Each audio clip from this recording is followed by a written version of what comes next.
we are awaiting the arrival of Honorable Secretary, Ministry of Petroleum.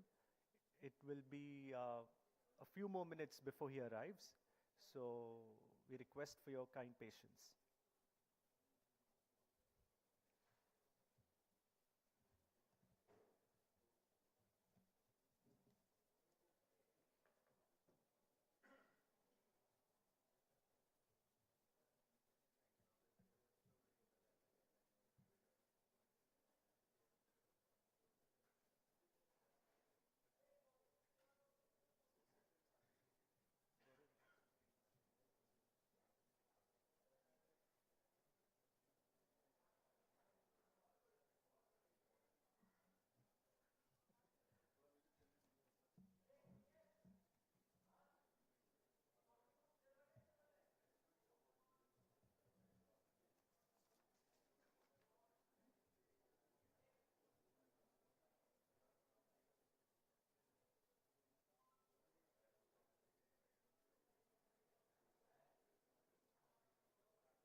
will request everyone to please take their seats. We are about to begin the program.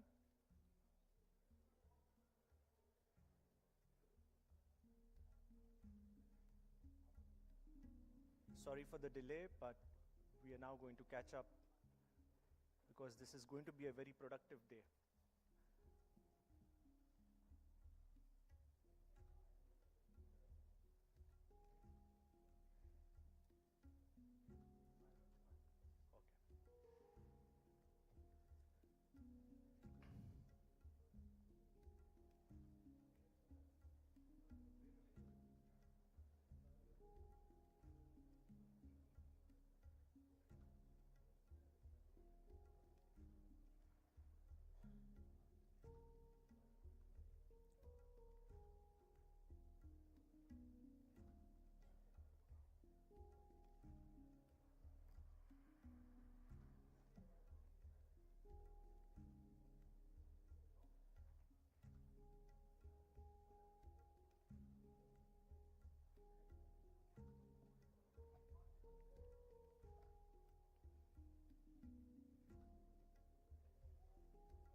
We would like to welcome Shri Pankaj Jain sir, Honorable Secretary, Ministry of Petroleum and Gas.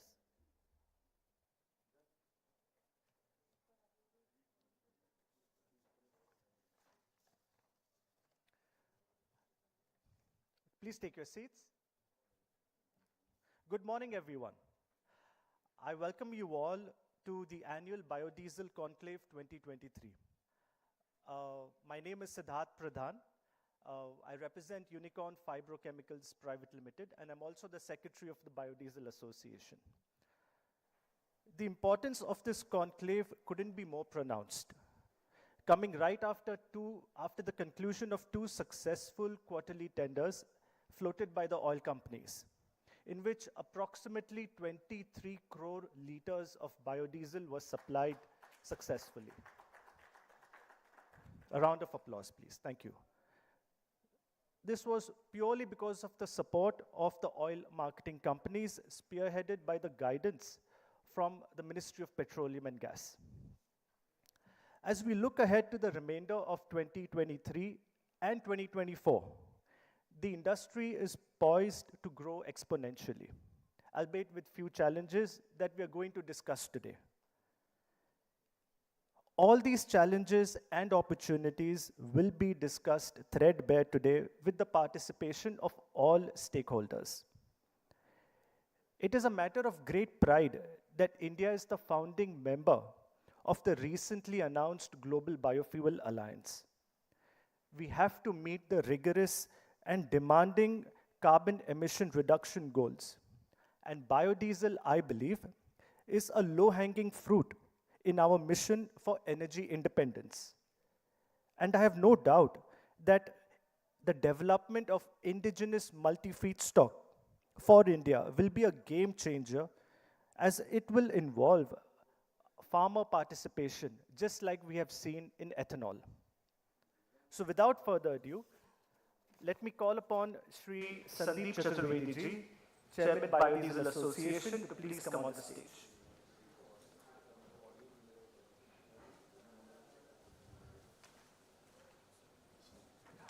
I will now like to call upon Shri Pankaj Jain ji, Secretary, Ministry of Petroleum and Gas. Shri Sunil Kumar ji, Joint Secretary, Ministry of Petroleum and Gas. Shri Sanjay Parashar ji, Indian Oil Corporation.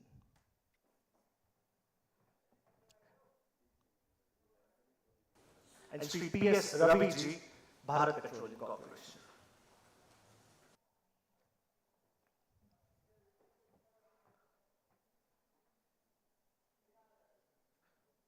I will request for the lamp lighting ceremony, please.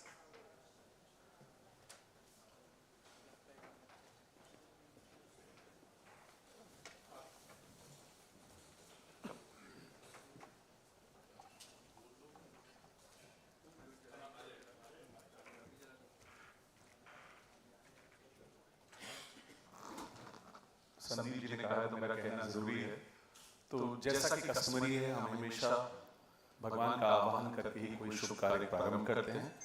तो मैं आप सबसे निवेदन करूंगा कि please आएं और lamp light करें। Can we have the music please?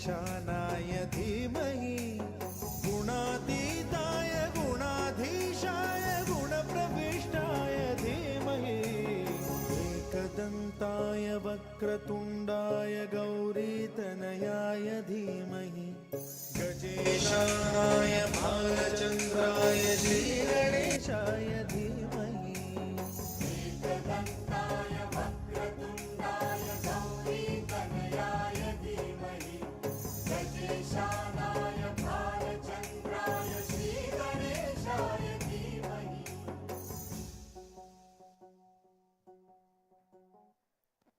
Jai Shri Ganesh. Thank you.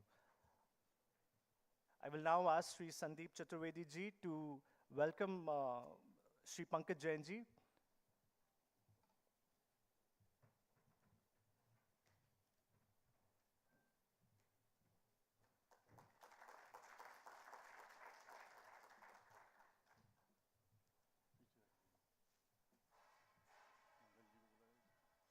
I will ask Sri Mandalji, President, Biodiesel Association, to welcome Sri Sunil Kumarji.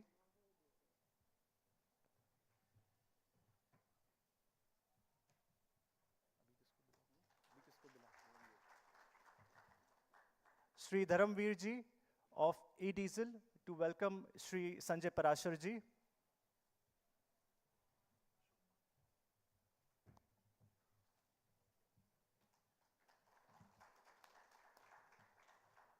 And I'd like to call upon my good friend Ashok from Kaleshwari to welcome Sri P.S. Raviji.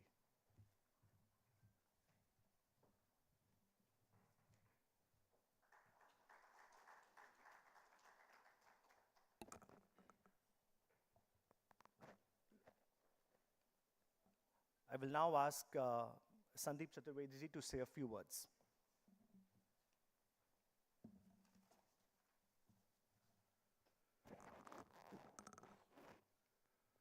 Very good and warm morning to everybody. I welcome you all on behalf of Biodiesel Industry and Biodiesel Association of India, Honorable Secretary, Petroleum, our Joint Secretary, Biorefineries, ED Operations, Sri Sanjay Parasharji, and my dear friend, P.S. Raviji, who is now advisor to BPCL. And all my colleagues who are there from the oil companies as well as from the biodiesel industry. And it's very heartening to know, this is a long journey that we started way back in 2002. It's quite some time. And the real activity in biodiesel started only in 2015 when we had only 6 plants that were registered with the oil marketing companies supplying biodiesel. And of course, Emami, Kaleshwari, they are still there. They are the few of them who were there initially to begin with. And what a real pleasure, our JS, who is the actual team leader, keeps on saying that Sandeep, increase the cake. Ye bahut chota hai. So now I am glad to inform you, sir, with the help of Team Indian Oil, we have registered 66 new plants. And the number is expected to anytime go 11 plus. And by end of this year, probably we will have 100 biodiesel plants that will be registered with the OMCs for the National Biodiesel Blending Program.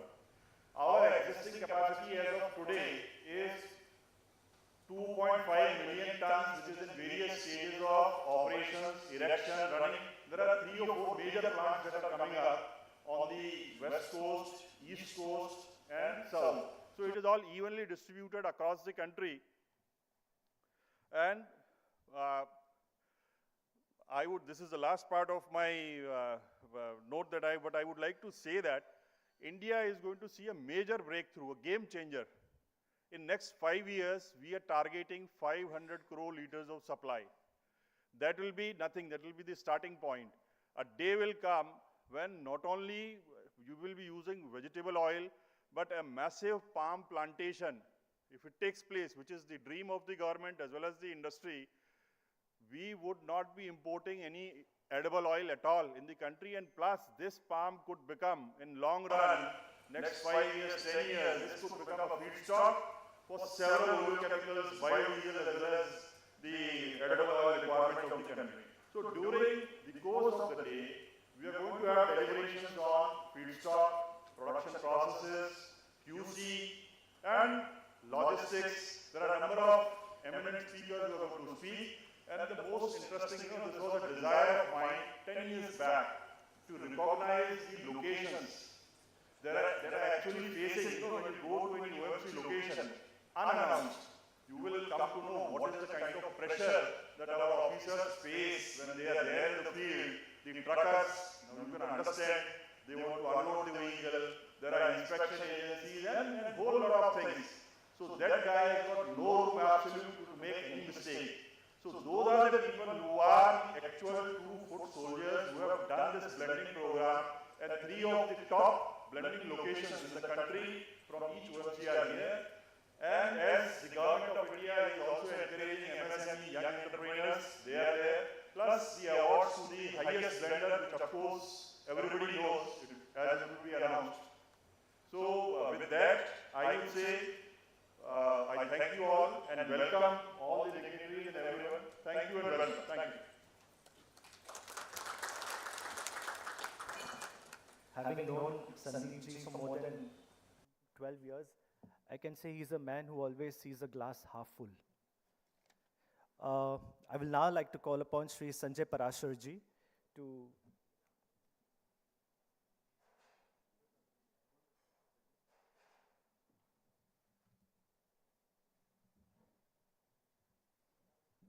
He's going to speak on biodiesel journey and the way forward.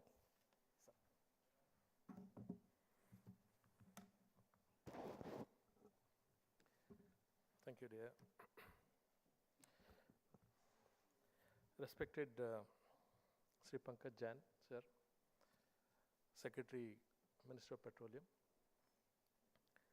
Sri Shinul Kumar ji, Joint Secretary, ENBR, Ministry of Petroleum, Natural Gas, Sri Sandeep Chaturvedi ji from President Biodiesel Association, and my colleague from BPC, Sri P.S. Ravi, all the representatives from the oil companies and Biodiesel Association members and distinguished guests.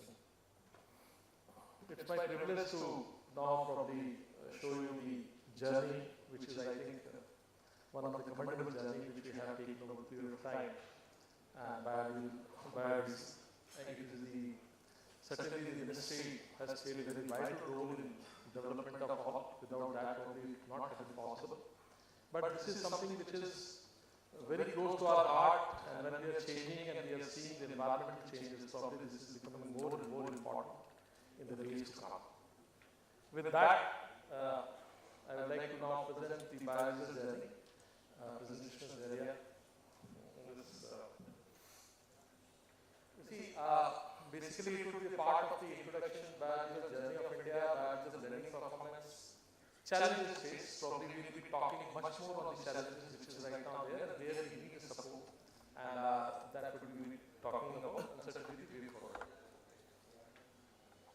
See, this is, I think it is all, we all are aware that the feedstock for biodiesel production, these are the vegetable oil, palm stearin oil, acid oil, animal tallow, used cooking oil, tree-borne oil seeds, and any other fatty oils which can be used for making the biodiesel.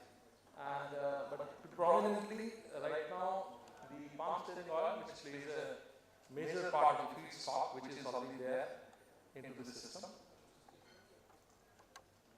This is very interesting when we talk about that initially it was envisaged that 2011 and 12.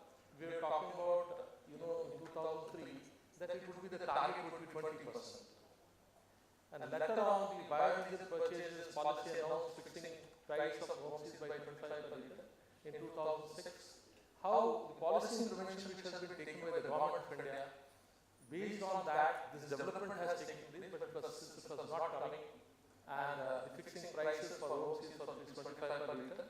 Later on, the national policy of biofuels, which is called NBP, targets of 20% blending for biodiesel by 2017, and again in 2018, when the realistic assessment was done, then it was desired that we would be going for the 5% blending of biodiesel and diesel in 2030.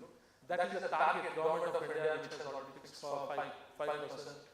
It has been mandated by 2030 that 5% biodiesel would be blended into the diesel. Then we are talking about FSA issued order to FBOs to monitor the oil quality and record of their disposal. These are certain things which has been taken to take care of the environment, and probably more and more stringent step by step it has been introduced. The government issued guidelines to sale of biodiesel for blending with HSD for transportation. That was in 2019. It's an important benchmark. And later on, the government reduced the GST on biodiesel blending to 5%. Just to give it a boost, and it is probably, this is one of the things which has become a game changer, and in the future also this will play a role. We will be talking about more than 67 MSCs units and 5 large units are currently operating in India from a very humble beginning. Production of biodiesel registered vendors with OMCs are now 72, which is very good in numbers, and probably this is also in days to come, this will increase multifold.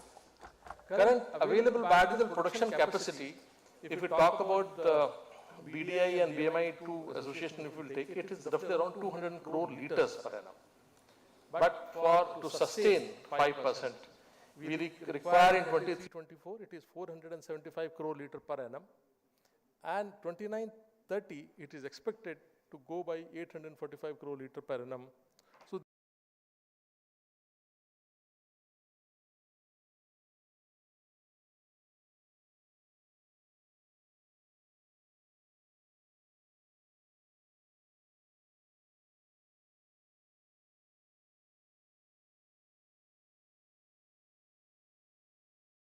Against 72 locations having blending facility in 2012, OMCs have developed blending facilities at 151 locations currently.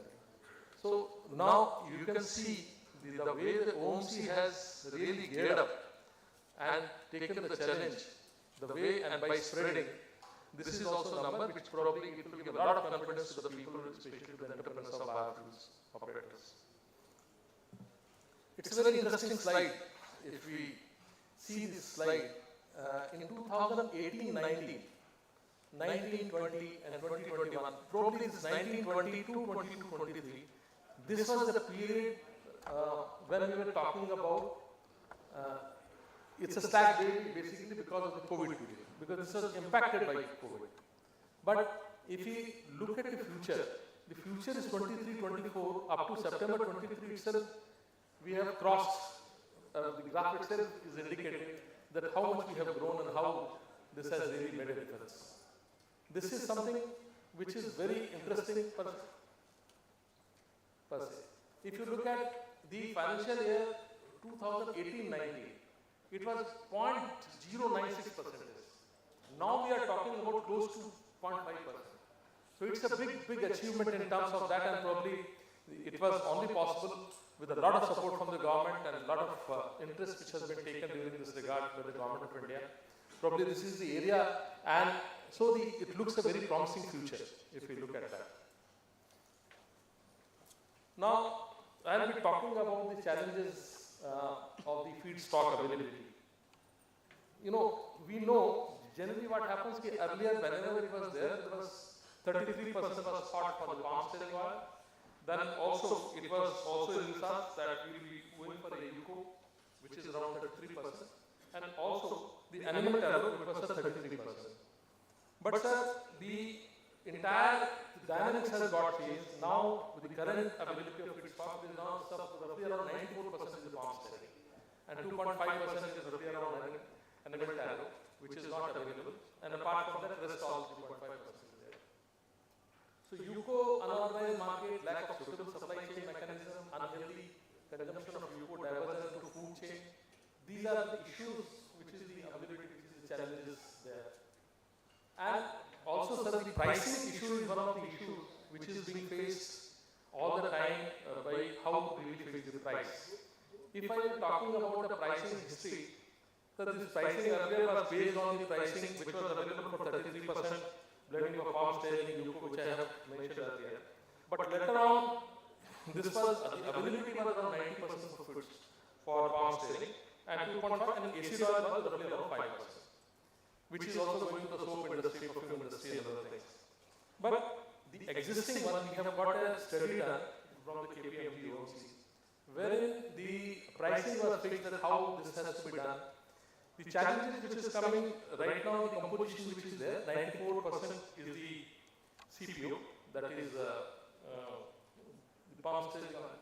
Then 2.5% is the acid oil, and 3.5% is animal tallow. This is the composition right now.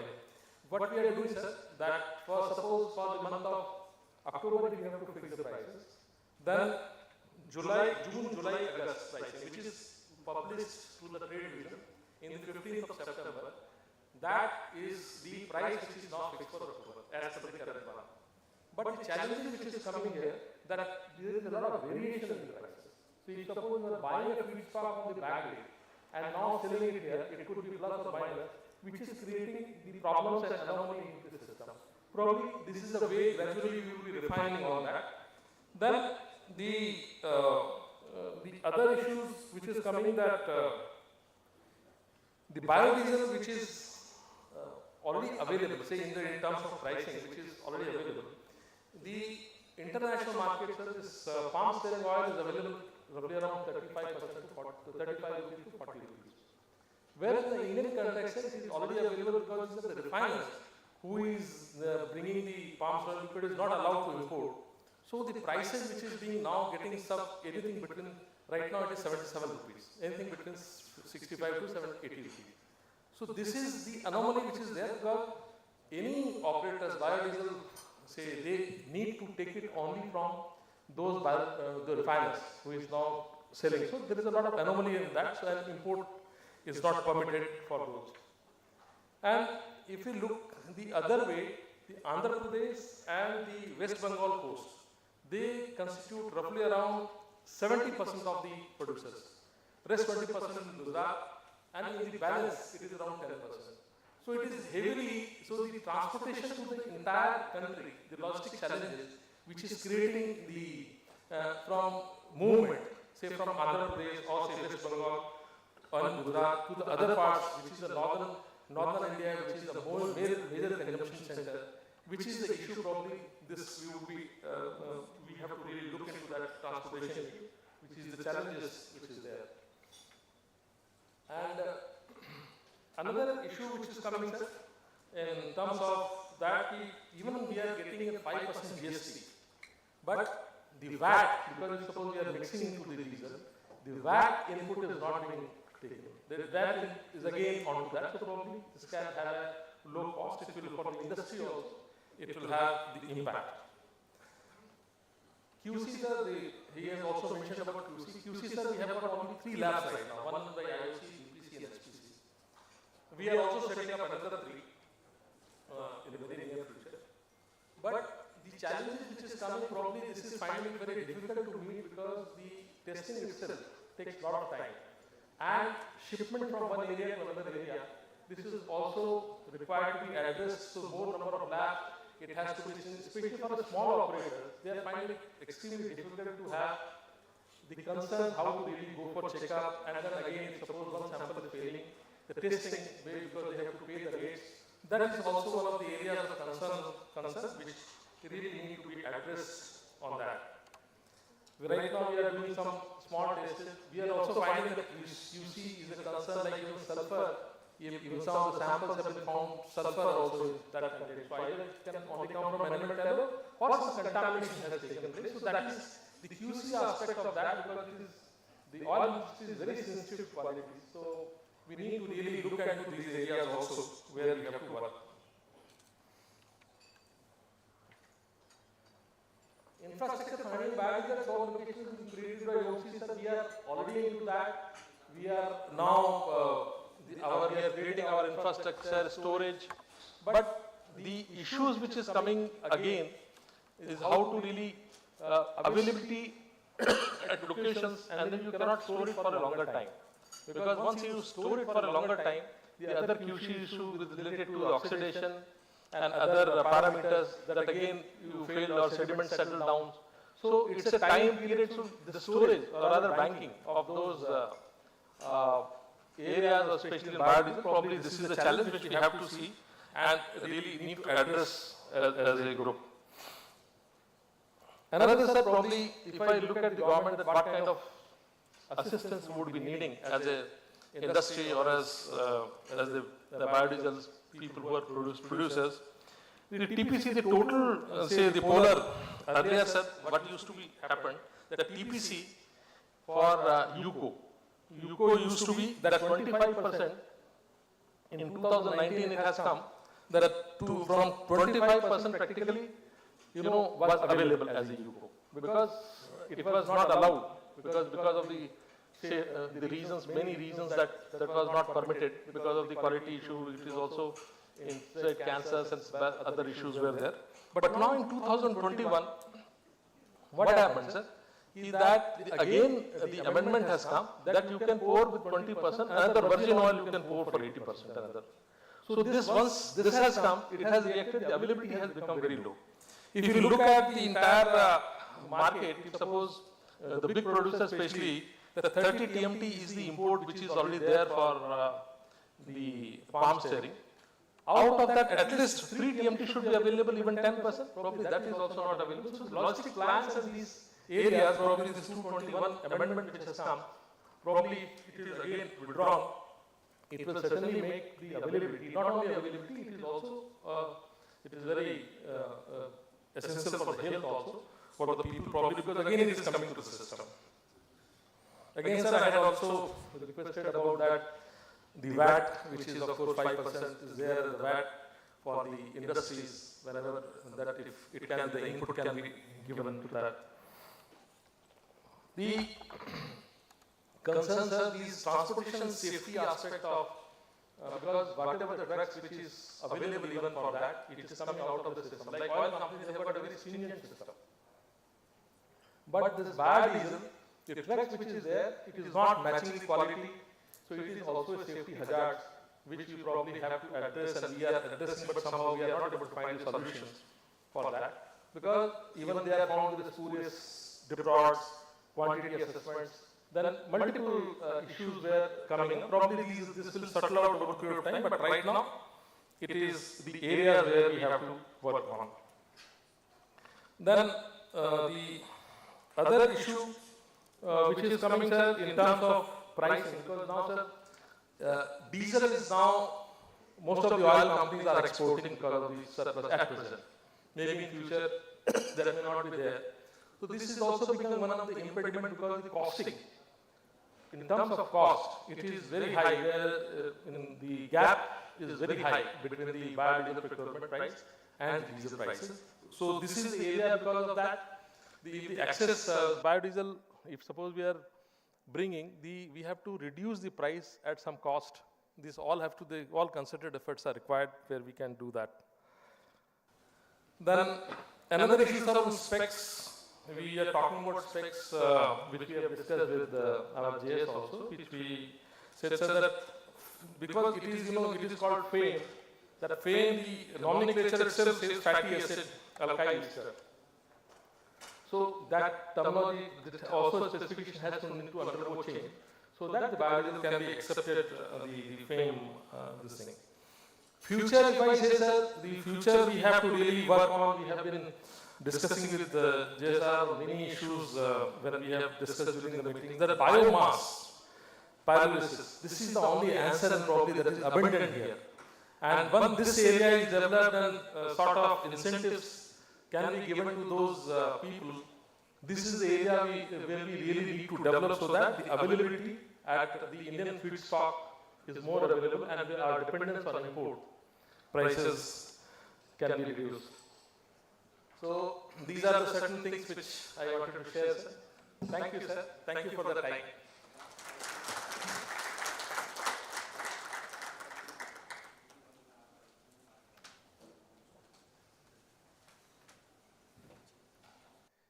Thank you very much, Parashar ji, for that very enlightening presentation. I think some of the highlights that one can pick up from that is the fact that we have come to almost 0.5% blending, which I think is a remarkable achievement in a small span of 3 to 5 years. See, as you can see, 2008 was the National Biofuel Program, but it actually picked up only in 2015. And I'm happy to say that a lot of the participants, the initiators from the oil companies are in front of me, like KVBSSG also, who was actively involved in the first tanker load of biodiesel that had to be dispatched. I will just share a small snippet that everyone should know that yes, biodiesel is expensive, primarily because of the feedstock, but it produces 86% less greenhouse gas emission as compared to fossil fuel. So that is a remarkable amount of reduction of greenhouse gas emission. So without further ado, I'm now going to call upon Sri Pankaj Jainji, Secretary, Ministry of Petroleum and Gas, to share his thoughts. Sir.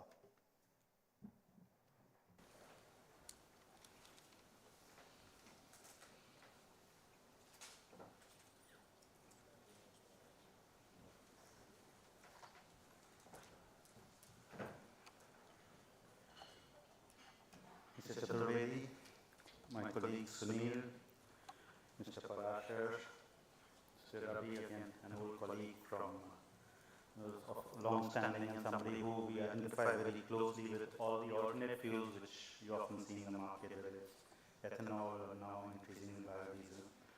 And dear friends, firstly let me apologize for this delay in my joining you. Yesterday we had a major announcement on Ujjwala subsidy, so this morning was actually taken up going through the various hoops we have to go through in terms of operationalizing this, getting it done. But having said that, I'm absolutely delighted to be here, and I think let me begin by complimenting all of you on the fact that you moved this agenda of biodiesel so much further. I think if history is any guide, and Mr. Parashar kind of recounted this, we couldn't do this in all these years. 2003, it's easy to set targets of 20% and so on and so forth. But if you prove the pudding in the eating, it took us a very long time to actually even reach first base and to be able to give confidence to entrepreneurs, confidence to businessmen, that look, this is a business worth doing. But I think we've crossed that stage.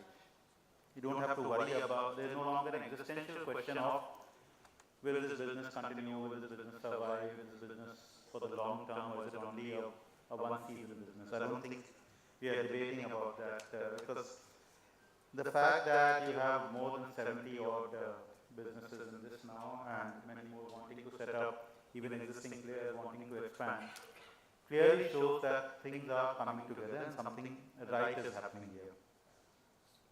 Then it checks a number of boxes. It checks the green agenda. It checks, a better utilization of byproducts. It, is aligned to India's understanding, India's vision around biofuels. It has a model to emulate in terms of what we have seen in ethanol, the ethanol story from 1.5 to 12% to 20% to more to flex fuel vehicles, vehicle configuration changing because ethanol is becoming more and more predominant in our fuel mix. The fact that you can look at hybrids which can run on electricity as well as flex fuel. You could even imagine a scenario where in India you could actually have a vehicle which can take up to 85% ethanol because such vehicles run elsewhere in the world. So in a sense, we are daring to dream with our feet firmly on the ground. That is what is happening here. But the thing is this, you can pat yourself on the back about this phenomenal initiative. The fact that you will be probably, I think I was looking at the numbers, in this, if I define a biodiesel supply year almost on the same line as the ethanol supply year, which means from say 1st November to 31st October or whatever, 1st October to 30th September, we should be looking at some easily over 100 crore liters, which is almost effectively a 1% blending. It's a great initiative, but I want to challenge you now. Can you convert this initiative into a mission, into a campaign, into an andolan?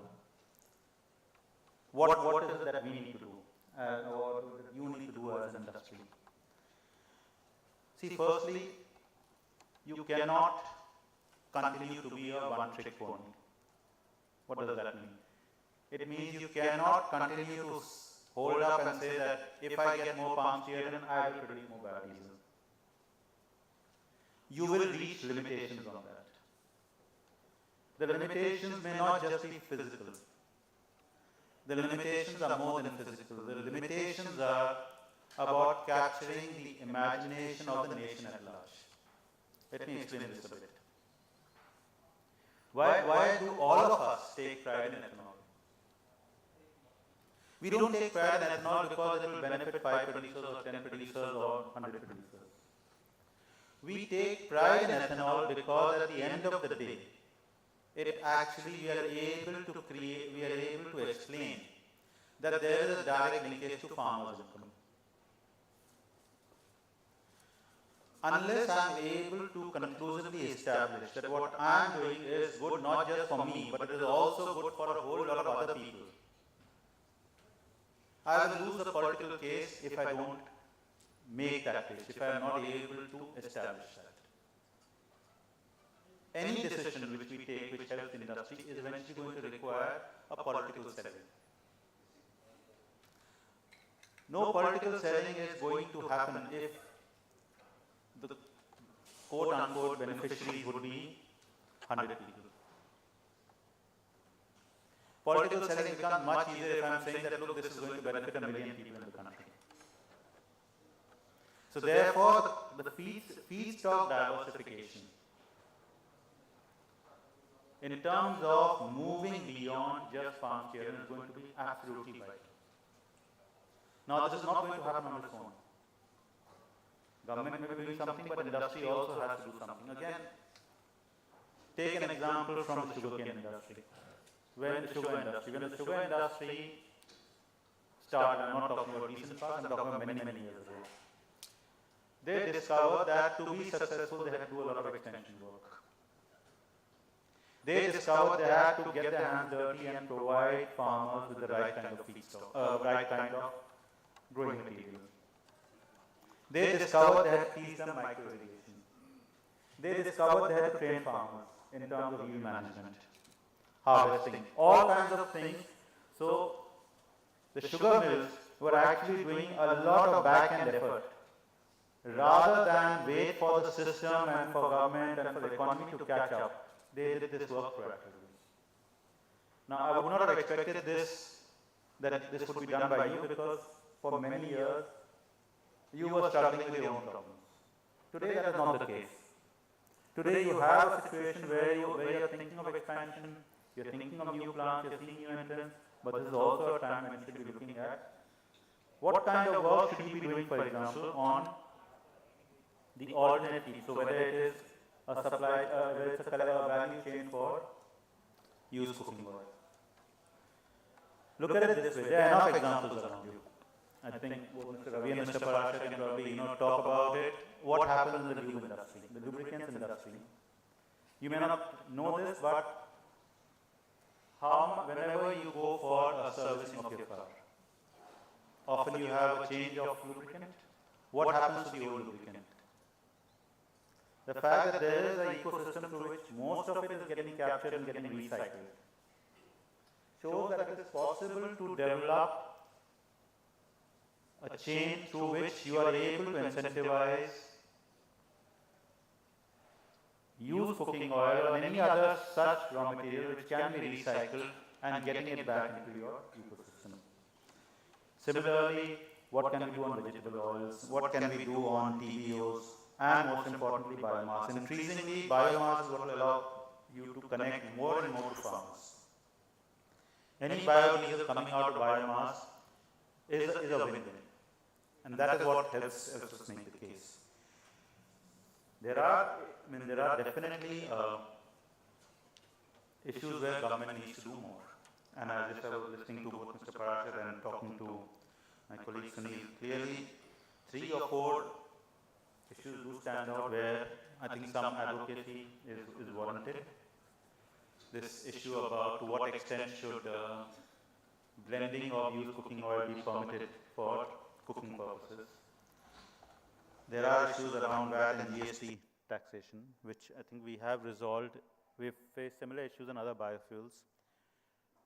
We went through them in cycles in terms of resolving them, so whether it was in ethanol or whether it was in compressed biogas, we have resolved those with time. But again, you need to be of a minimum size to get attention. And I think today you are in that situation where you are reaching a minimum size where, for example, if we were to go and announce some kind of target, we would have a realistic expectation that such blending targets in diesel would be met. There is this thing about QC labs, and I was just wondering, it just struck me as I was, I think from what I can make out, predominantly these are MSME units who are making biodiesel right now. I mean, there are probably a handful of large ones, but mostly MSME units. I think there is some pitch which needs to be made here. The Ministry of MSME has a large network of what they call tool room and testing centers. It shouldn't, and they understand technology. I mean, most of it is mostly they deal with manufacturing technology, mechanical technology, but a lot of them also deal with chemical technologies. Is it possible to work in collaboration with such tool rooms and training centers which they have and their testing centers, that facilities for biodiesel testing could be set up? We will also of course take it up from our side, but the fact that this industry is primarily run by MSMEs, I mean, makes it a good case for seeking out this kind of support from existing locations, and they have locations, many parts of the country where they can, we could be encouraged to look at something like this, where whether it's through their testing centers or their tool room training centers, what can be done in terms of doing this. There's also, again, think futuristically. What stops you as an association to start thinking about NABL accredited testing center which is operated by you, set up and operated by you? Self-certification, self-regulation eventually has been the way forward in many jurisdictions. The thing is that you need to ensure that the credibility of that testing center, of the testing facility is always maintained, which means it has to be at arm's length, it has to have an independent board, but it should be of such standard that if it's a certificate coming from that institution, everybody should be able to accept it on face value without having to second guess that, oh, this is an industry thing and therefore it may not happen. There are enough such associations and testing centers both in the US and in Europe. Because eventually, I mean, all this flows from the idea of, if you call history, from the idea of a guild. You used to have a guild of workmen who would say that, look, so and so is a certified workman. Today, if you have an industry association which is strong, which can enforce this kind of discipline, then probably your center is something which will give you the most confidence, because they will understand how technology is evolving, how standards are evolving, and be able to even handhold potential suppliers into what kind of upgradation is required. So there is a lot of work to be done, but what excites me is that we are at the cusp of very interesting times. If we take the right decisions together, why should I be stopping at 1% vending? It should be targeting 5%, 10% vending, and even beat what we have seen in ethanol. But if we are short-sighted, then I mean, it's very easy. You can just look at profits for 1 year, profits for 2 years, and say, yeah, then I'll do some other business. So the choice really will lie in your hands. Government has shown again and again through the ONCs that we are willing to buy biodiesel. We don't have technological challenges in blending.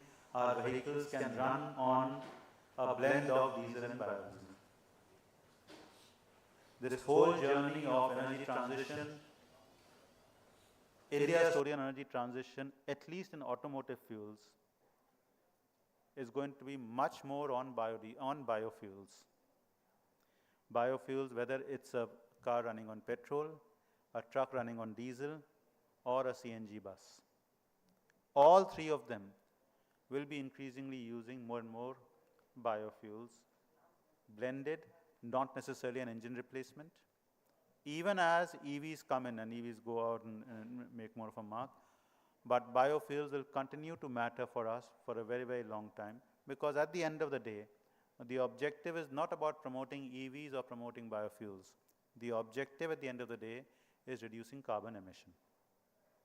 Whatever helps us reduce carbon emission, and I think biofuels, therefore, is a great way of making sure this happens. That's something which suits our people, suits our genius, and it translates into income for a whole larger swath of India's population.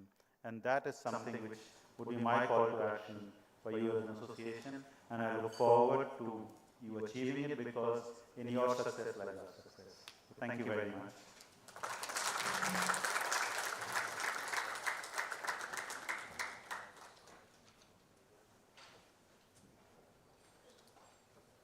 Thank you very much, sir, for that very honest and well-rounded premise of the biodiesel industry. It is very encouraging, and yet, as an industry player, I should say we should also be a little worried because he has given us a very honest, he has given a hand, but we have to grab it now. Right, sir? So we have to look at indigenous feedstocks. We cannot just keep continuing with the palm challenge story. I think that is very loud and clear. So on behalf of the association, on behalf of the industry, I will say, challenge accepted, sir. Okay. We are going to have a small award ceremony here. There is nothing better than appreciating and recognizing efforts of the stakeholders that are involved in this program.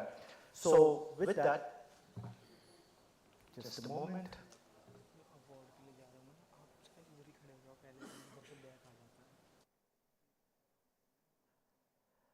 Okay, so for the calendar year 2023, the highest volume blended by an oil marketing company is presented to the Indian Oil Corporation. I request Sri Siddharth Mitra to come on the stage, and Parasa Sahab is already there. Oh, he will come. This is overall volume in the country, sir. Overall volume in the country.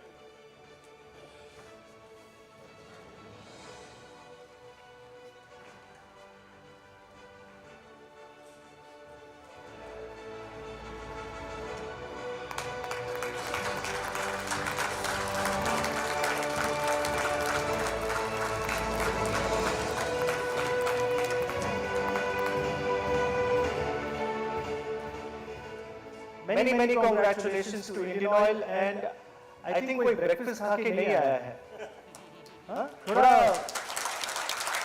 सबसे बड़े customer है हमारे. Thank you. Largest volume supplied by a biodiesel plant is presented to Imami Agrotech Limited. Sri Sudhakar Desai, I like to call upon, and S.K. Mandal.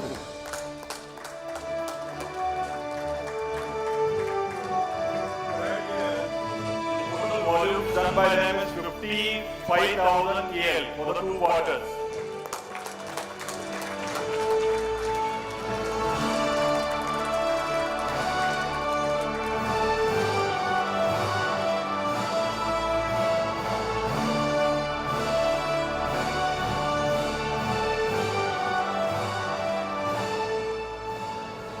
The next highest volume blended by a single OMC location is presented to Indian Oil Corporation, Hyderabad Smart Terminal.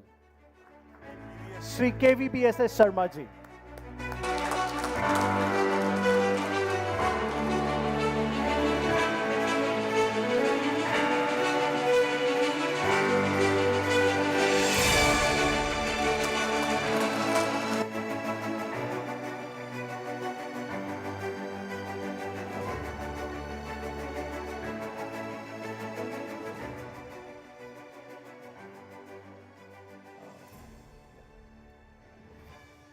Proficiency in Quality Evaluation Testing Services is presented to BPCL Corporate R&D, Noida.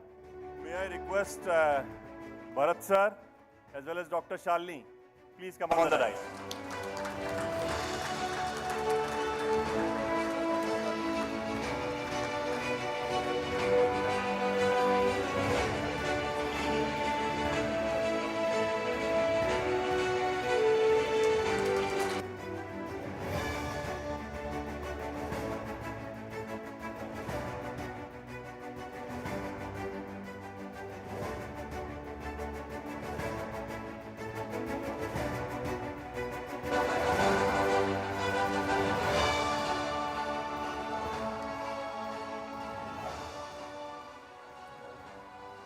Recognizing young entrepreneurs is presented to Dharmavir Singh Rajpurohit, Managing Director, Biodiesel.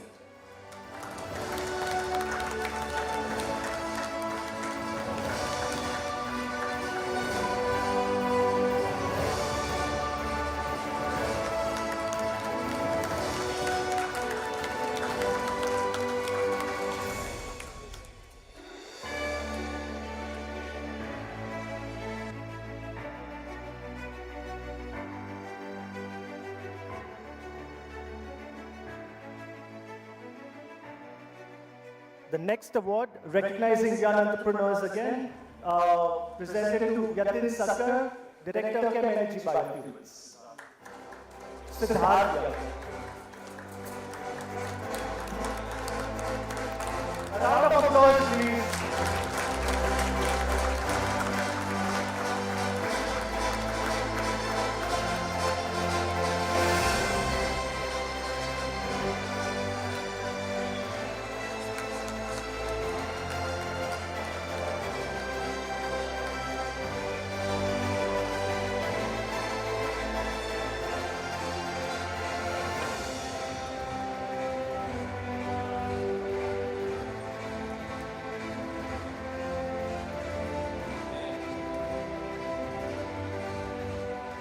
Recognizing young entrepreneurs, presented to Srivaths Chaturvedi, Director of Bluestone Energy.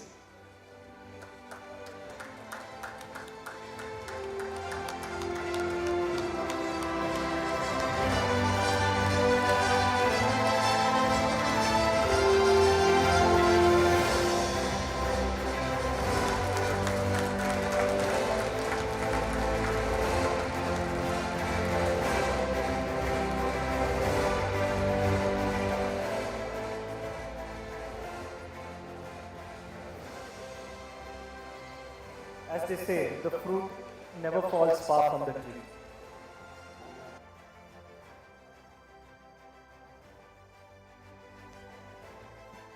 The second highest volume blended by a single OMC location, presented to HPCL Sikandarabad.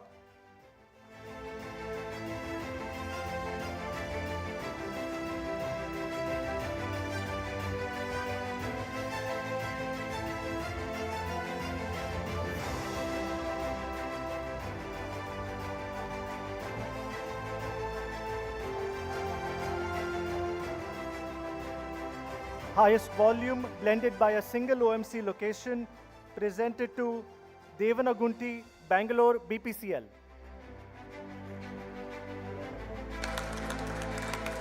Shri Shivakumarji, Shivaprasadji.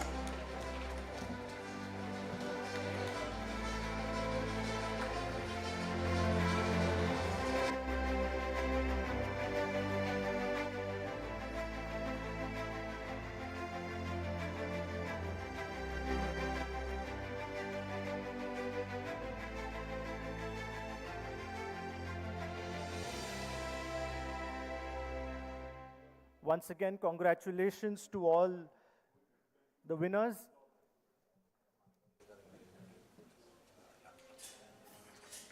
I will request everyone to take their seats, and I will now call upon Ashok to give the vote of thanks.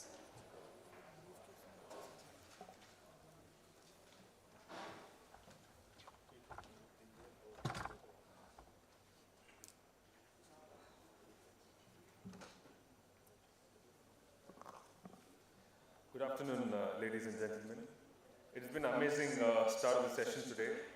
After a short break, we are back with Biodiesel 23 annual conclave on making Bharat Atmanirbhar in biodiesel. It has been a constant endeavor of the association to bring the industry together and work towards sustainable fuels for a healthier and greener environment. Firstly, I would like to thank our honorable dignitaries, Sri Pankaj Jain sir, Secretary MOPNG, Sri Sunil Kumar sir, Joint Secretary, Sri Sanjay Parashar sir, IOCL, Sri P.S. Ravi sir, BPCL, for spending their valuable time and extending their support for the event today. I also would like to take this opportunity to congratulate all the awardees for their efforts taken.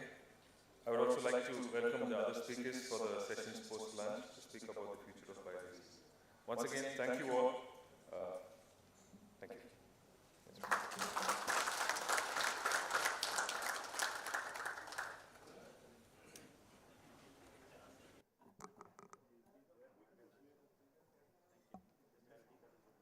A big round of applause, please.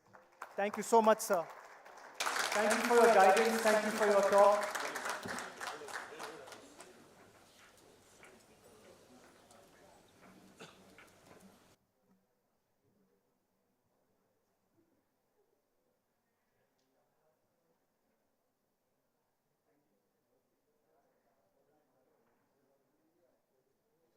I'd like to call upon all the awardees immediately. Please come up on stage for a group photo. You can update your DP after that.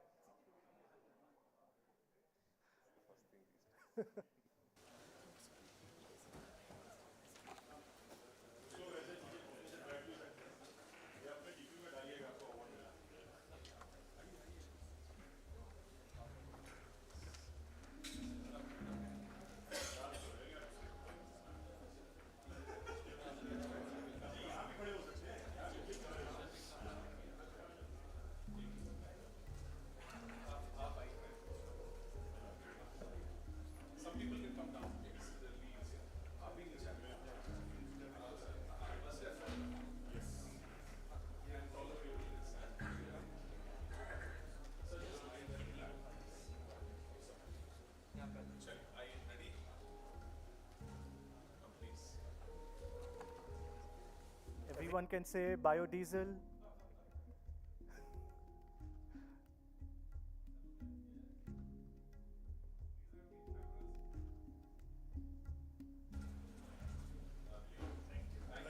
Thank you all and congratulations to everyone.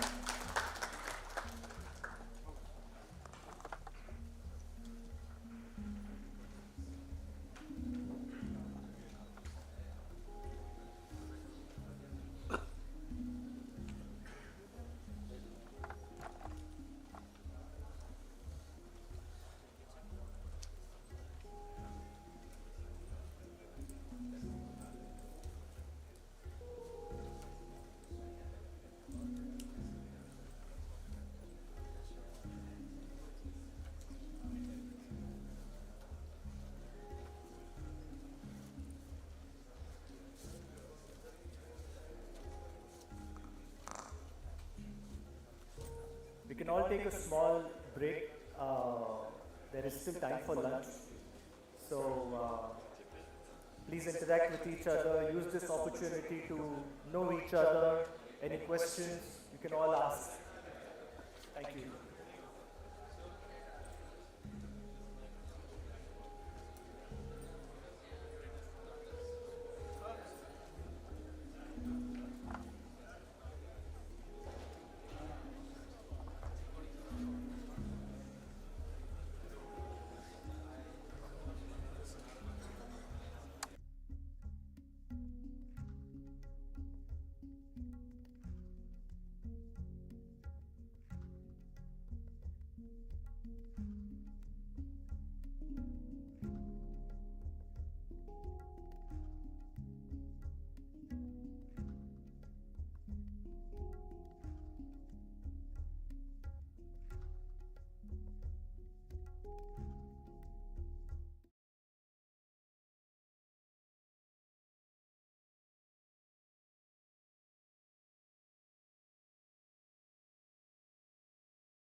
please take their seats. We are now going to start with the next session. We have some wonderful speakers.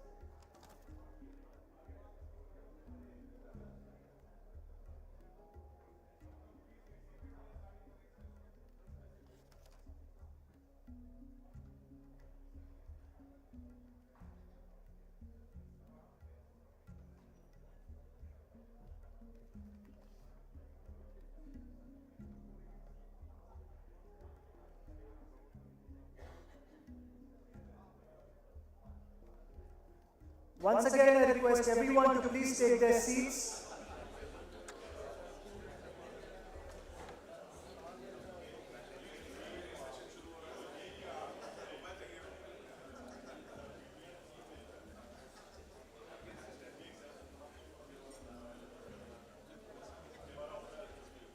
I would like to now call upon the stage Sri Siddharth Mitra ji, Indian Oil. He is the moderator of the session.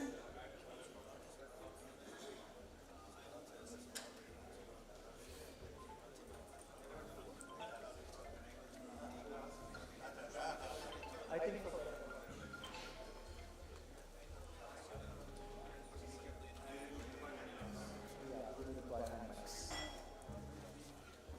Sri Sudhakar Desai of Imami Agrotech, please come on stage.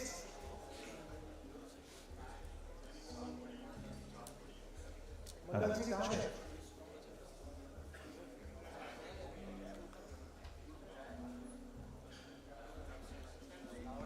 Hello, ये दूसरा वाला on नहीं हुआ अभी.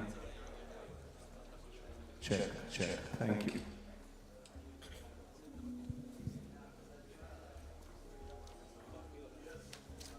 Okay.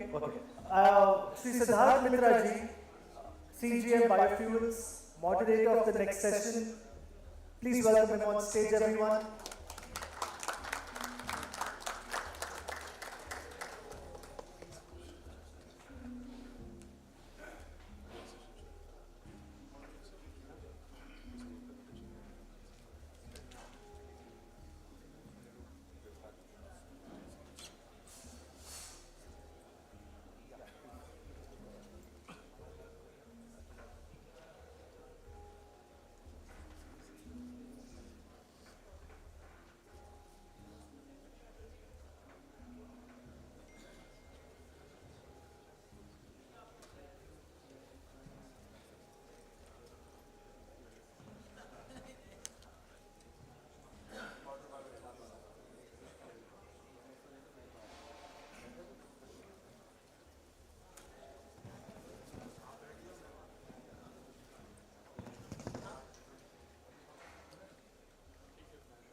Good afternoon all. I'll request people to take these seats, and I will call first Mr. Sudhakar Desai. He is the CEO Imami Agrotech and President of the IVPA, Indian Vegetable Oil Producers Association. A warm welcome to him, please. So, the next person on this panel is Mr. P.C. Gupta. He is DGM IOCL. I request P.C. Gupta to please come on stage.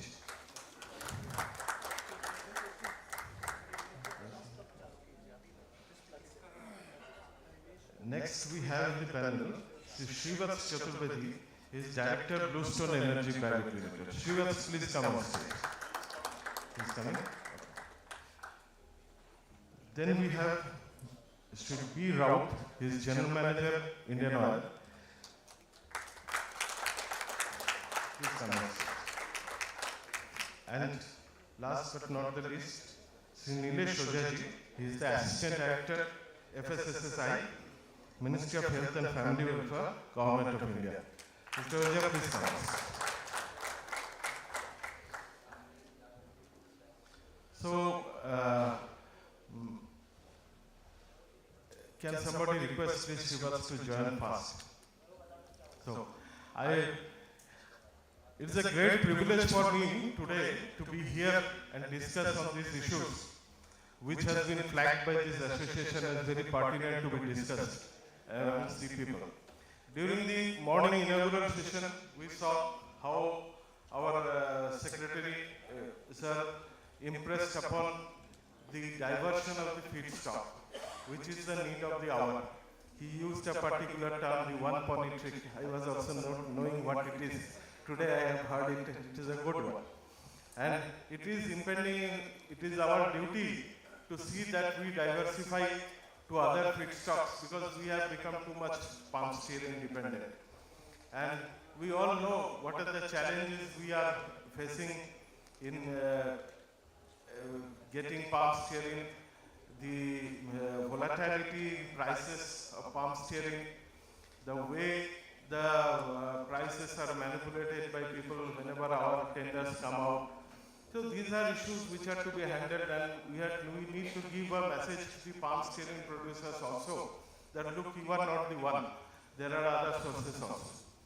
So this session is aimed at that, and I consider to be very fortunate today to moderate this discussion, and I thank the Biodiesel Association of India for entrusting this on me. Thank you all. So before I go to the I will first request Mr. Sudhakar Desai, who has got over 35 years of experience in the edible oil industry. I think he is the most suitable person to discuss about these challenges, what the industry is facing from the industry point of view. He is the president of the Indian Vegetable Oil Producing Association also, and he is heading it for last 10 years. So nobody can be better than him to give his viewpoints on this. So first I will request Sudhakar sir, please give us an overview of this session and flag the points which are required to be addressed and which we can collectively address through deliberations, ways and opportunities what can come out from this.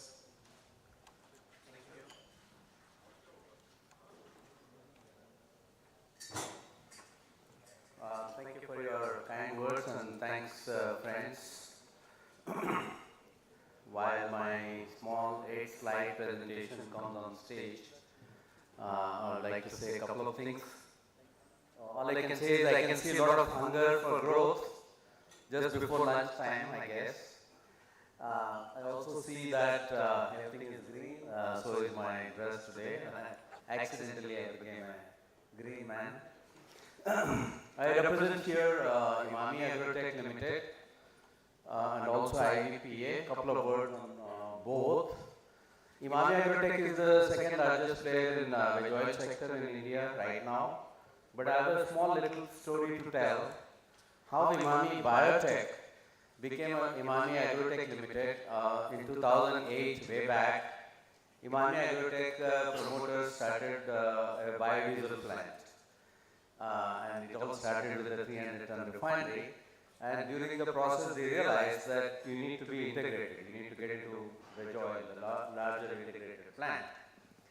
And so very quickly, before the commissioning was done, thanks to our Mr. Mandal, who's here, who's a veteran in our projects and industry area, he said, why don't we also have an edible oil plant? And that's how we became, we started on the journey. Today, I'm happy to say that we got $1 billion of branded sale and another $1.2 billion of institutional sales. We have seen a 10x growth in the last 10 years. And today, our refining capacity is about 12,500 tons per day. We have refineries at Haldia, Krishnapatnam and Kandla, and also a processing plant of mustard seed in Jaipur. IVPA is a 47-year-old association. I took up that challenge of running an association. I know how tough it is for Sandeep Chaturvedi to run an association. It's not easy. It's a lot of hard work. So we changed the name from IVPA, Indian Vegetable Oil, to Indian Vanaspati to Indian Vegetable Oil Producers Association. And we've been advocating, conversing, giving our honest opinion to the government on various factors, which is well recognized. In fact, we just concluded a very big global event in August 4th, we had a very nice message from Prime Minister of India, and also it had a G20 status. So with that context, I just have few issues to say. Very quickly, it's very difficult to boil the ocean, but I try my best to address what is the most critical aspect of this industry. Very noble, very with green fuel and with all noble causes that we know of. I heard so far the stearin is a challenge and it's a problem. We should diversify. I restrict myself, I think, by and large, to a solution to the problem of stearin. Other things I'm not an expert, so I would refrain from that. But I've got some crucial idea on how stearin can increase. Go back to next slide, please. I will quickly not talk about what has been told already. I can see that one of the major challenges faced by the biodiesel industry is the feedstock today. As I know, at least in veg oil industry, the capacity will gallop.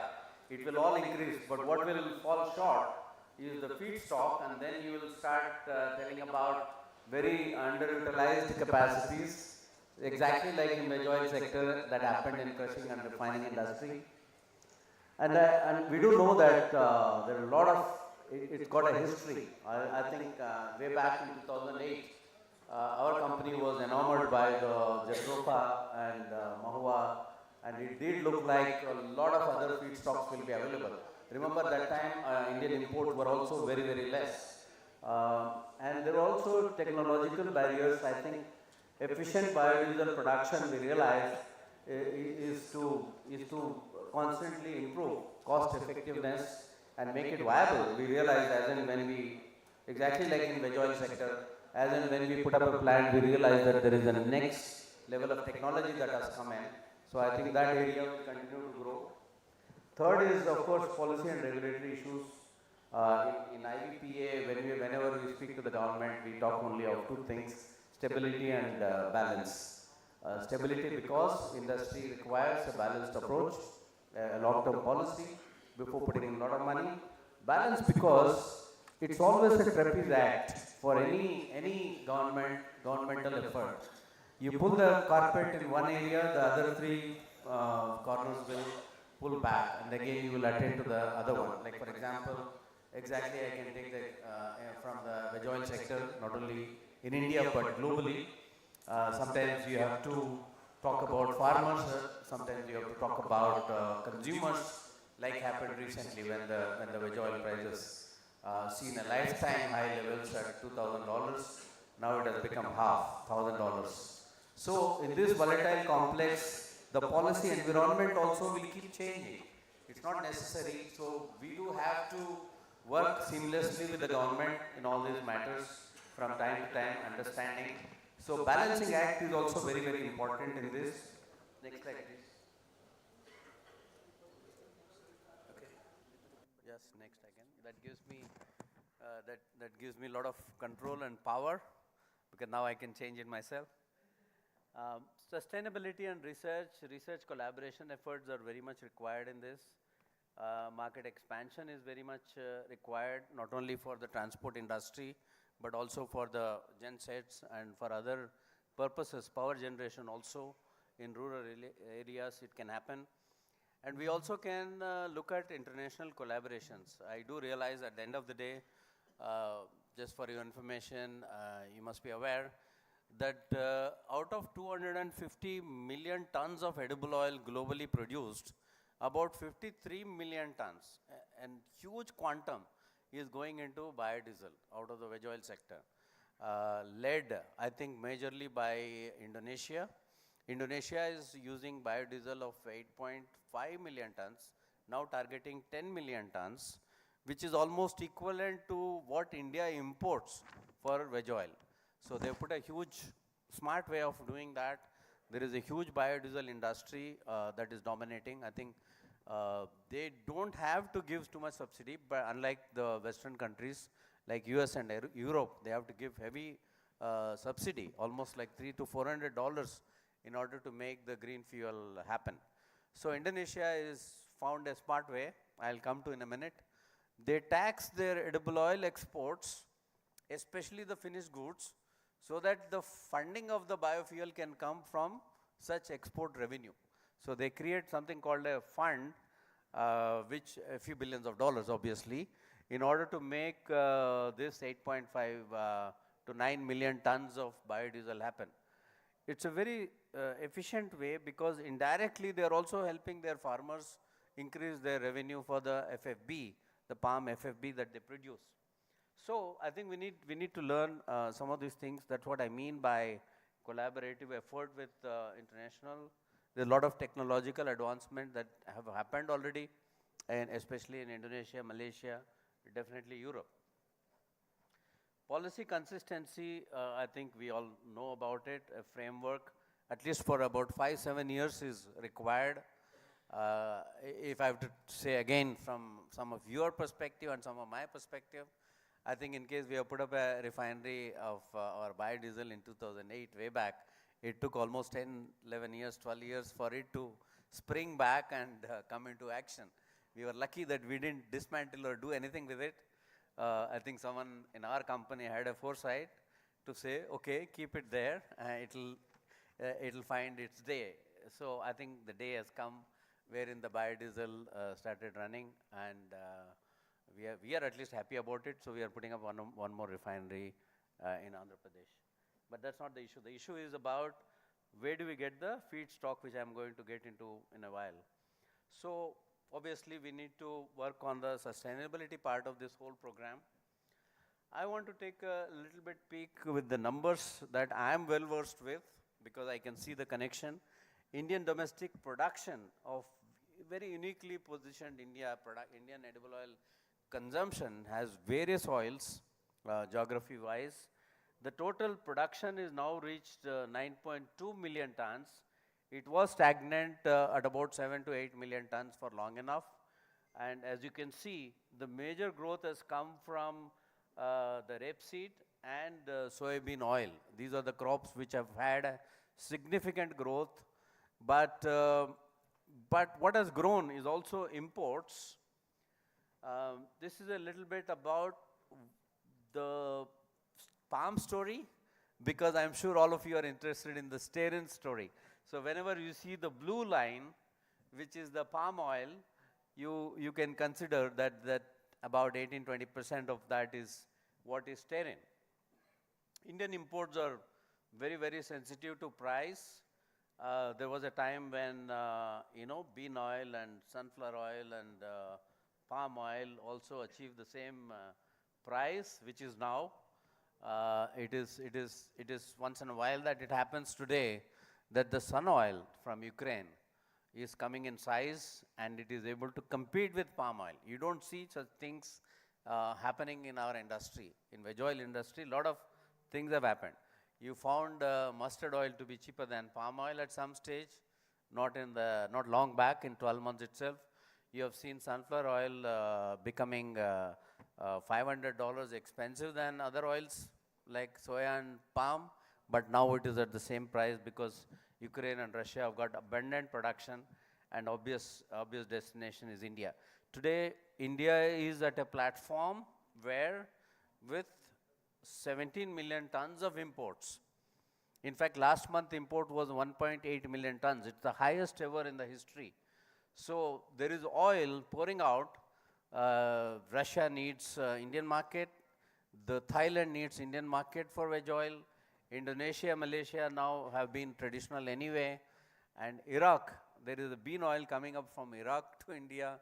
Argentina, Brazil, of course, traditionally they supply. So India has become like a central stage for a destination for oil. I think we need a lot of oil. This is the story of imports. But there is a catch here. For example, I want you to focus on the import number. I told let's focus for the year to come, 23-24. 9.2 million tons is the domestic production, and like I said, we are very import dependent. We are about 17 million tons of imports, which is broken into like about 3.5 million tons of bean oil and 3.3 million tons of sun oil. It can go up. 3 million tons can become 4 million tons of sun oil. We already started thinking, and you must, just in case sun oil becomes very cheap enough and Ukraine or Russia need this market badly, maybe you can make biodiesel out of it if the price goes little lower. Not so easy because these spreads between oils keep changing. It is volatile and the spreads between oils keep changing. So we need to, it's a very dynamic and thereby very interesting for me. But I come to the issue of palm oil.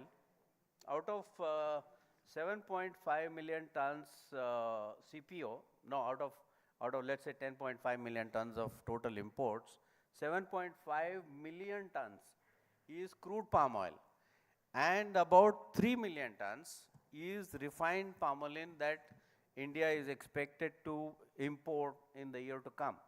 It was about 2.27 million tons last year. When I say last year, it is oil year, October to September. So we are getting into the new oil year. In that year, we are going to import about 3 million tons of refined oil.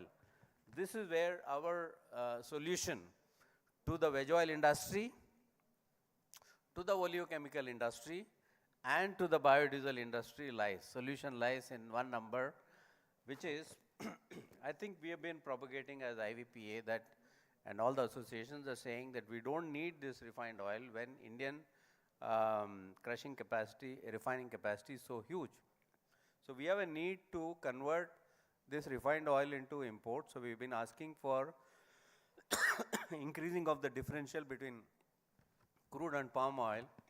So we have to join our hands to say this refined oil imports need not be there. Why are they there to start with is because Indonesia is giving a subsidy for refined oil exports as against CPO.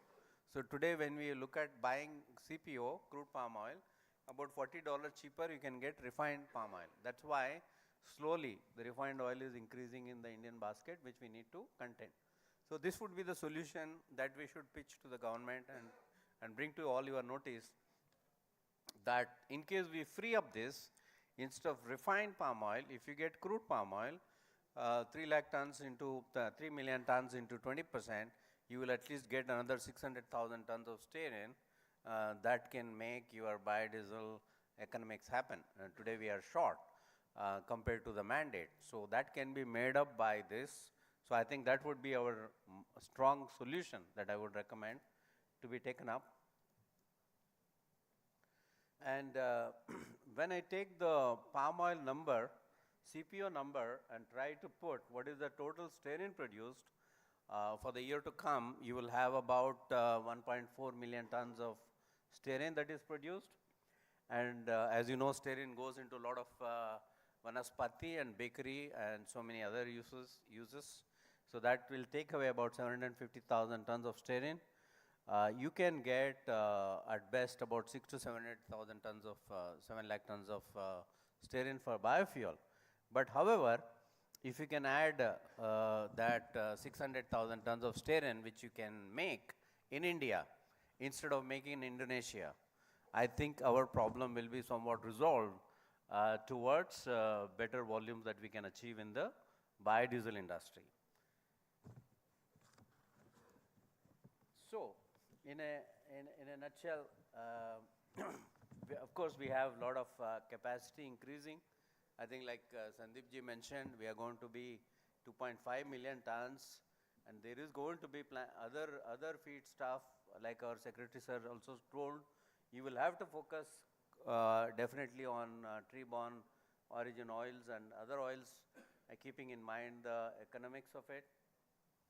But however, I think this industry is going to become big, provided we resolve some of the policy issues pertaining to the feedstock. That I think is the most crucial apart from other issues. So finally, last slide.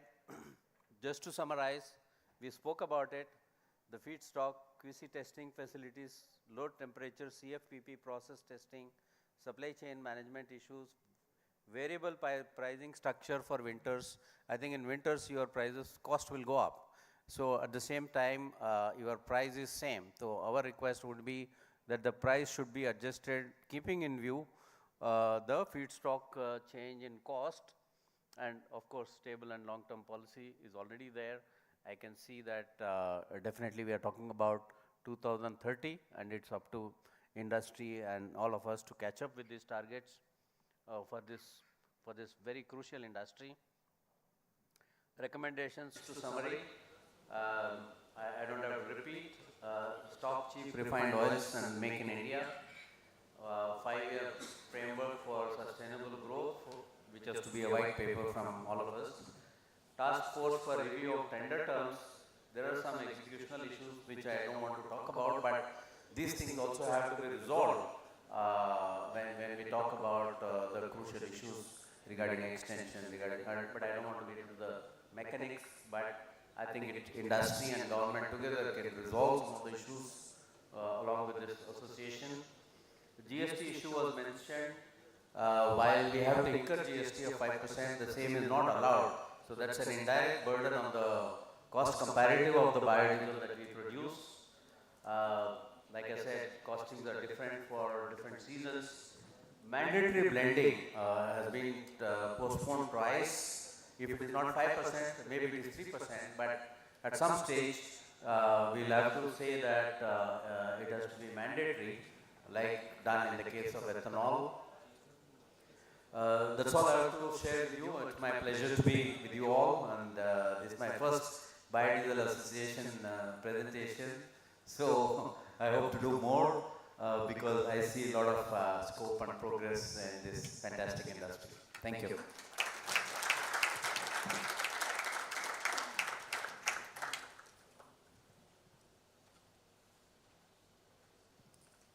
Thank you, Mr. Desai, for your giving us a good insight of the vegetable oil industry in the country. But I have one or two questions with you. That you were speaking about rapeseed and soya production increasing in the country. So, as far as I understand, rapeseed is also an edible oil, and the biodiesel national biofuel policy prohibits use of edible oils for making biodiesel. So, are you talking about rapeseed directly or rapeseed acid oil, something like that, which is to be used on it? What is your proposal on that? That was more to say what is the total domestic oil and how big is our import dependency. And of course, mustard being a very unique oil, which is non-import substitutable, it will continue to go for food usage. I don't think our solution for biodiesel industry lies in either rapeseed or soybeans, but towards better self-sufficiency in the veg oil sector, I think the domestic crops needs to grow. That is also a national priority, because in the last 1.5 year, the vulnerability of Indian veg oil sector has come out when there is a Ukraine crisis and when there was a ban by Indonesia to export. I think eventually, apart from the biodiesel goals, India's national priority is also to increase our domestic supply from 35% to, let's say, 45 to 50%, for which we have given a concrete white paper to the government. So that comment was more about describing the veg oil sector, but not about all the oils that India produces, but not directly related to the biodiesel solution to the biodiesel. Yeah. And another thing you touched upon, that is the policy framework. What type of policy interventions specifically you suggest that should be taken? One I feel was you were talking about this making a mandate. That can be one. And another one, what you were telling was this prohibition of imports. But how it can be really implemented on the ground, given the supply-demand scenario normally will always dominate the markets. If cheap oils are available, refined oils, it will come. There will be, what is your expectation or your recommendation that should there be imposition of higher taxes by which you do it, or by way of putting prohibition? Yes, yes. I think I would restrict my comment to the stearin part of it. So, just by refined oil is not so cheap. Out of 80 rupees, of 5 rupees that an Indian consumer pays, the refined oil is probably cheaper by 50 paisa or 1 rupee at best. But what is happening is that because of influx of refined oil, due to the inverted duty structure in Indonesia, that means they are putting less export tax on the refined oil. So the refined oil, any trader, anybody can bring it. It is not really benefiting the consumer, but hurting the industry in terms of capacity utilization. So when Indian industry capacity utilization drops by, let's say 30%, the costs go up. So the industry starts becoming unviable. So that was the one definitive point on the stopping of refined products, in simply because it is not helping the Indian priority of Make in India. See, India does not want to import refined product. It's like saying, can India import biodiesel from Indonesia? It's like that. But whereas we have a national priority that we should make it in India, right? So other policy is clear. It's more or less clear that the biodiesel tenders or biodiesel consumption at this rate with the target of 2030, I think if that is written in stone, of course every year will fall short in the initial years, but eventually industry will catch up if it is profitable to meet those targets. So that policy should be stably declared that this is what it is, and we are going to eventually make biodiesel consumption mandatory. And there may be other creative ideas that should come up in terms of policy. GST is one, for example, the benefit. I think India is very uniquely positioned. If I see the global market, you don't need to give 30-40% subsidy. In US, you are aware, to make 1 ton of, let's say, $1,200 or $1,000 worth of biofuel, about $350 is the mandate that the government gives as subsidy.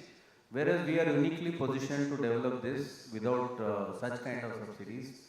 But in the initial years, it has to be incentivized, make it profitable, definitely, then the industry will catch up. Thank you, Mr. Desai, for clearing this. Now I will request my dear friend P.C. Gupta to please share his thoughts on TBO. P.C. Gupta has done a lot of work on TBO.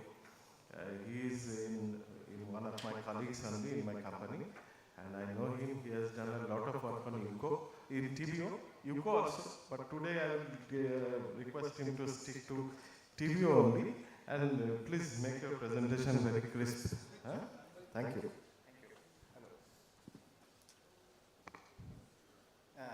Thank you, sir. So, thank you, Biodiesel Association and Sandeep ji for giving me opportunity to talk about on most unexplored topic, that is tree-borne oil seeds. So, tree-borne oil seeds, we heard about it or very less about it. These are the seeds which is produced by the trees which are found in forest, and this seeds or fruits having a good oil content, it can be easily extracted and can be used for various purposes. And one of the purposes is our biodiesels.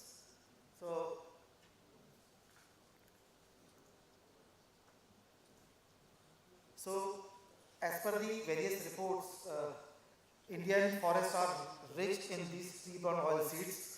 Around 1,000 types of seed species, plant species found in forest which can producing these tree-borne oil seeds.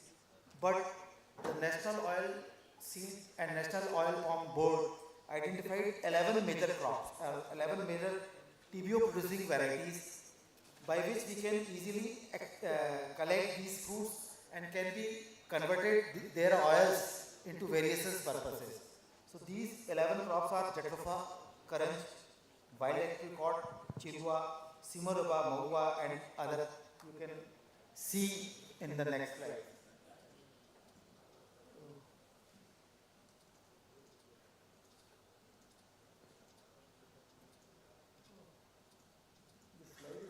Okay.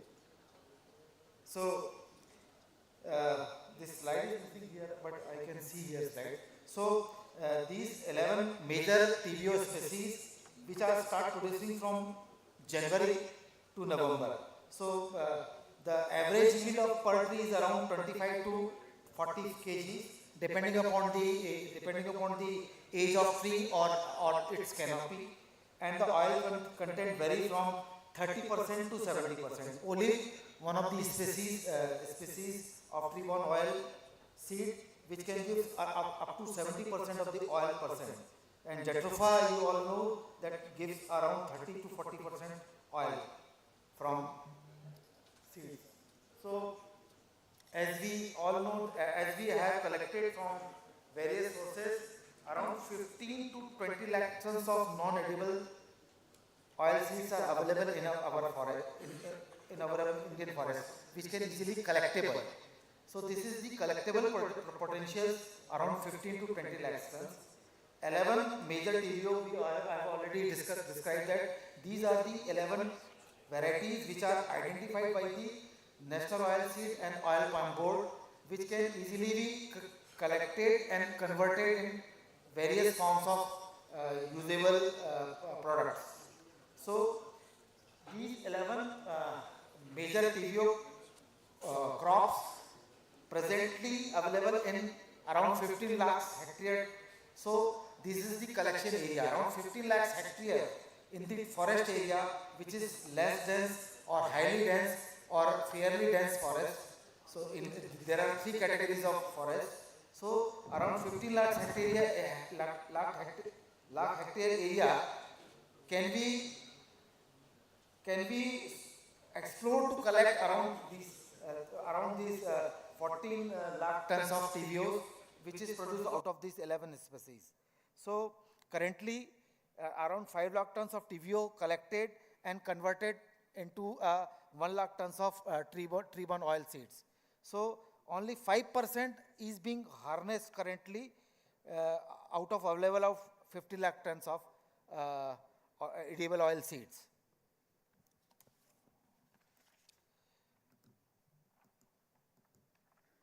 This is the crops.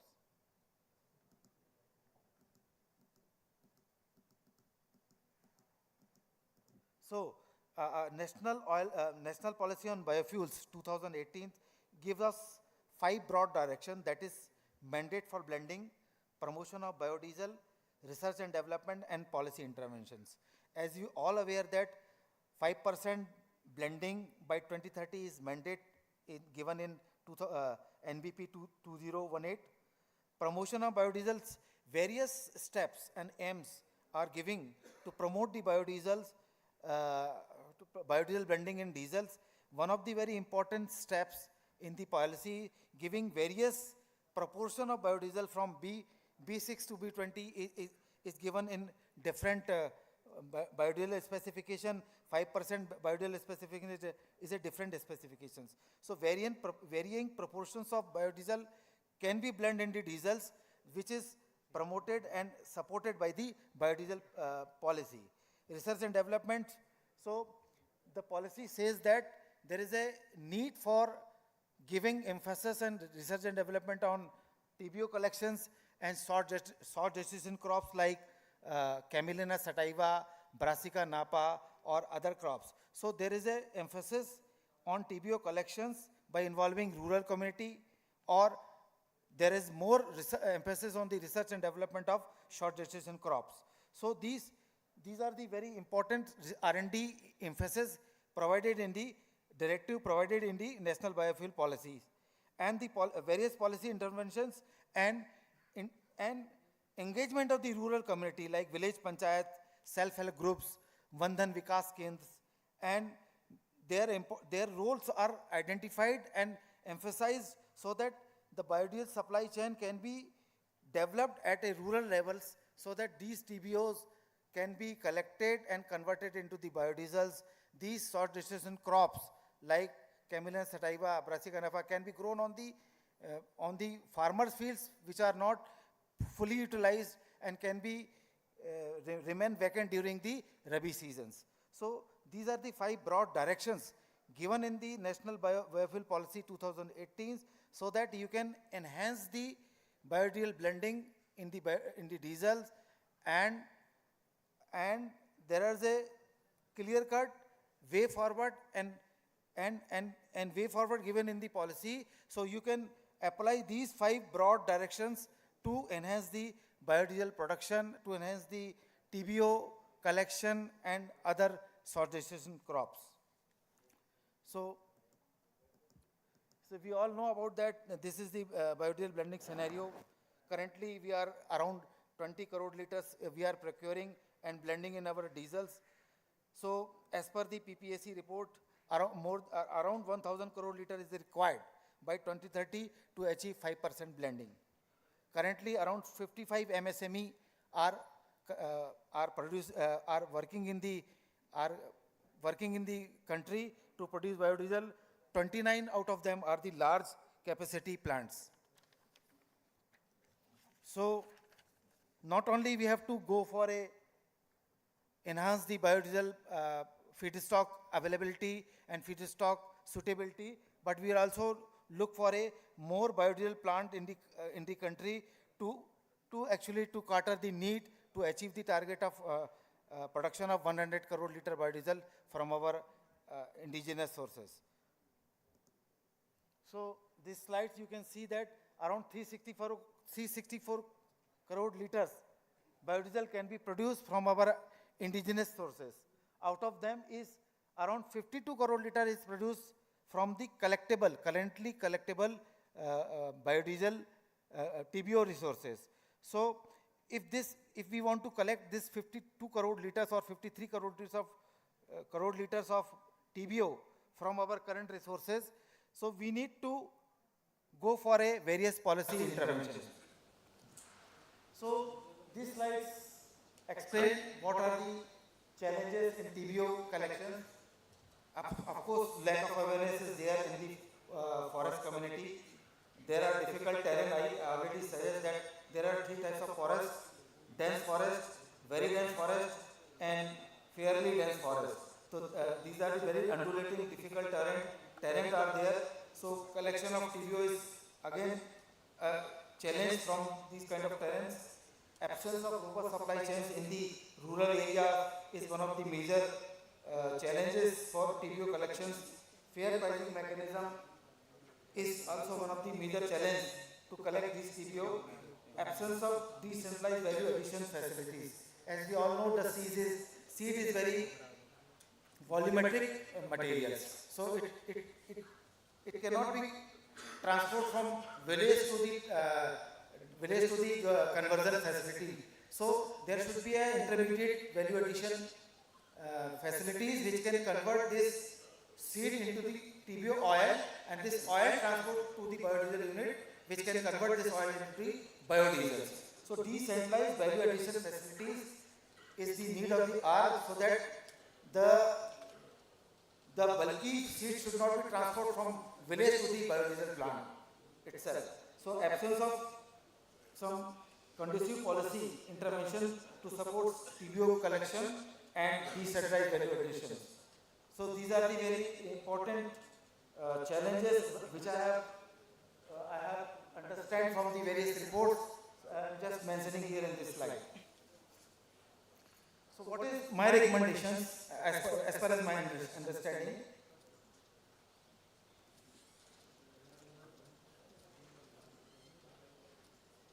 Fair pricing mechanism is one of the important way forward and important policy intervention required to grow these sectors, to enhance the TBO collection and to enhance the non-edible oilseed crop production. How we develop fair pricing mechanism? TriFed, the Tribal Cooperative Development Marketing Corporations, is already doing something in this area.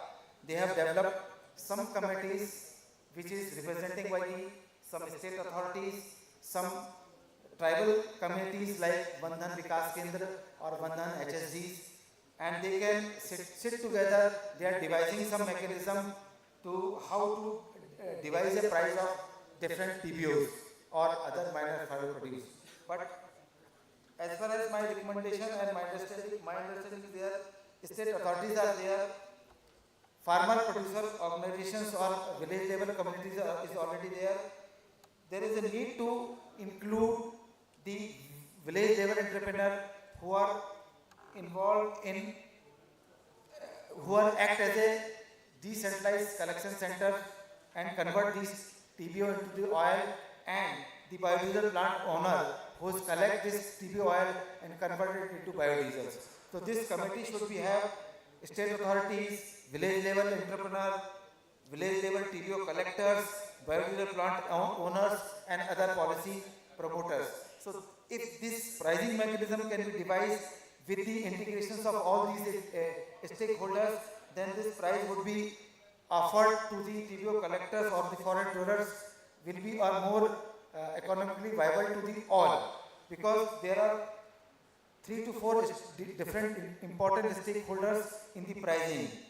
Forest dweller, definitely there is a very important stakeholders who is collecting the TBO from the difficult terrain, bringing to the seed collection centers, and the second one is village level entrepreneur who is collecting this seed, storing it for a certain period, and then converting it into the TBO oil. So he is also a very important stakeholder. And then biodiesel plant owner who is collecting, who is taking this TBO oil from the village level entrepreneur and converting it into biodiesel. And the end user is OMC or any marketing companies who is actually blending it into the diesel and blending diesel. So these are the important stakeholders.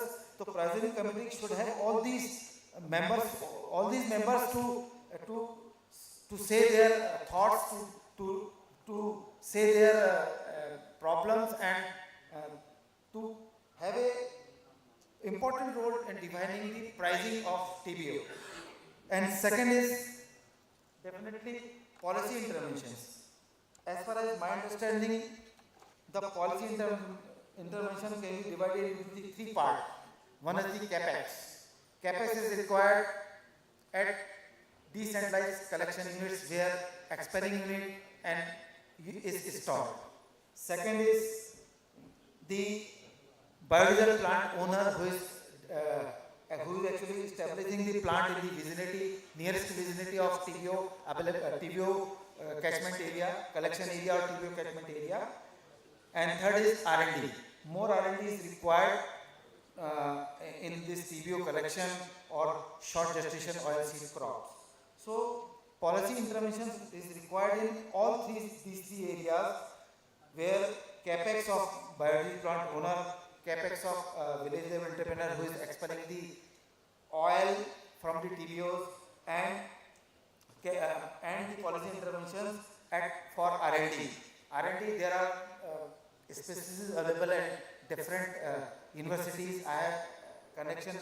I have talked to this Indian Oil Seed and Oil Research Board, IIOR Hyderabad. They have some varieties which can be grown in Rabi fallow. Rabi fallow is the land which is remained vacant after the Kharif cultivations. So because there is a limited moisture available in the Rabi fallow land, so if any varieties or any species of non-edible oil seeds, like we are discussing about brassica species, which is edible, but there are some brassica species which comes under non-edible category. So that can be grown under Rabi fallow seeds. So more R&D is required on agronomic practices of brassica species which can be grown on that Rabi fallow land. So R&D policy intervention is also required. And next one is sustainable supply chain. So decentralized oil seed collection centers, so storage facilities, shed, weighing balance, moisture meter, quality parameter, that all can be stored, all can be discussed at decentralized oil collection, decentralized seed collection centers. So there are a lot of capex is required also at decentralized collection centers. That will be discussed in detail. So we have because of some limited time, so these are some points in fair pricing mechanism which I have already actually discussed. Some policy interventions. So there is a need to develop a special policy to engage these tribal communities and the biodiesel plant owner who can interested to establish their plant in the TBO catchment area. So a special policy intervention is required to collect the available potential, that is around 15 lakh ton of TBOs in the country. Then like Bandhan Vikas Kendra. Bandhan Vikas Kendra are the Vikas Kendra who is working at the ground level and collecting various types of minor forest produce. There is a special policy to be implemented at the ground level for the Bandhan Vikas Kendra. And then the requirement of the dedicated policy, just like a Pradhan Mantri Bandhan Yojana. There is latest one Yojana is implemented at ground level. Similar policy or some policy in policy intervention in the same line is also required to enhance the TBO collection and its conversion. So many things are I already discussed with the people here present here. So I think this is some point for supply chain mechanism. So there is a need to bridge the gap between backward and forward linkages. So I think, sir, I can summarize here. Thank you very much. Yes, you see, your content was good, but it was a very long one. But what I gathered from the basic presentation, that there is a requirement for creation of self-help groups who can collect, and then it has to be a model where tree-borne oils seeds are to be collected and processed in that by that self-help group or maybe a farm produce organization, and then the oil has to be transported. Maybe 1 barrel per day it can be done, but it has to be scaled up, and a lot of work is required to be done. I think the biodiesel industry can take a clue from this. Every factory can target a catchment area and develop this sort of a model whereby we can increase TBO. TBO has potential, as he told, 50 lakh tons is there. By the way, what you were telling 50 lakh tons is available, collectible. But currently what is happening? Is it getting collected or it is just like that? Around 5 lakh tons is collected from the reports and 1 lakh ton oil is produced from these TBOs, different TBOs. But it is utilized in different kind of industries like lubricant and they are collecting and using in different industries. Good, thank you. Now I will call upon Shivas Chaturvedi. He is Director of Bluestone Energy, a young entrepreneur and a very one of the most experienced eco-aggregators in the country. I will request Shivas, please give us a brief about the development of our eco-sustainable supply chain, and I request you to please stick to 5-10 minutes time. I'll try and summarize that as soon as I can. Hi everyone, good afternoon.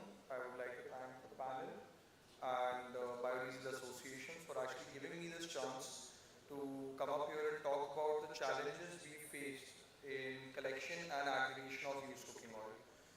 So this movement started in 2018 and we have actually started collecting in 2019, from 2019. So it's been 4 years since we started the process. We we've had a lot of support from FSSAI, and we've had a lot of support from IOCL, BPCL and HPCL, all the OMCs, for procuring the biodiesel that we've manufactured with this cooking oil that we've aggregated. Now, this movement started as a partnership between two ministries, that was the Food and the Petroleum Ministry, so that companies like mine can actually go in the field and aggregate a silent killer that nobody really talks about or is aware of. Now, that silent killer is used cooking oil.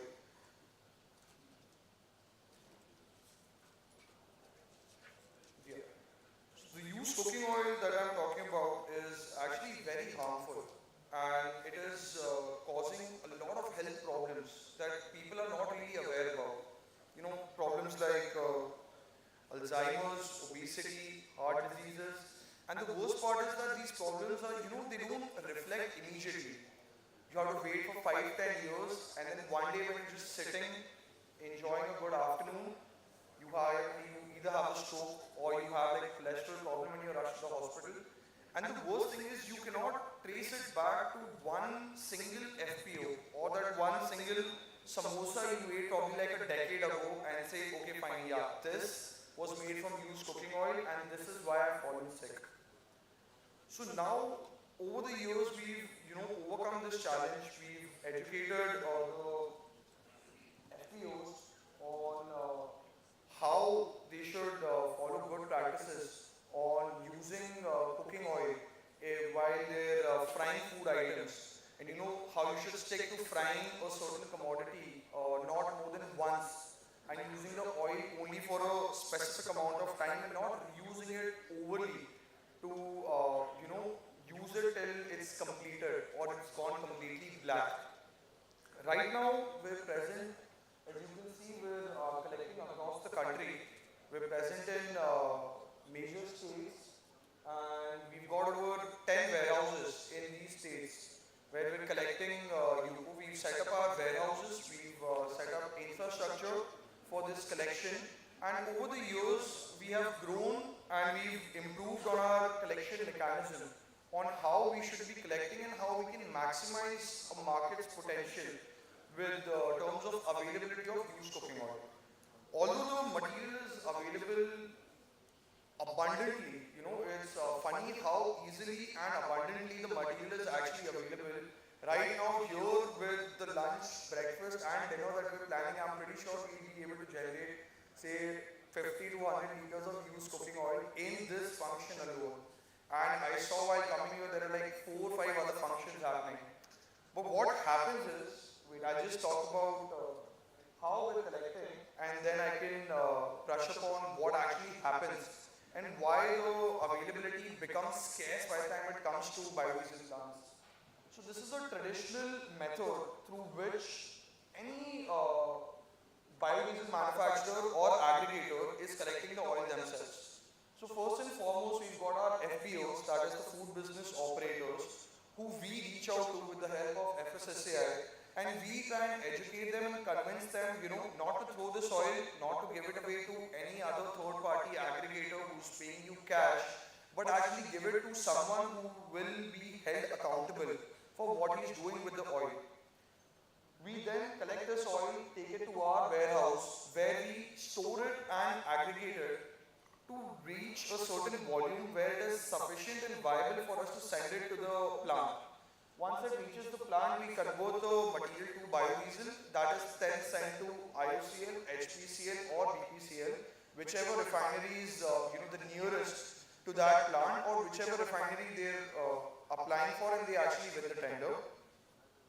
Now this is the bookish method that happens. This is what is the ideal scenario that is supposed to happen. But obviously we've got some challenges in ground level. And as you're aware, that the biggest challenge we face right now is lack of education in the FPOs and the grey aggregators who are present and buying the material for cash. Now what happens is that if, for example, a person is selling the oil or buying fresh oil at, say, for example, 80 rupees, and they're selling it for 60, 50 rupees to us, because we've got our overhead criteria, we've got our pricing, we have our conversion costs, and we have to wait for the payment to come in. And there are many factors which constitute to this. But what happens is they are approached by random aggregators and oil collectors, or as everyone might be knowing them as bhangar wale log. Now what happens is that these guys come in, they pay cash to these food business operators, and that is very difficult for the operator because they're not that educated. For them to say no, they're sitting at their shop, they see someone walk in with a bunch of cash, giving it to them, buying the oil. Now for them it's a hassle that is going out. They don't have to worry about where to dispose this oil because as you know it's very sticky, it stinks. You cannot actually reuse it in cooking. Now, many people say that FSSAI has allowed top up of oil, but nobody in their sane mind, whoever's cooking, will top up that oil ever again because they know it will affect not only the shelf life but also the taste and appearance of their product. So for them it's a waste which they have to get rid of. The easiest way to get rid of that waste is unfortunately the cash dealers who are coming in buying it from them. Now, since they are not aware about what these aggregators are doing, the grey aggregators as we call them, they take this oil, they refine it a little, heat it, refine it, and they sell it back in edible to smaller guru udyogs who save a lot of money by not paying taxes. They also in turn buy this oil in cash. There is no regulation because the oil is under 22 TPC. And since the oil is under 22 TPC, no local food authority can also go and question them on how or where you got this oil from. And since the volume is so small, say for example, if I am aggregating illegally, for example, alright, and I am taking 20 tons oil, I'm not selling 20 tons oil to one player. I'm selling that 20 tons oil to 200 small players. So for example, any pani puri or sev puri that you are eating and you see a packet without FSSAI license, I can assure you that is made from used cooking oil and you should, stay away from that. So like this, there are many players who buy this second-hand oil and they're completely reliant and dependent on this. So we really need to do something about this. We have to stop this. And other than that, there are not many FPOs who are aware that, you're supposed to discard oil. I have been to so many restaurants where, Chinese restaurants where they're using oil to fry their spring rolls or wontons or paneer chili, whatever, and later whatever oil is left, they use that to make chili oil, Szechuan sauce, soy sauce, and they openly tell me that, sir, there is no discharge. We have worked out on a method where we completely utilize every drop of oil that we're getting. But the thing is, you're not supposed to utilize every drop of oil. आपके घर में newspaper आता है, आप उसको पढ़ते हो, आप उसको रद्दी में डालते हो.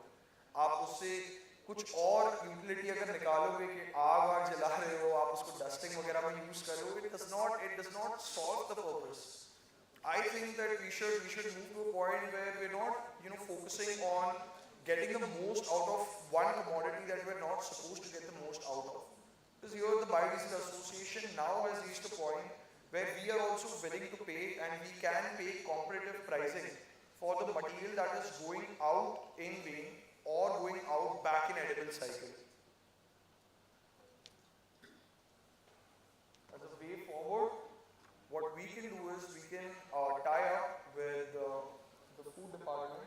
So I'll just take like 2 minutes more. As a way forward, we can tie up with the local food department, and we can actually have campaigns and we can have drives where we're educating smaller FPOs.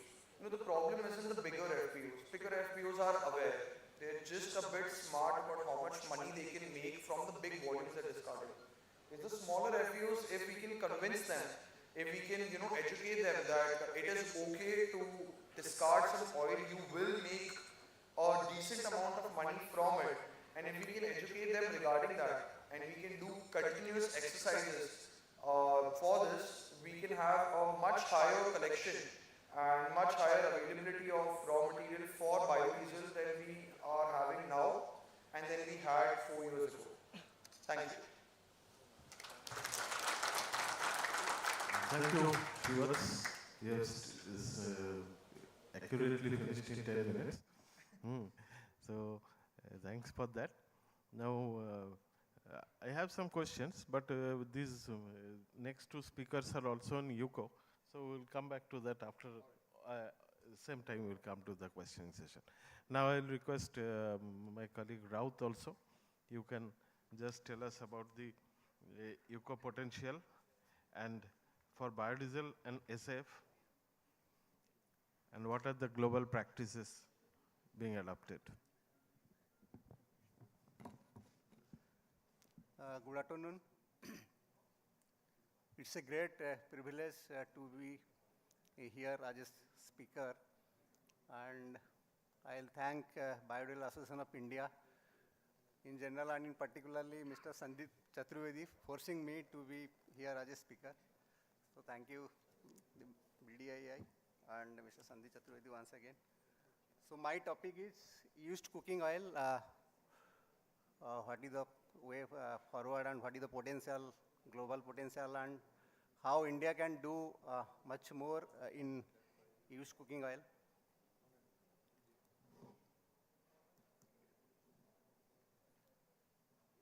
So as a previous speaker spoke about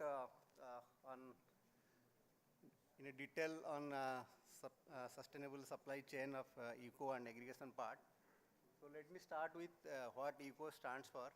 So as you know that after 2 times of frying, the vegetable oil or the cooking oil cannot be taken for further use because the total polar compound will exceed more than 25%. So if it is exceeding 25%, so it should be discarded or it should be given to some other use, so which we will discuss in the next slide. So the used cooking oil that we are getting in the street vendors or the big Taj or Radisson or big food chain or restaurants, they may be using good quality of oil. But down the line, when we encounter with the street vendors or roadside vendors, then we definitely can tell that they are using the already used oil. So that is, as you know, that is a carcinogenic, that used cooking oil, because after much more frying, it will the molecule will break down and it will catch the flavors and odors of the food we are preparing. So with that, the vegetable oil becomes unfit for human use, and that is carcinogenic and Alzheimer's disease also, and it can give to obesity, so many problems.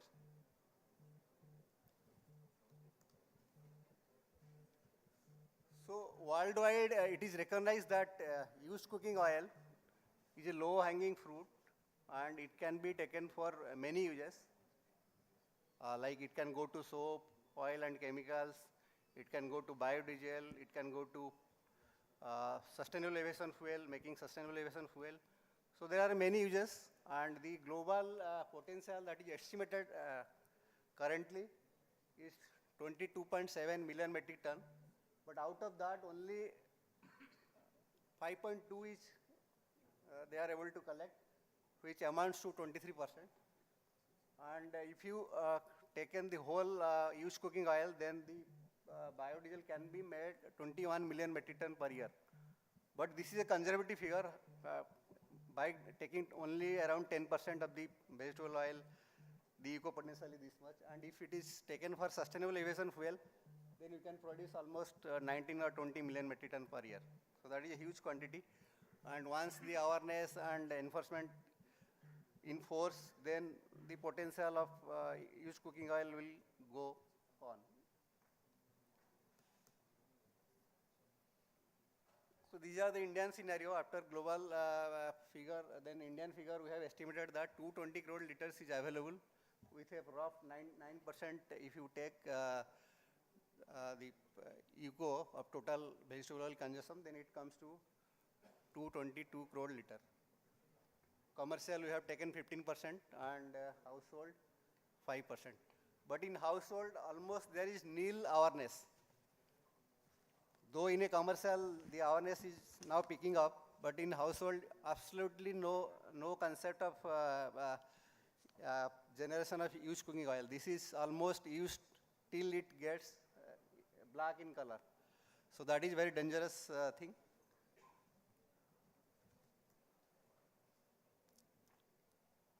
Then this is the vegetable oil consumption of India.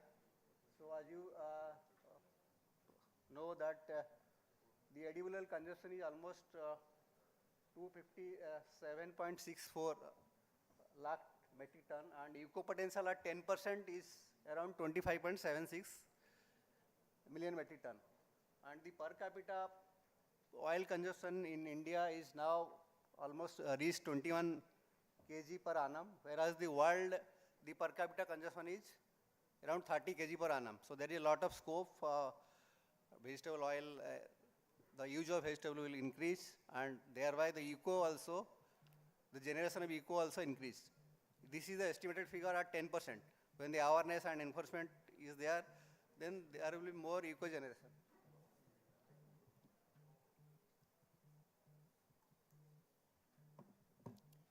So out of many uses of used cooking oil, like it can go to chemicals and soap manufacturing industry, and it can be taken for biodiesel and SAF. So we'll discuss about biofuels.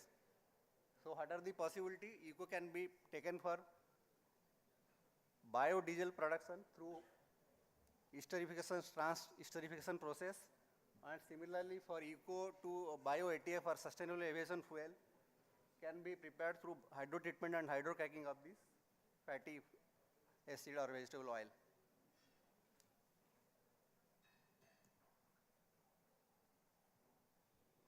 So these are some of the success story for eco collection to happen in a great way. Collection beans. In other parts of the world, they are positioning the collection beans in the supermarkets, mall, and where there are activities and some restaurants. So there is a well laid down collection system. Then events, and at a regular interval, they are organizing some events to give a hype on eco collection drives and to give a awareness and teaching to the mass about the eco, what is the pitfalls of using these vegetable oils more than 2 times. Then the recycling programs, then commercial collections also, like there is a mechanism, tie-up mechanism with big restaurants. They are tying up with some aggregators in a permanent basis to collect whatever the oil generated on a fortnightly or monthly basis. They will be collecting from their doorsteps. So that will also help for generation of eco in a much more quantity. And last but not the least, legislation and regulation part. But this is the biggest part in eco generation chain, because if there is no regulation or no enforcement, then eco generation will not happen. So as we discussed that the total polar compound should not be more than 25%, and it should be, as soon as it reaches more than 25%, it should be discarded. So that should be the regulation, and it should be enforced, and it should be regularly, some authority should be there to check that it is happening.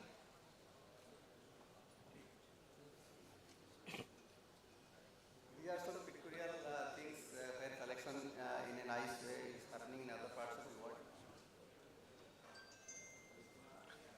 And the last part we can adapt it to the Indian context. As we have discussed, some robust collection programs should be there in big restaurants and designated places. The collections mechanism should be there so that all the household or big restaurants should be encouraged to drop that used cooking oil at that designated places where the aggregators can collect to the biodiesel or SAF, whatever the case may be. And the regulation and standard we have discussed that the enforcement mechanism should be in place so that the vegetable oil should not be used more and more times. And public awareness, because I think this used cooking oil things should be taken in a school curriculum so that children at a young age should be aware of these used cooking oil and vegetable oils, the concept, so that that awareness will have a cascading effect when they grow up, and so that will have a bigger impact. So I think some curriculum should be there on used cooking oil that should be imparted to the school children, and regular campaign in restaurant and cinema hall and other parts of the city or happening places should be conducted, so that people are aware about these disadvantages of using the used cooking oil.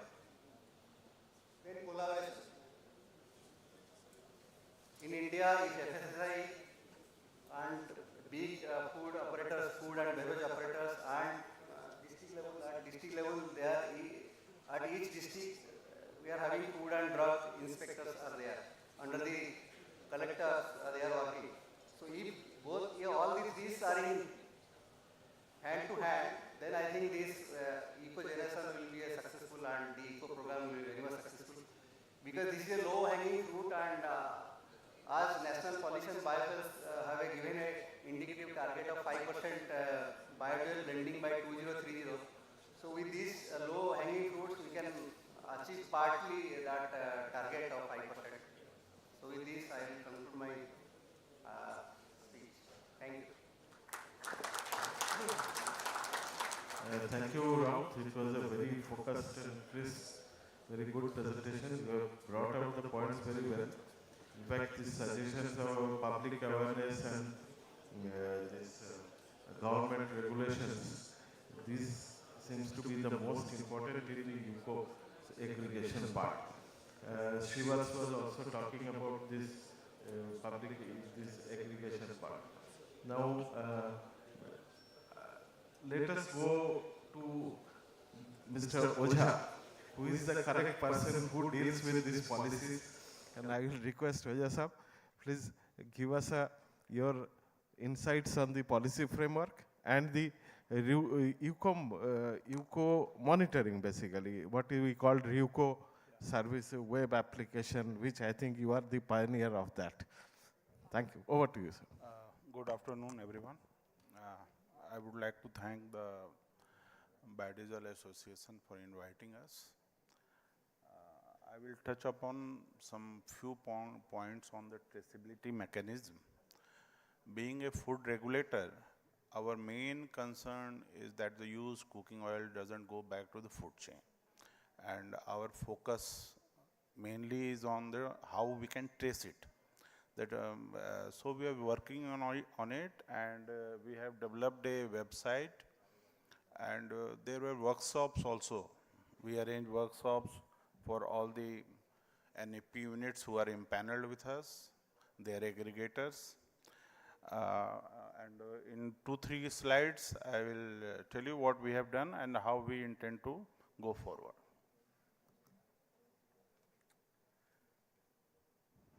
On the 15th March, we made that traceability website live for all our NFP units and aggregators and FBOs to register themselves and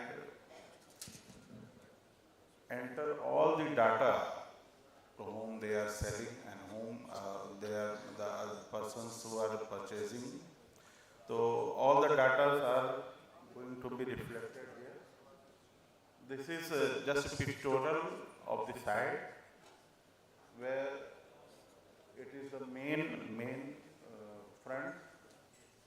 Once a NFP unit enters, this is how it looks like, how much UCO is being purchased, UCO converted, and all this data is there.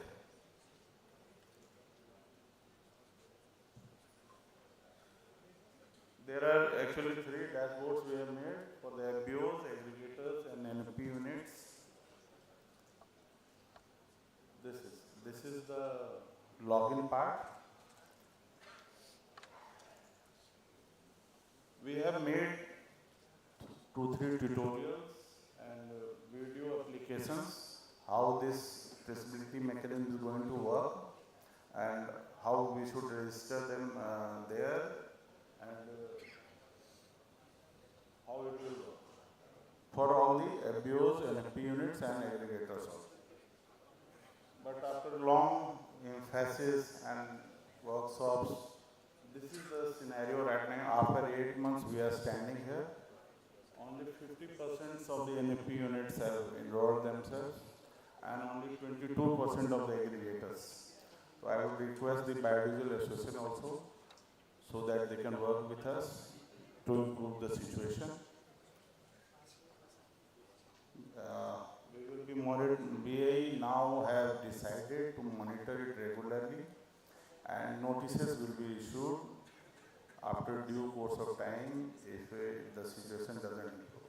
And I request all to please support us in this endeavor so that we can move forward. Thank you.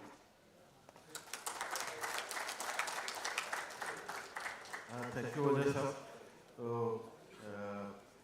before I make the floor open for the questions from the audience, I will ask every speaker for just giving one action point which he will like to suggest, to which this forum, this Biodiesel Association can take up, and with the whoever it is, wherever it has to be taken up, if any action is there, which is the one prime most action which is to be taken by us. Mr. Desai, it is your turn first on non-UCO. Let us what should be very clear. Crude oil, crude CPO, imported CPO, refined duty differential is 8.5. Just increase it to 12.5. You will get 600,000 tons of stearin to be used in biofuel. Simple as that. Yes, I also noted it down that the duty structure of PS1 CPO may be made inverse in India as what is there in the That could be the action point, a non-UCO. And okay, so now for TBO, yes, Kisi, what is your point? Currently, Biodiesel Association is in the midstream. So they should look for their active participation in downstream where TBO is collected and sortation crop is produced. So they should look for a participation in downstream. Yes, I think that all I also touched upon during the discussion while summing up his point.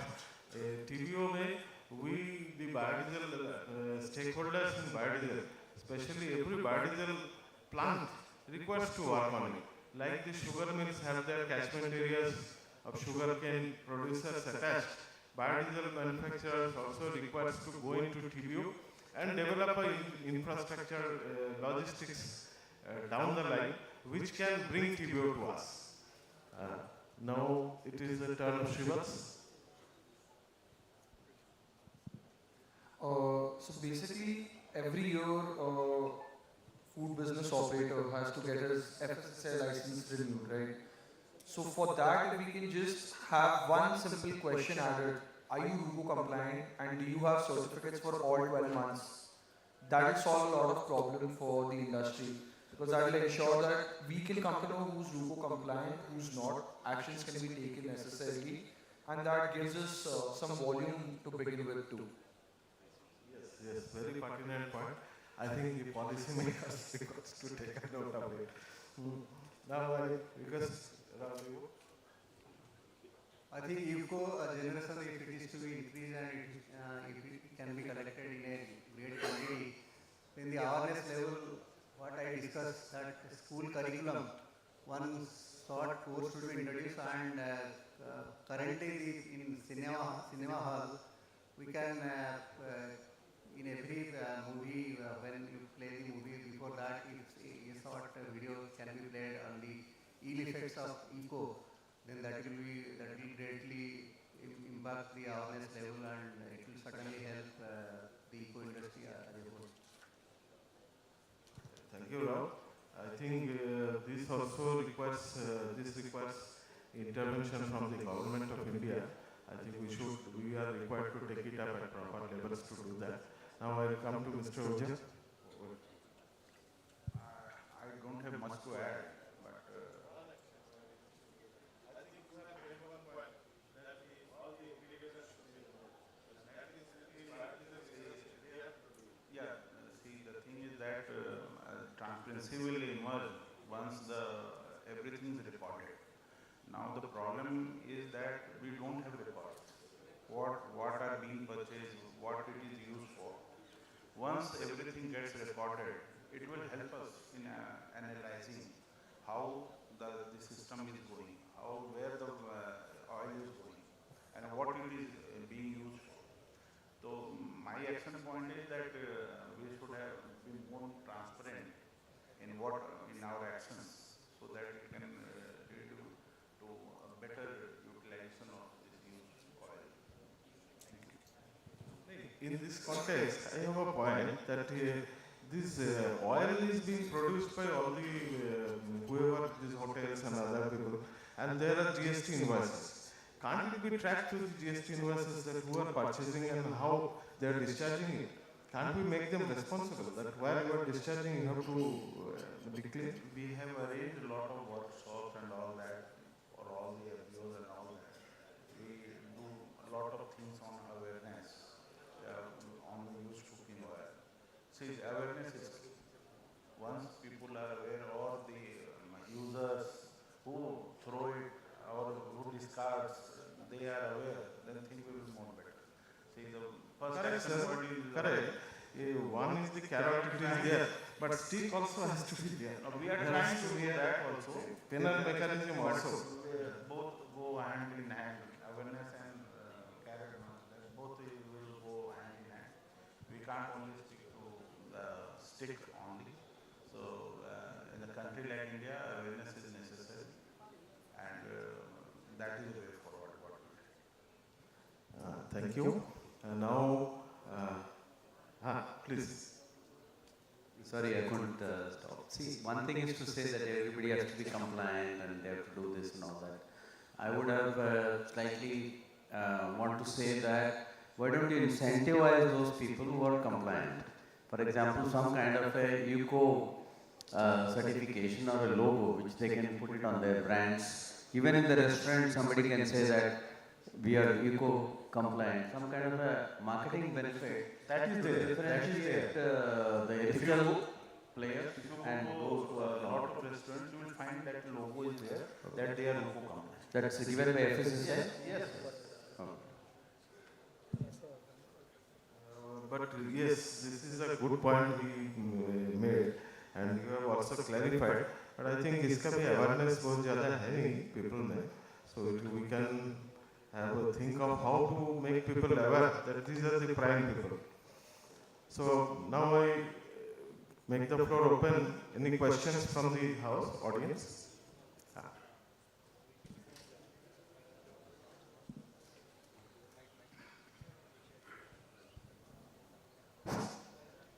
Good afternoon, sir. I have a small suggestion.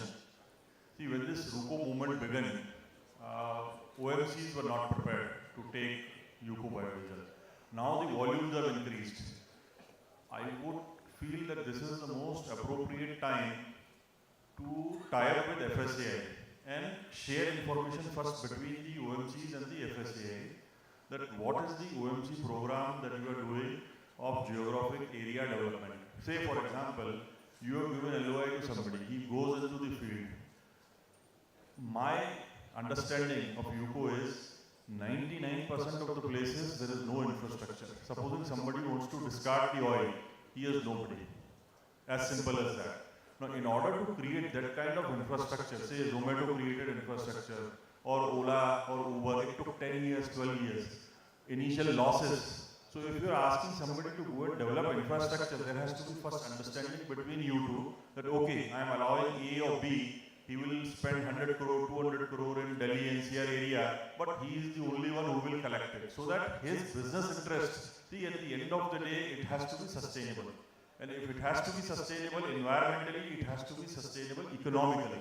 Because government can drive policies on a long-term basis without looking into profits. It can borrow and do charity. But industry will come on board only when they see a clear vision that, okay, if I am going to invest, there is some understanding already between the authority and the end user, and my investments are safe. So that would be a suggestion. Kindly look into it. Yeah, please, we will do that. also share our GA with them. We'll do it. Whoever we have given the for collection in which GA, that we will. We are open to suggestions, and we look forward to align with anyone who comes with suggestions so that things can be made better. Good afternoon, sir. Since we are talking about the measures that we need to take in order to enhance and sustain the biodiesel supply, sir. So one point I would like to bring up here is with regards to animal tallow, sir. So since we are based at UP, sir, which is supposedly one of the hubs for meat exporters, but as on date, sir, we strongly recommend a ban on export of animal tallow, sir. So according to our figures, the total animal tallow production is close to about 1 lakh tons on a realistic level per annum. But in the last 2 to 3 years, about 60 to 70% of this number is being exported to basically the HVO units like to Finland, Neste, this thing. So we, in that case, we are falling short of that raw material. On one side, we are not allowing import of feedstock for usage of biodiesel, and on the other side, we are allowing our feedstocks to be exported. So this is a contradictory thing, sir.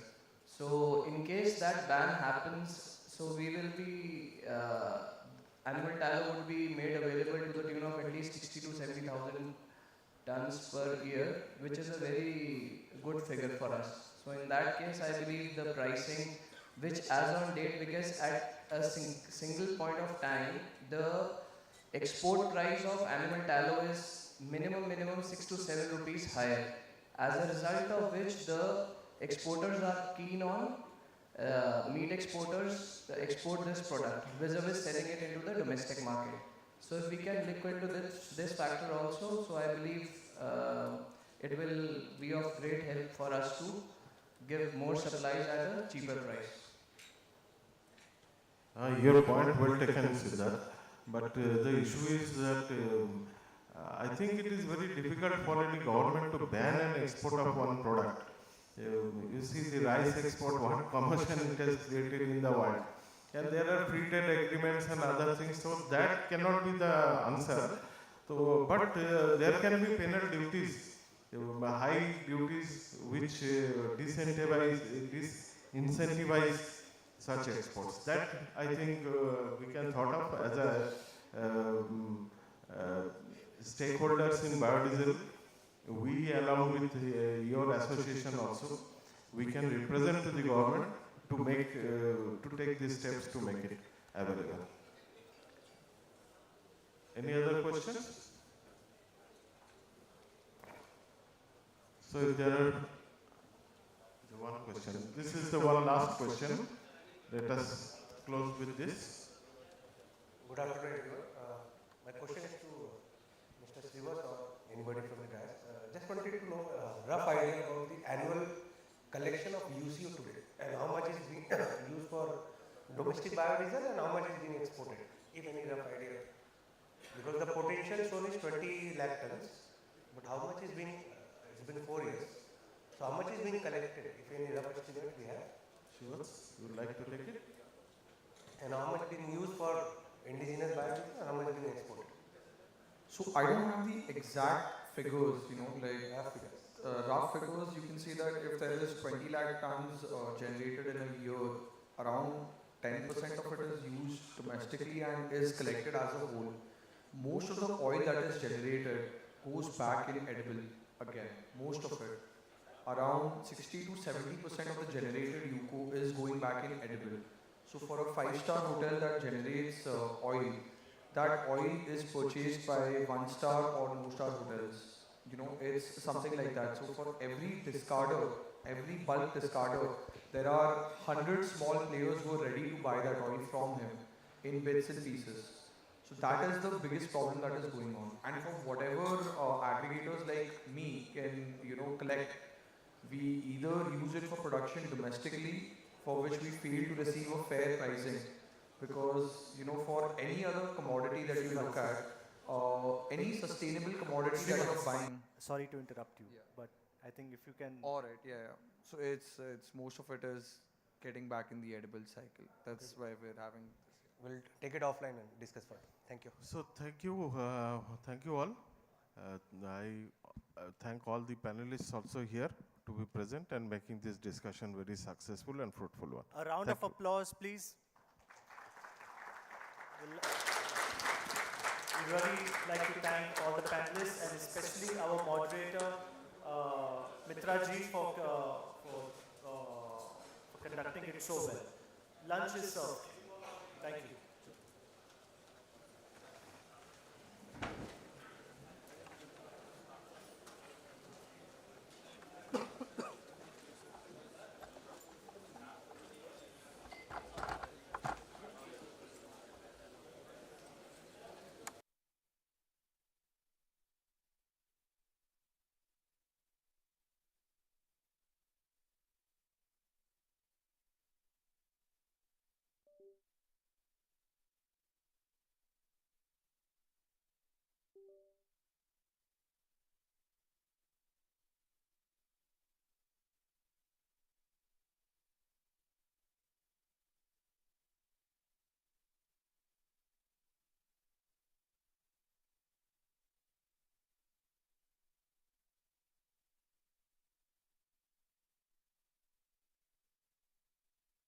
वो yellow ये मार रहा है ना 3200 पे मैं और कितना नीचे जाऊँगा कम कर दूँगा 3200 पे फिर इधर सेट करना पड़ता है फिर यहाँ से करोगे थोड़ा बड़ा करना 2.3 ये बहुत ही ज़्यादा है ना बहुत ज़्यादा वो इस पे दिखता है स्क्रीन भी आ रहा है रेड अभी भी पता आ रहा है लेकिन इसमें भी आ रहा है बहुत ज़्यादा यहाँ पे भी देखो थोड़ा रेडिस आ रहा है इसमें कम करने में कम एक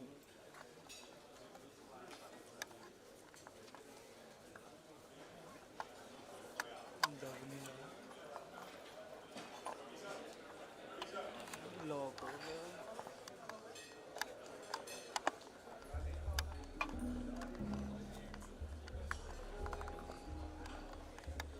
ज़्यादा हो गया थोड़ा थोड़ा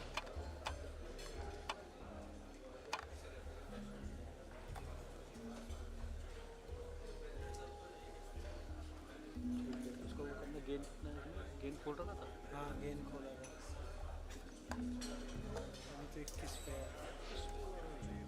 नहीं वैसे आगे कम करना पड़ रहा ना आगे इतने पे चल रहा है 12 पे जब लाइट नहीं है तो 21 खोलना पड़ेगा ना मुझे ये काला आएगा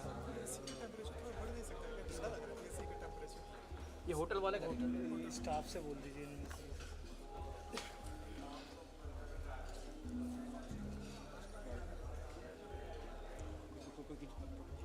प्रॉब्लम है अरे लाइट वैसे ही येलो आएगा नहीं क्या दिखता है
Please welcome Sri P.S. Ravi ji.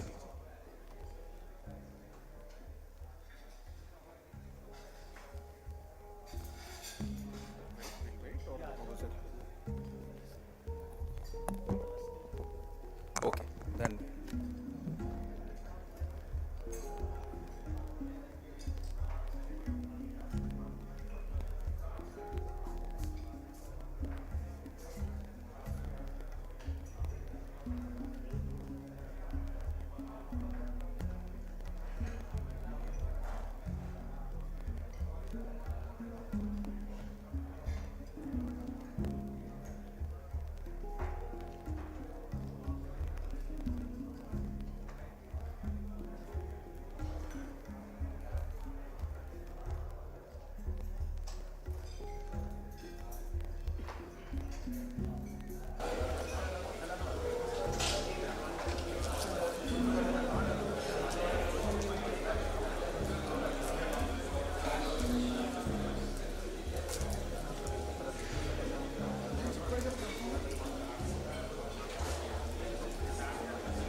Sri S.K. Mondalji, President Biodiesel Association of India.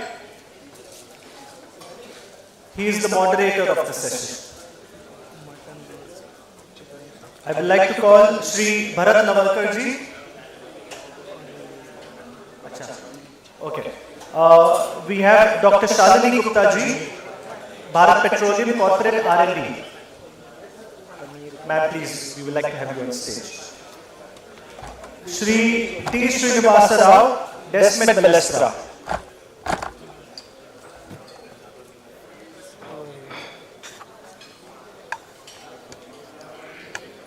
Srinivasa Rao ji? Okay. Shri K.K. Kishore ji, CGM, Hindustan Petroleum. And Shri Brij Shah,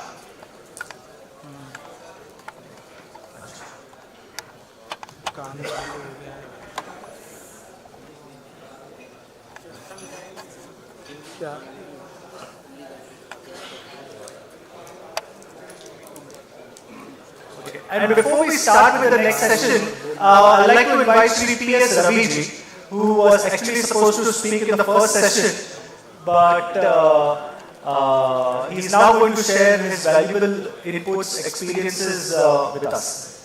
So.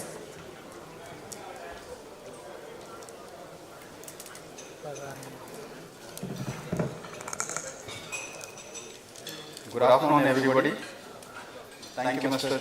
Chaturvedi, for giving me this opportunity to be here amidst all of you, dignitaries on the dais, and the guests who have come in today, biodiesel producers, consumers, technologists. I won't take much of your time. I thought let me just share my experience of having handled this ethanol blending program in the last 4.5 years.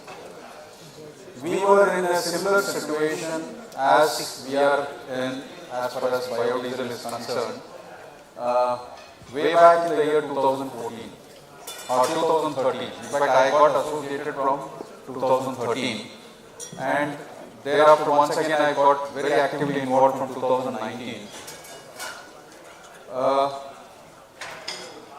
So there have been a lot of challenges which we faced. I think it appears to me they are quite likely similar challenges which we are facing with respect to biodiesel.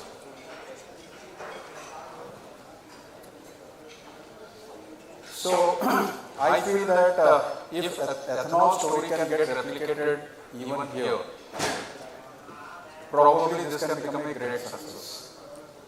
So let me just point out to only 3 issues which we tackled in the case of ethanol, and we will continue to continue to innovate and continue to find out solutions. So once all of us are solution centric, I think biodiesel procurement, blending, production, everything will fall in place. So the first point which comes to my mind of having worked in ethanol is, it's very important that we trust each other. I think trust is the bedrock for any relationship, but more so in the case of ethanol blending program, we found out that trust is very, very, very key. Trust meaning to say, I'm not just talking of quality. Quality is only one part of it. Trust means, can I openly talk to you, or can you openly talk to me and share your challenges, your perspectives, or can I share the same with you? So similarly here in this biodiesel program, the consumer, which is the oil marketing companies, the producers, which are the biodiesel producers, if we come together, I think the only mantra here which I would like to state, which I was sharing with somebody in the sidelines, is just keep engaging. Because every time something new will come up and we understand each other's perspective better, some solution can be found out. I can tell you, when we were doing ethanol procurement in 2019, just to give you an example, the procurement cycle used to be that I will float a tender. I am talking from oil industry side because BPCL being the coordinator. We used to float the tender. 21 दिन के बाद, after 21 days, you open the tender, you collect the offers, sit and work on it, and then place the order. It used to be a 1.5 months to 2 months exercise to even place an order. Today, from the time of bidding to the time of placement of order, we are in a position to complete this exercise within 4 to 5 days or at best even a week. How did this happen? It was only because when we engaged with each other and we realized, यहाँ तो price, we are not bidding for price, we are only bidding for quantity and the location. So we brought about improvements in our procurement processes, our systems. We made it much more simpler. And today I am happy to share in this particular platform, which I was sharing with Mr. Sandeep Chaturvedi in the morning also.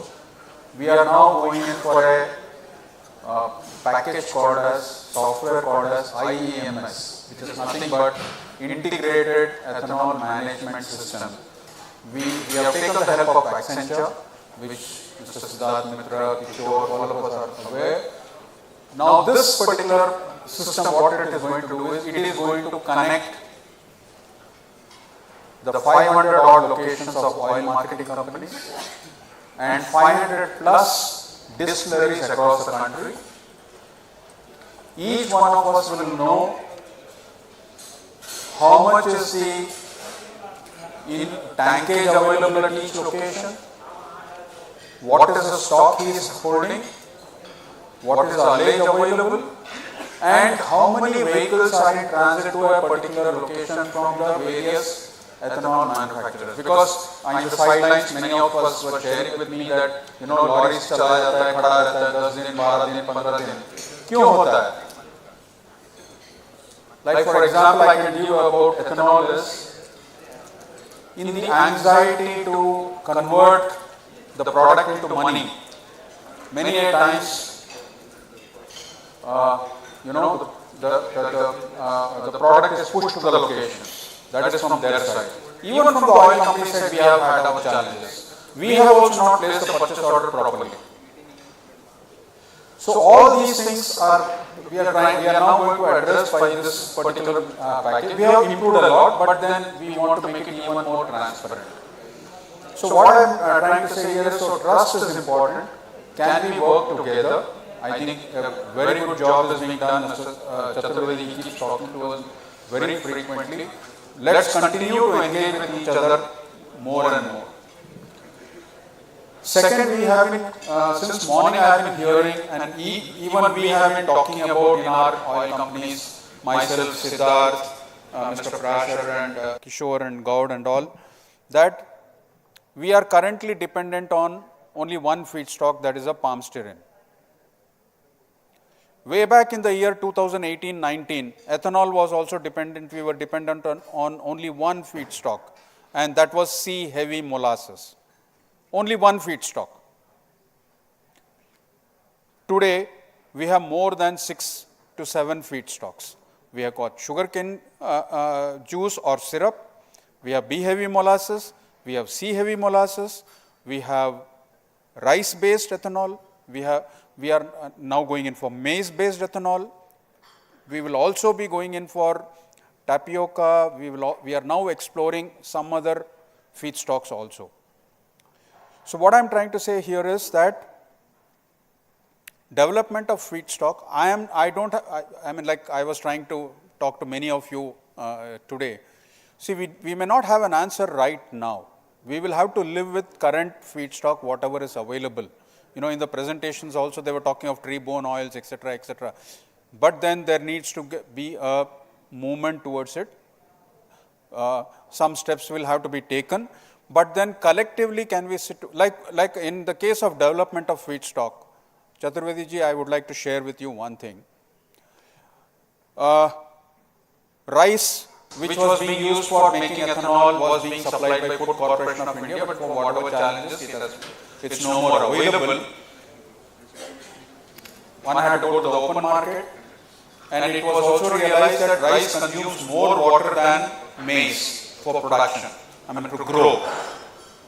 So we consciously as a country, we are now thinking of promoting maize-based ethanol. Now, it won't happen overnight. We also know that from oil industry side. I am sure the ethanol industry also knows that it won't happen overnight. But then we have joined hands together. Now the grain-based industry is now finding out ways and means of how they can actually get connected with the farmers. Till now, sugarcane industry is connected with the farmers. You heard Secretary talking about it. But sugarcane industry has taken 20, 30, 40 years to develop, and the ecosystem has got created. In the case of maize, if it has to get replicated, it won't happen overnight. But there is a lot of learnings. And now the grain-based distilleries have already started. See, there are aggregators. So I don't want to give answers. All I am just trying to tell here is that the time has now also come to also start looking at palm stearine. Fine, it is here to stay, no doubt about it. But what more should we do? Like in the case of ethanol, we have now realized that food versus fuel debate has commenced. So whether grain can go for ethanol. So already we have now started focusing our energy on developing 2G ethanol. IOC has already commissioned its plant in Panipat. We are commissioning in Odisha. HPC is also doing it. Maybe today it may be pretty expensive, but I know for sure you invest today, 3 years hence, 4 years hence, it may become, because of the changing environment, it will become much more, the technology will become easily available, or it will become more mature, so cost of production, etc. could come down. So what I am trying to say is that it's important, like what Secretary also said, that it's important that whether we can start creating an ecosystem for the feedstock, be it palm stearine or be it otherwise also. Third thing which I thought this is the last thing which I would like to share with all of you is that while now there is a big push towards maize, so one, cultivation of maize in the country has to grow, has to increase, for which people will have to start talking to the farmers, get connected, give them the price, and how do you arrange for the collection mechanism, they have to work it out. But now the grain industry has found out that there is another challenge. The challenge is the byproduct which comes out when ethanol is being made, that we call it as BDGS, means one of the byproduct. It's from rice, which comes out, it is easily accepted by the poultry industry. But when it is coming out of the maize, it is not so easily accepted by the poultry industry because of certain toxin levels. Now the grain industry is working on developing how do I bring in technology to sort out this problem. So the point I am trying to make here is, can I start valorizing or adding or getting more and more and more value from my byproducts as well. In fact, today the grain industry, they are talking to us, the sugar industry is also talking to us, we continuously talk to each other. They say, sir, abhi price badhane se koi matlab nahi hai. Same thing applies to you also, to the biodiesel industry. हम biodiesel का price बढ़ाते हैं या ethanol का price बढ़ाते हैं, तो ethanol का जब प्राइस बढ़ता है ऑटोमेटिकली मार्केट में राइस का भाव बढ़ जाता है. तो जो डिस्टिलरीज कहते हैं कि सर हमारा तो कन्वर्जन कॉस्ट वहीं का वहां रह गया, हमें तो कोई बड़ा बेनिफिट नहीं मिल रहा, ओनली जो फीड स्टॉक है वो वाला लेके चले जा रहे. Okay, so price alone again is not just the answer. Maybe yes, some tweaking may be required. It will happen. It will keep happening. But definitely, how do I get more value from my byproducts will make my industry, say ethanol industry, now in your case, the biodiesel industry, it will make this industry even more and more profitable. So I would just like to rest my case over here. 3 things. Trust, that is, can we engage with each other more and more and more, so that we understand with each other more and more and more. We understand each other so that actually if we solve can we solve small problems first? Second, how do I broad base my feedstock? It is easier said than done. I know, standing here, I know it will be it will only be an idealistic talk if I say kal se ye kar do, nahi hoga. We have to work towards it. But the first part is at least abhi biodiesel chal pada hai. क्यों चतुर्वेदी जी चल पड़ा है ना थोड़ा, पहले तो बंद था, at least now चक्का घूम रहा है. So once this becomes stable, which will definitely be stable, and oil industry definitely is interested to take this forward in a big way.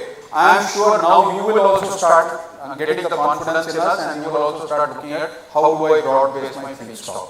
And the third one is, please valorize or please generate more value from the byproducts so that this industry becomes sustainable. And finally, can we take pride in telling that what has happened in ethanol has happened in biodiesel. I am sure one day Mr. Chaturvedi should come up and stand here and say, हमने करके दिखाया. Thank you very much. Thank you very much, Shri Ravi. I'm extremely sorry, Shri Srivastav ji. Please come on stage. He is also our speaker. I'm sorry, sir, I forgot to call you. I missed your name. So please give a warm welcome to Srivastav ji.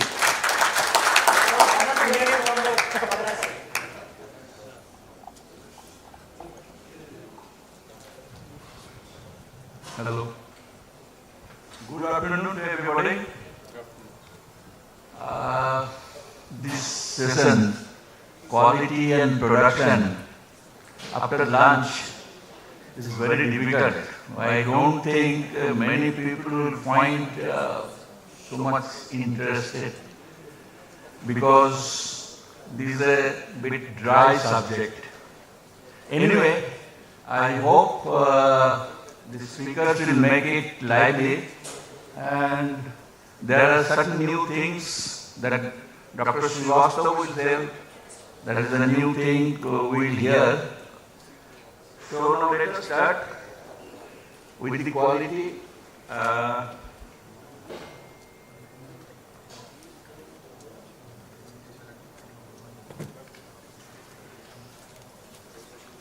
Okay. So we'll start with Mr. Rao, because first production to start, then quality will come. Okay.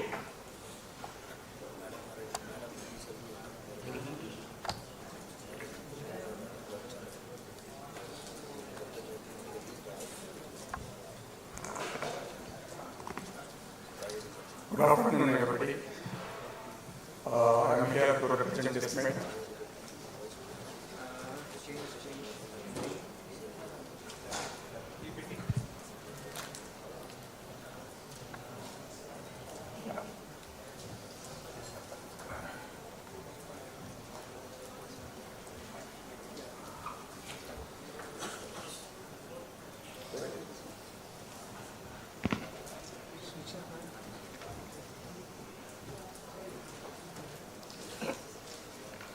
My subject is process optimization and quality assurance for cost-effective biodiesel production.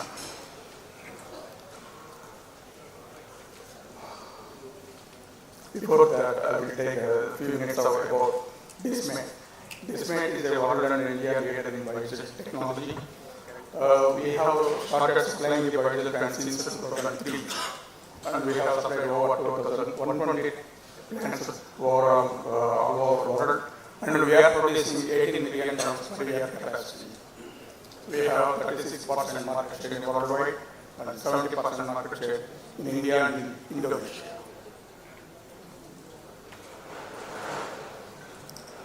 Coming to the process optimization, we have process and environment safety. It consists product quality, process parameters, PLC-based instrumentation and control, lab analysis, low operating cost, process design criteria, and process design features.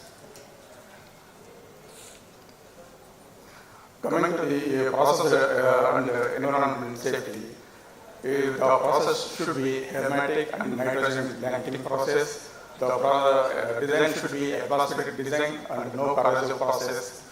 The plant should have single vent from the plant through scrubber and vent condenser, where negligible traces of methanol going into the air.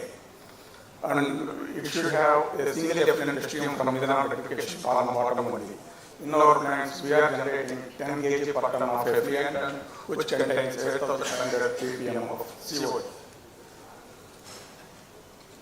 The plant should be based on PLC-based process instrumentation for accurate dosing of various chemicals and utilities, and with the safety interlocks. And the plant should be designed in compliance with the electrical and instrument specs for methanol, and we are following these codes in our design. Coming to the OSGL safety infrastructure, in outside battery limits, in external and pressurized MCC plant, control room to be foreseen, the control room to be outside of the process building. And it should be a flame-proof building lighting, safety perimeter of 15 meters, lightning arrestor, firefighting system, nitrogen blanketing to methanol and sodium methyl tanks. Process and environment safety you have to look out when we are going to design the plant. Consistent product quality, process parameter control. It should be based on PLC-based instrumentation and controls.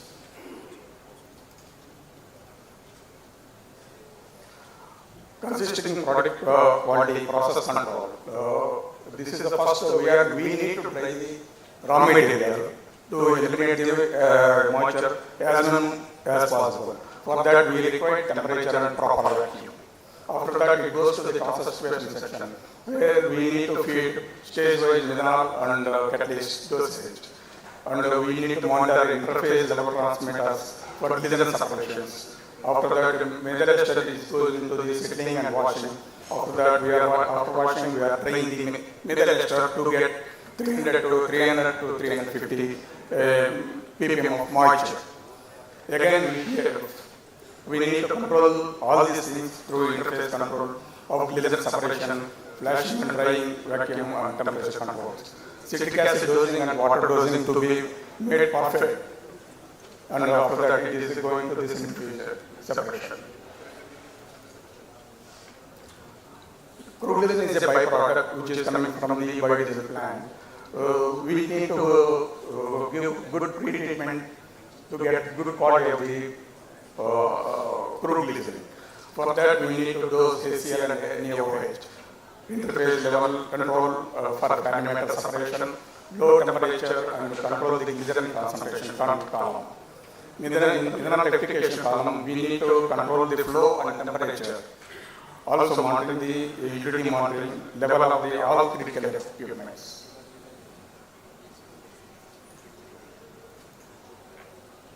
Coming to the quality, product quality, lab analysis is required. In the lab infrastructure, all the quality parameters to be checked as per the BS 15607. The most important instruments in the lab we require to check the extra content monotriglycerides, GLC is required. CFPP equipment, moisture content, to check the concentration equipment is required. We need to check the total contamination. Apart from this parameter, we need to check so many other parameters like elements, metals, everything. For that also we need another set of instruments. In the process control, periodic process sample need to be checked and analyzed. We need to check the out, once we send the product outside the battery limit, we need to check daytime spec also to transfer in the main storage tanks. Coming to the low operating cost, in the process design criteria for a future biodiesel plant, low operating cost, refined palm steel, I am taking the example of refined palm steel because everybody is using this is the raw material as a feedstock. In our design, we are using as low as catalyst consumption, it is 5 kg per ton, which is 1.6% of the feed material, and high methanol recovery. And we are using 100 kg per ton of methanol, excluding the sodium methyl. We are using low steam consumption as minimum as possible, that is 290 kg per ton. And also the power consumption, it is 17 kg per ton in biodiesel plant. We require, if you use palm-based raw material, we need cold clarification to reduce the total contamination up to below the 24 ppm. For that section, we are using 9.5 kilowatt per ton. We are getting a good crude glycerin, which is the premium for sale.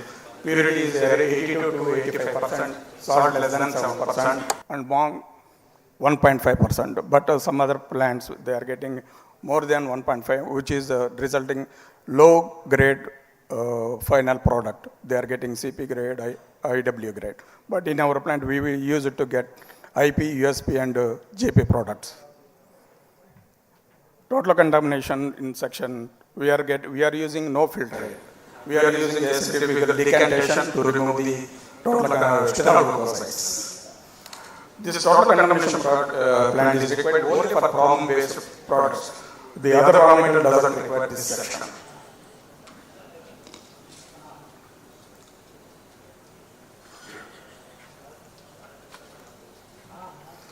Low operating cost of a refined palm steel require feed drying inlet for lowest moisture to reaction, transubstitution reaction to minimize the catalyst consumption and fatty matter production. See, everybody in the other plants, people are not drying the feed material. If the moisture is more than 1000 ppm, you will get more fatty matter, more soap, and resulting low yield per ton of input raw material. Transubstitution reaction section designed for minimum catalyst consumption. Methanol free flash to maximize the recovery of the dry methanol, which is not going for the methanol rectification. If you don't recover this dry methanol, everything is going to the methanol rectification section. There we need more steam to rectify to get 99.9% methanol to reuse in the transubstitution section. And we need heat recovery, good heat recovery for low steam consumption, methanol recovery and rectification design to get 99.9% of methanol. Glycerin purification section and drain section to get 82 to 85% crude glycerin with low mole.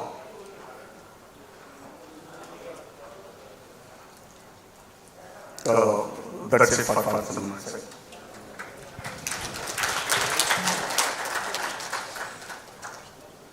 Thank you. Thank you, Mr. Srinivas. Desmet, so far I can remember that original, whatever the big plants, large plants they supplied India, all plants were based on the RVD, not steering. Yes, sir. And basically these improvements of steering and cost optimizations and quality control, yes, etc. However, Desmet is the largest, so I don't have any questions on Desmet, but only one question I will ask, that process cost optimization is a good thing, yes, but plant cost optimization is also required, because Desmet plants are very, very costly. Yes, I don't agree with this one, sir. But we are optimizing our project cost also in terms of MOC and everything. But in other side, you have to look after the safety of the plant also. Now, I'm quite impressed with the numbers that you have shown. Because because I have seen almost every biodiesel plant in the country, and the best plants are reporting yield of 98.5, 99, even your supplied plants, because they were designed for scale. Now that results into effluent, that results into wastage, that results into loss of profit. And in some of the plants, this loss is as high as the dabba technology, ulta dabba लगाया हुआ है, 14% loss. उनको पता ही नहीं, वो चला ही जाता है. So now that's something you're suggesting, and now Dr. Shalini is there. They have been looking at various products. Yes. Oxidation stability. Yes. Now, something that you very quietly slipped into your presentation. I don't know, many people didn't get it, but वो बहुत important चीज है. Yes, sir. Oxidation stability regarding acid. Yes. Soybean oil, which are high heavy materials. Sir, even palm people are getting oxidation of 1 and failing. They're spoiling the product. Now, if hermetically sealed, low temperature process, only one question if you want to answer. That what is the maximum temperature that you are allowing to the product in production process? In the transesterification section, we are No, not transesterification. Then recovery. In the recovery. Methanol recovery. When you recover in flesh drying, what is the maximum? Mineral rectification is a atmospheric design. Mineral rectification section. No, sir. My question is when in the two phases, you have ester phase which has got some methanol in it, but you need to remove it. Yes. And you have glycerol. I am not concerned with glycerol. You can subject it to any temperature. The ester phase, which is very important for the oil industry to understand why product fails in oxidation. So that is the point where temperature plays a very important role. What is the maximum temperature you use to recover or strip out the methanol from the crude biodiesel? So when we are recovering the dry methanol, we are operating at 60 to 65 degrees centigrade under vacuum. Thank you. Now everybody should listen, this will be recorded, because I know there are people who are so stubborn, they subject biodiesel to 140 degrees and then fight with QC labs to हमारा oxidation में fail कर दिया. But I never heard palm-based biodiesel will not qualify for the oxidation stability. No, but I don't know. Oxidation stability was never a problem for any desmet plant. No. I'm supporting this. Well, we never heard, sir. We never heard. Sir, my concern is for hundreds of plants across the country who desmet struggle. आप बोल दिया desmet बहुत महंगा है, वो कैसा खरीदेगा desmet? Biodiesel is successful now. Credit goes to the OMCs and the MOPNG. And Honorable Secretary said now you don't have to worry order मिलेगा नहीं मिलेगा. धंधा पक्का है. That assurance has come. Till last 10 years, people were worried. I think Desai ji said in the morning that we were thinking dismantle करके हटाओ biodiesel को. नहीं चलता है. So why would people invest? Now that things are looking normal, people will even buy dismet. They will go a step ahead and ask dismet to और ज़्यादा 10% ले लो, but मुझे assure करो. That is, but most of the large number of plants which are in the MSME sector, they are making this mistake day in day out. They are not listening. That you should not cross temperature and do it under high vacuum, otherwise oxidation stability will be compromised. So thank you. वो अगर मैं आपको जगह होता मैं नहीं answer कर रहा इसको. Thank you, sir. Great secret. Okay, thank you. Now, Dr. Shalini Gupta, she will be giving us quality assurance and quality control labs for testing as per IS. Same.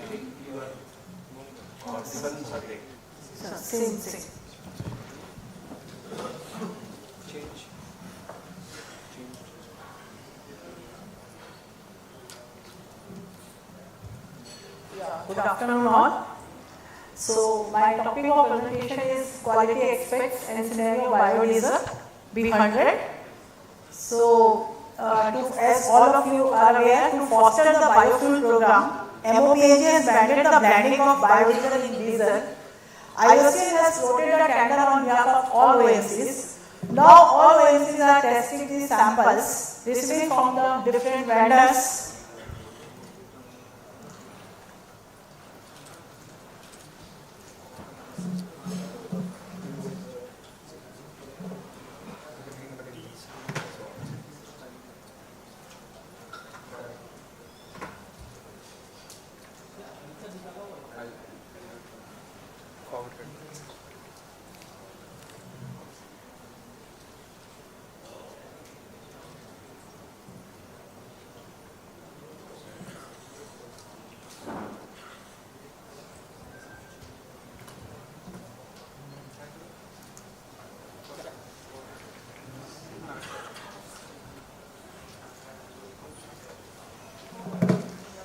So all OMCs are receiving the samples from the all different biodiesel manufacturers. So first they have to submit the samples and they have to take the type B approval. After getting the type O approval, then joint sampling has been done by in the presence of the OMC representative, and after that they supply. So initially the 4 liter of the samples is collected, and the first set is sent for the sampling and second set for the retention, and after that the commencement of the supply for the non-UCO based biodiesel like palm biodiesel, tallow, and composite samples and palm stearin and all, and soya based. And the same set of samples for the UCO based biodiesel. So OMC selected the samples and draw 1 liter of the sample in aluminum container and then send the samples into the CSR IAP for the full testing of the samples. Now BPCL is now also equipped to test all the samples as per the IS 15607. So these are all the tested. So 28 tests are mentioned here. So biodiesel sample is tested as per the 28 tests mentioned here. So what is the major issues all are facing here, all manufacturers are facing after submitting the samples to different labs? First is the appearance. In appearance some haziness is there, wax separation is there, flash point, lower flash point is there, and the CFTP, higher CFTP especially during switchover period of summer to winter, and high sulfur content and moisture content. Moisture content is due to the ingress of water during the storage also. And when the sample they supply at the installation site, mostly these 8 tests they conduct at the lab. These are the very important parameters: density, viscosity, flash, water, sulfur, and CFPP. So during the summer, CFPP is the 8 and winter is the 6. From the October onwards, now the specification is 6. This is the main slide of this presentation. So what are the significance of these properties we mentioned here? Here are 8 samples they test. But what is the effect of this test during the manufacture? If at the time of the plant if we check all these properties, so the sample pass in all parameters when they submit to different OMCs. So like when the mineral content is high, so the flash point will be lower. If they have not removed completely the methanol, so flash point will be removed. So flash point will be down. And if the free and total glycerin is present in the sample, it means the conversion is not proper. So their SL is not converted and the viscosity will be high and SL content will be low. If the acid number is high, so now earlier we were discussing about this, if the acid number is high, oxidation stability will be low. And if the oxidation stability will be low, then corrosion issues will be there and storage issues will be there. So next is the CFPP. If the higher is the CFPP, lower will be the cold flow property. And if the high sulfur is there, so it will be on the emission. So when we test all the 28 parameters and to check about the monoglyceride, diglyceride, triglyceride, 3-glycerol, so we have tested the different samples for the free fatty acid composition. So if we have tested the tallow, palm, soybean and UCO sample. If we see these are the compounds in the fatty acids present in the different type of the feed stocks. So in the UCO sample, we can see this is the green color. It is present in the C20, 22, 24 and 25, which represents the PUFA, basically polyunsaturated fatty acids. So this is by the UCO is different from all other feedstock. When this feedstock converted into the biodiesel, so these are the parameters we can see. This is the composition of the fatty acids present in the biodiesel after this conversion. So we have checked I think 40-50 samples and then we find out this data and then we are presenting here. So here we can see that used cooking oil C20, 21 and 22 is present only in the used cooking oil, which is not present in other palm, tallow or the composite samples. So I am presenting the different case studies. So first case study is the element tallow. So one biodiesel sample is made from the vegetable, elemental tallow if here we see, if the monoglyceride diglyceride content is high, specification is the 0.7 and we were getting the 1.47, so then viscosity is high in this sample. If the methanol content is high, 0.47, then flash is 37. In the next case is, if the acid value is 0.99, then oxidation stability is 2.45 instead of 8. So this sample does not meet the specification as per IS 15607. Other case is this biodiesel is made from the palm stearine. So here we can also see is the monoglyceride content is 0.83, diglyceride 2.52, triglyceride 0.55, and we see the ester content is 89.199 and viscosity is the 5.215. And the methanol is very high, so flash is low. Another case is the acid value is very high, so oxidation stability is low. So this sample does not meet the specification. This sample is made from the composite palm stearine plus element tallow. Here we can see monoglyceride is in the range 0.62, diglyceride is in the range, triglyceride is in the range, so Kb is in the range 4.95. Here we can say ester content is high, 98.4. Methanol is in the range 0.03, so flash point is high, 169. Another is acid value is in the range 0.43, so oxidation stability is 10. So we can say this sample meets the specification. Other cases study is from the used cooking oil. We have taken this used cooking oil. So here is the monoglyceride content is in the range 0.31, diglyceride 0.12, triglyceride, so Kb is in the range 4.9. Methanol content is in the range, so flash is also in the range. Acid value, oxidation stability, so this sample meets the specification as per the IS 15607. So way forward, so our BPCL suggests that when we are receiving all the samples, we are testing 8 samples is tested at the installation or the field site. But there is no tool is available to test the sample at the installation of field. So we suggest that we develop one spot test for the determination of extra content at the type of the supply locations. Suppose if we develop some dye or chemical, if we put one dye or one chemical, so it shows the conversion is greater than 90% or 95% ester is there.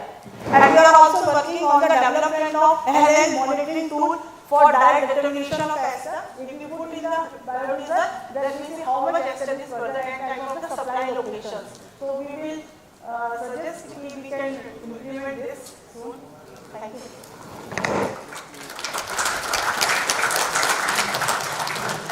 Thank you, madam. It's a very difficult subject. I don't know whether I can ask any question or not, but general question I'm asking.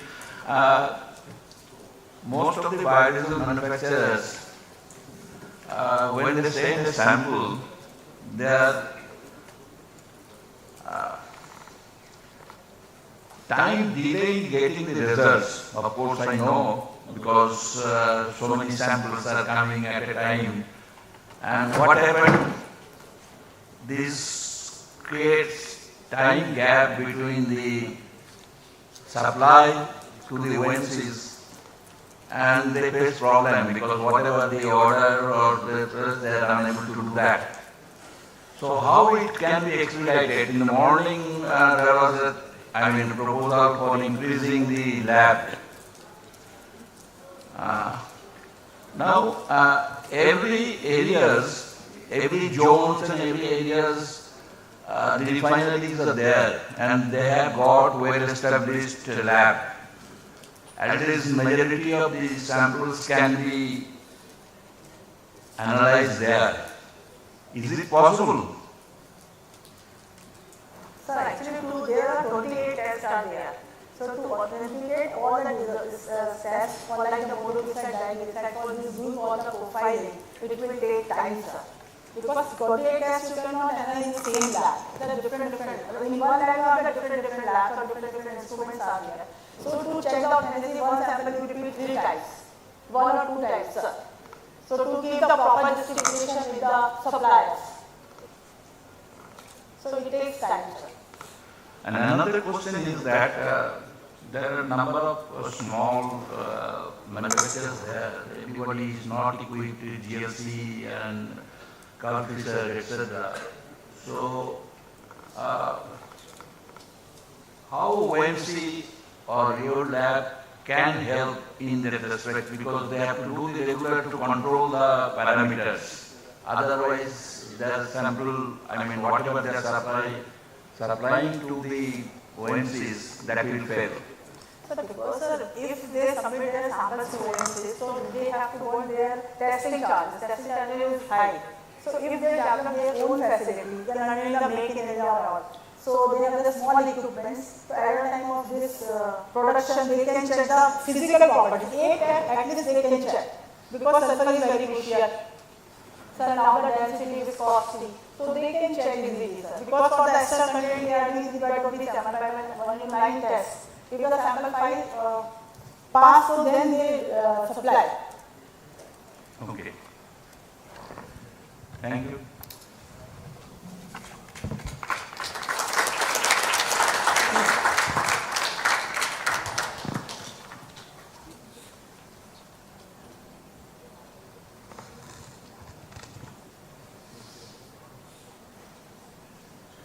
Now I invite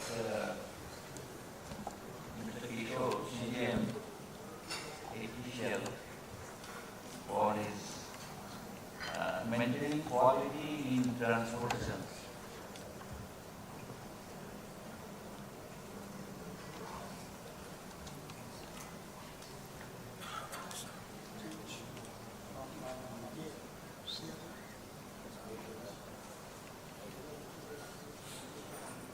Good afternoon, everybody.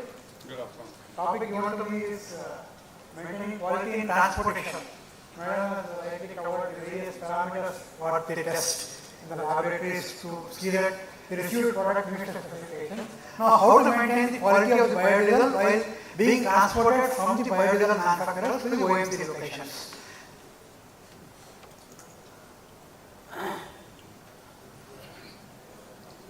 Just a brief history of biodiesel blending in India. Biodiesel blending started in August 2015 as a pilot in 5 cities in India. Then slowly on the eve of World Biofuel Day in 2015, that is 10th August, selected leader outlets were selected petrol pumps for supply of biodiesel, and then slowly picked up the blending process picked up slowly, and then now we are at a reasonably comfortable level of morning was showing as almost 0.5. We are nearing to 0.5 biodiesel blending has been achieved as of the current levels. OMCs are procuring biodiesel through giant industry tenders procured by our industry coordinator BPC by Chavos here. So the manufacturers shall ensure that the BMX should meet the IS specification as Madam said 15607 2022 model is the latest specification for biodiesel, to which the specification should be meeting, exact specification should be there for the OMC to accept the product. The manufacturer shall prepare the type certificate and each batch report with the certificate. And the same needs to be produced by the bidder to the procurement authority before placement of the PO. This is talking about the type certificate. Firstly, after setting up the manufacturing unit, the type certificate has to be obtained from the OMCs. As Madam has covered, there are total 28 tests that are conducted in the type certificate by receiving a type certificate. So all the 28 parameters quantity is falling, then the type certificate will come. Then whenever once that type certificate is through, the anonymous supplies are affected, then the batch formation will come into play, and then the batch certificate will come into play while the OMC accept the consignment. The copy of the type certificate shall also be submitted in case of significant deviation. Tank-wise batch number shall be assigned for each batch production at the biodiesel manufacturer.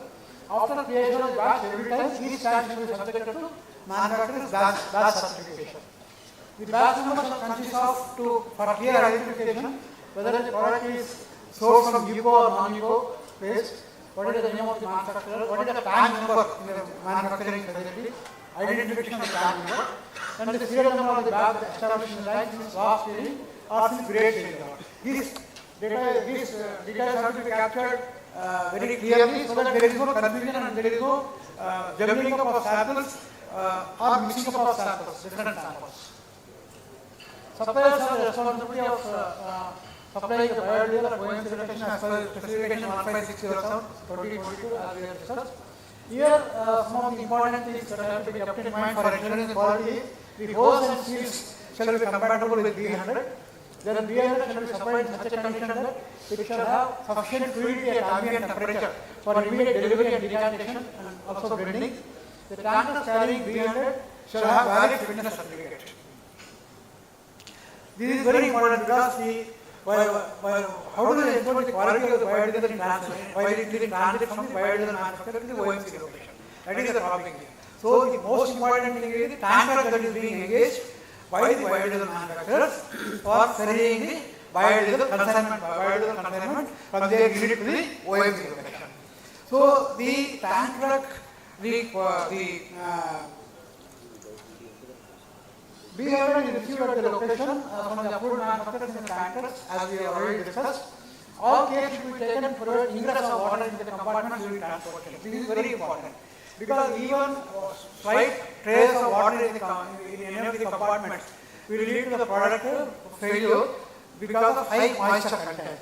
That is one of the important parameters, moisture content. So it is likely to fail in the moisture content. So the tanker that is engaged should be properly checked by our biodiesel manufacturers at their end before engaging those tankers for each and every supply when they are making it, that it is totally free and devoid of any water traces whatsoever in each of the compartments.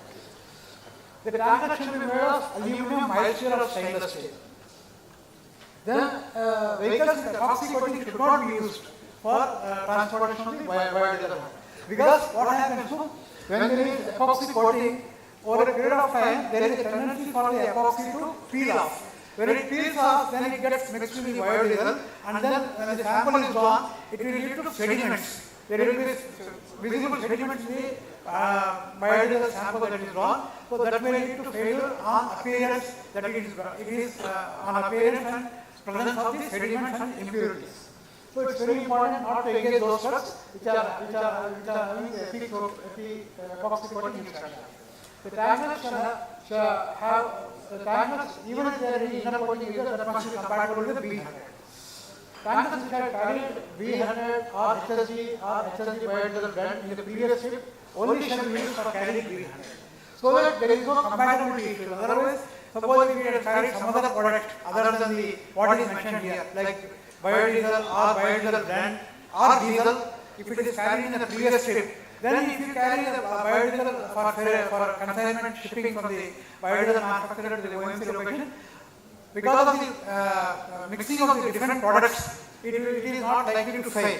So this is also very important while engaging the truck for transportation of the biodiesel. In case of efficiency, usage of truck on service with other products is allowed subject to cleaning, grade changeover measures and proper inspection by the manufacturer to ensure quality of biodiesel at the delivery point. Even if you are engaging any other tanker which has carried previously other products, we have to ensure that it is properly cleaned, and then whenever the grade changeover is happening, the various steps we have to take to ensure that the quality of the product doesn't fail if you transport biodiesel. Before loading B100, it must ensure that there is no residual water traces, even water traces in the tanker compartment. This we have already discussed. The consignment of B100 must carry manufacturer batch certificate conforming to IS 15607. The manufacturer shall provide the details such as batch number, certified batch quantity, type of raw material used, etc. in the manufacturer batch certificate. These are the mandatory details that have to be covered in the batch certificate. On arrival, the TT shall be checked for intactness of seals, batch quality certificate, fitness certificate, and the quality of the product before accepting consignment. So, bottom samples for individual tanker compartments shall be drawn after draining the pipeline quantity. At the locations, the OMC location, they should drain the pipeline quantity because that may be carrying that is likely to carry whatever the heavier particles that may be imbibed in the biodiesel. So that gets settled in the bottom pipeline. So the pipeline quantity has to be taken out first, and then the sample has to be drawn. so that you get a clear sample. Then the drain product must be put back to the respective compartments immediately because of highly hygroscopic nature of the product.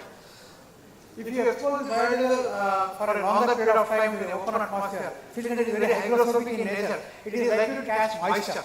So we have to immediately put back the drain product back into the compartment so that it is not exposed to longer period of time in the open atmosphere. Then clean aluminum stainless steel containers should be used for sampling and storage of B100 samples. This is very important. The containers through which the samples are drawn, they should be clean, they should be spick and span. There should not be any type of haziness or any type of material sticking on the inside walls of the containers. It should be clean aluminum stainless steel containers, that shall be used for sampling the biodiesel samples at the OMC locations. The above samples meet appearance test, that is bright and clear, it is free from visible impurities and any suspended matter. And the density variation of each sample tested is within ±2 kg per meter cube with respect to the certified bag density by the manufacturer. Proportionate composition of all bottom compartment samples of each structure, 2 sets of 1 liter each, can be made by the location. The entire operation mentioned above shall be done least possible time since, as I discussed earlier, the biodiesel has tendency to absorb atmospheric moisture upon longer exposure. So the sampling should also be drawn and immediately it should be properly sealed so that it is not exposed to longer duration to the open atmospheric air. For it to catch the moisture and then fail in the moisture content. The sample should be jointly drawn, sealed, labelled, very important. It should be labelled properly and signed by the authorized representative of the transporter and the receiving officer of the OMC. There is no dispute in future. Suppose the signature is not there, then some dispute, if the sample is not crossing or any this thing is there, then it can be easily referred back. So that these are very important while drawing the samples, so that it is jointly drawn and also it is properly sealed and labelled and signed by both the transporter as well as the receiving officer of the OMC. Out of the 2 sets of composite samples, 1 set of TT samples shall be sent to the nearest lab for testing for following parameters, and other set shall be retained till 15 days. So one is the retention sample, another is the testing sample. So what are those? A composite sample, a component of up to 5 TT is received in a day from the same manufacturer, and the same batch shall be prepared by the lab for testing of the following parameters. The specification limits for this test as far as IS 1.6 out. What are those 9 tests what we carry out in the OMC location for the batch sample that is drawn? Appearance, density at 15 degrees, kinematic viscosity, flash point, water content, opposite corrosion, acid value, CFP and total cell content. These are the 9 parameters that are checked for the from the sample that is drawn. The TT shell is decanted if the product meets above 9 parameters in the laboratory test. However, in case of failure of composite sample or any of the test parameters mentioned above, individual TT shell will be tested for the failed parameter and report released accordingly. The TTs are not, of course, the TTs have to meet the specifications then of the above parameters so that it is accepted at the OMC location and it goes back to the biodiesel manufacturer for picking up the next consignment. Thank you very much. Thank you, sir. I have a question. Because this is the first time OMC is giving the tender for winter grade, whether it is 12 degree or 6 degree. Even if it is 12 degree, now what happened in the summer grade, 18 degree is the 18 CFPP is the standard. Yes. But generally in summer temperature varies from various places, 23, 24, 20, 30, 35, I mean this doesn't. In winter grade, if it is 12 degree and if the trucks goes in the night, definitely I have got experience, definitely there will be some haziness. So appearance wise it will be failed. So what is the solution? Either while taking solution you have to sample, you have to heating arrangement should be there, or insulated tankard should be there. So, and of course, decantation is a problem. If it stays there for 3 days, definitely some problem will be there. How to sort it out? This problem will be encountered in especially the extreme northern part of India, where the temperatures sometimes go to the sub-zero temperatures as well. So this is a very tricky question, I would say. No, I'm not talking about the sub-zero temperature. I'm talking about now it will not go to entire part. Even it is 1-day journey or half-day journey, and it stays there. And you see, when 12 CFPP is there, even if it is temperature is 13 or 14, and if it stays in the night, it will come down sometimes 11. So haziness will be definitely there. Yes. So how to sort it out? Otherwise, we have to take back the tanker and again send. That problem is there. Maybe, sir, when the truck reports at the location, I think they may have to wait for time to temperature slightly go on an higher side. Otherwise, too early in the morning, there should not be any decantation of the tank trucks. No, but as per depots, it should be at the early morning. Before 8 o'clock, they should report and take the samples, so that they get the full time, full day for analysis. Sir, OMCs has to find out some solutions for that. Otherwise, it will create a problem, lots of logistic problem. In fact, a lot of, while giving this tender for 1 year, OMCs have conducted a lot of research actually regarding the temperature variation that happens up to 60, location-wise, wherever the tender has been given for a particular location, what is the minimum temperature that has been recorded in that particular location. Over past 5 years data they have taken out, our industry group, working group, and then they have done a lot of research on that. But as you said, the practical problem will always be there. The ground reality, you have to accept that issue will be. You have to accept that haziness also. Further proper settling time has to be given, and some more maybe some more time has to be given. Settling time. Anyway, I think that has to be. Thank you, sir. Thank you.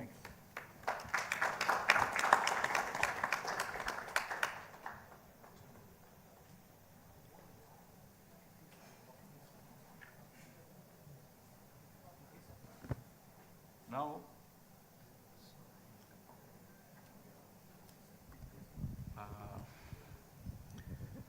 this for biofuel, the way biojet fuel, the way ahead.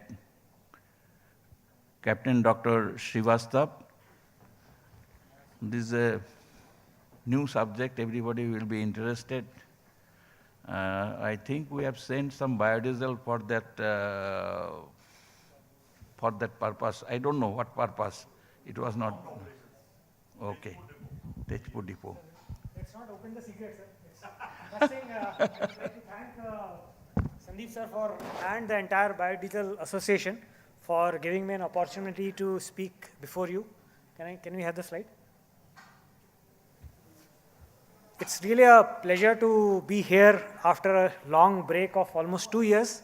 I still remember 2019, let that be, 2019, when you had launched the UCO app, and Sunil sir was here and you inaugurated that. That was the World Biofuel Day.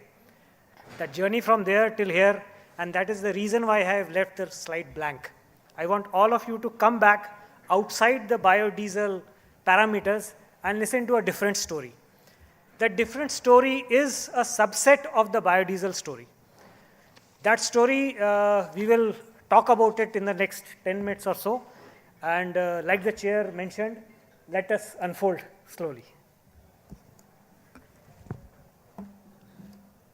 Can we have the volume, please? 2020 को लद्दाख की खूबसूरत वादियां एक ऐतिहासिक घटना की गवाह बनी।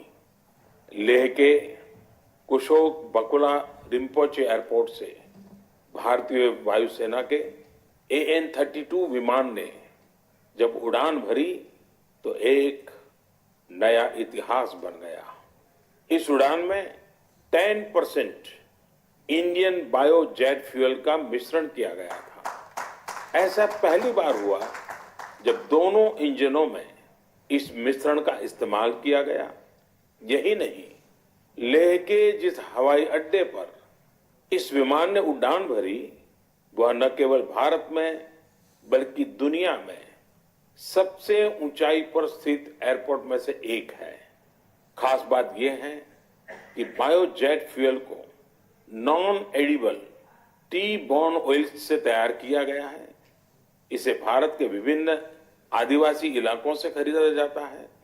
इन प्रयासों से न केवल कार्बन के उत्सर्जन में भी कमी आएगी, बल्कि कच्चे तेल के आयात पर भी भारत की निर्भरता कम हो सकती है। So that's where my story will start. This was one of the ultimate test of the flying machine and of the Indian research. I will go back in time, and from 2020, we'll go back to 2018, where this story started. And this is that flight just before it took off from the Leh.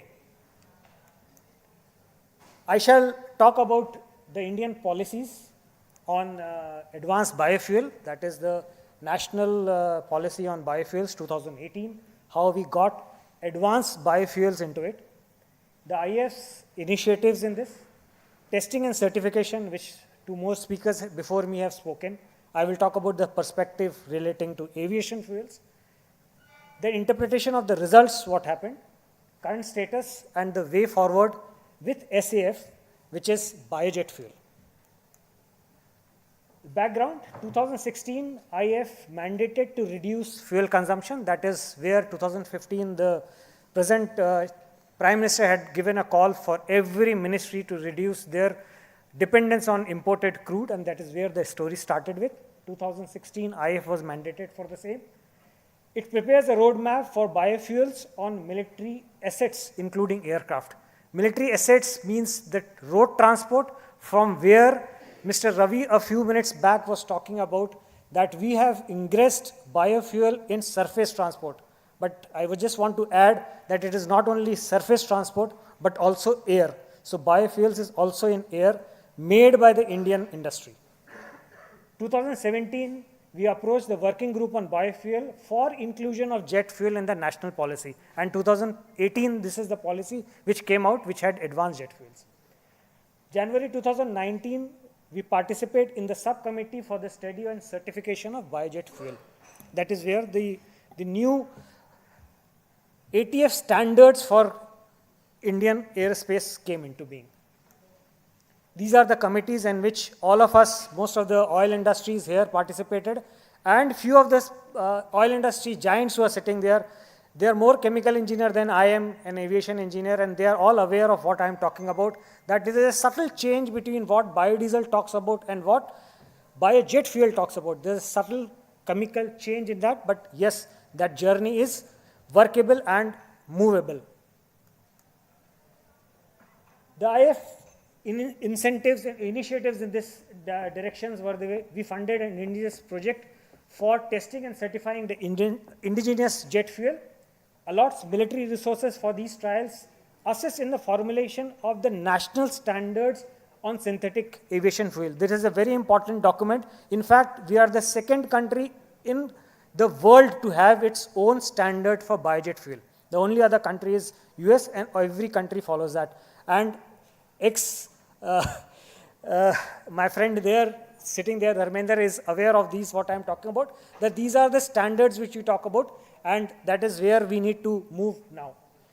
Conducts, performs evaluation on the global, as per the global norms, and presents status report in the parliament. And this is in 2020 that the parliament paper was presented, and 2022, it was again reiterated that we need to move forward on that. And in the biofuel alliance, which was signed during the G20 meet, biofuels are also, biojet fuels are also part of that parent document.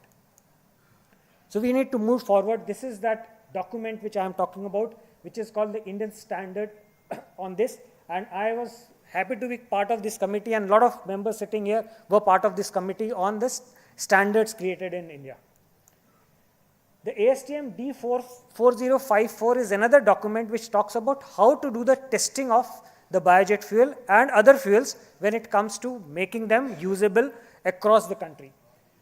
So these were defined for the US teams, and they were defined very, very stringent norms which are defined for the manufacturers of aviation industry.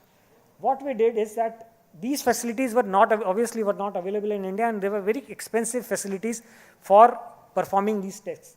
So we formulated our own test procedures, and we were happy to announce that all these test facilities which were included in this ASTM 4054 were already available in India, but they were segregated. It only needed to be aggregated under one umbrella organization for conducting these tests. We performed the evaluation adhering to these international aerospace safety norms, and provisional clearances were given by CIMILAC in 2021. The ASTM norms, which defines the procedures for qualification and approval of new aviation fuel. The similar norms are there for ground-based fuels also. US approved facilities were not available in India. This is that parent document. What was done is, this is the test procedure which is there in that you have to have a specification process which all the test agencies here are aware about. That you need to have a specification process, you need to have a fit for purpose properties test, which is finally those reports are submitted to ASTM, which goes through the aircraft manufacturer. They again go through this testing. Then you have component-based testing. Then you have engine and APU runs conducted on them. Their results are again evaluated by the aircraft manufacturers. And this entire document is submitted back to the ASTM committee, and there is a balloting process. It is re-evaluated, the test procedure reset, and then only the ASTM certification is approved. What we did for the Indian context is that we replaced ASTM with BIS, CIMILAC, and RCMA. BIS is our own home organization. CIMILAC is the military certification organization, and RCMA is the regional centers for military airworthiness.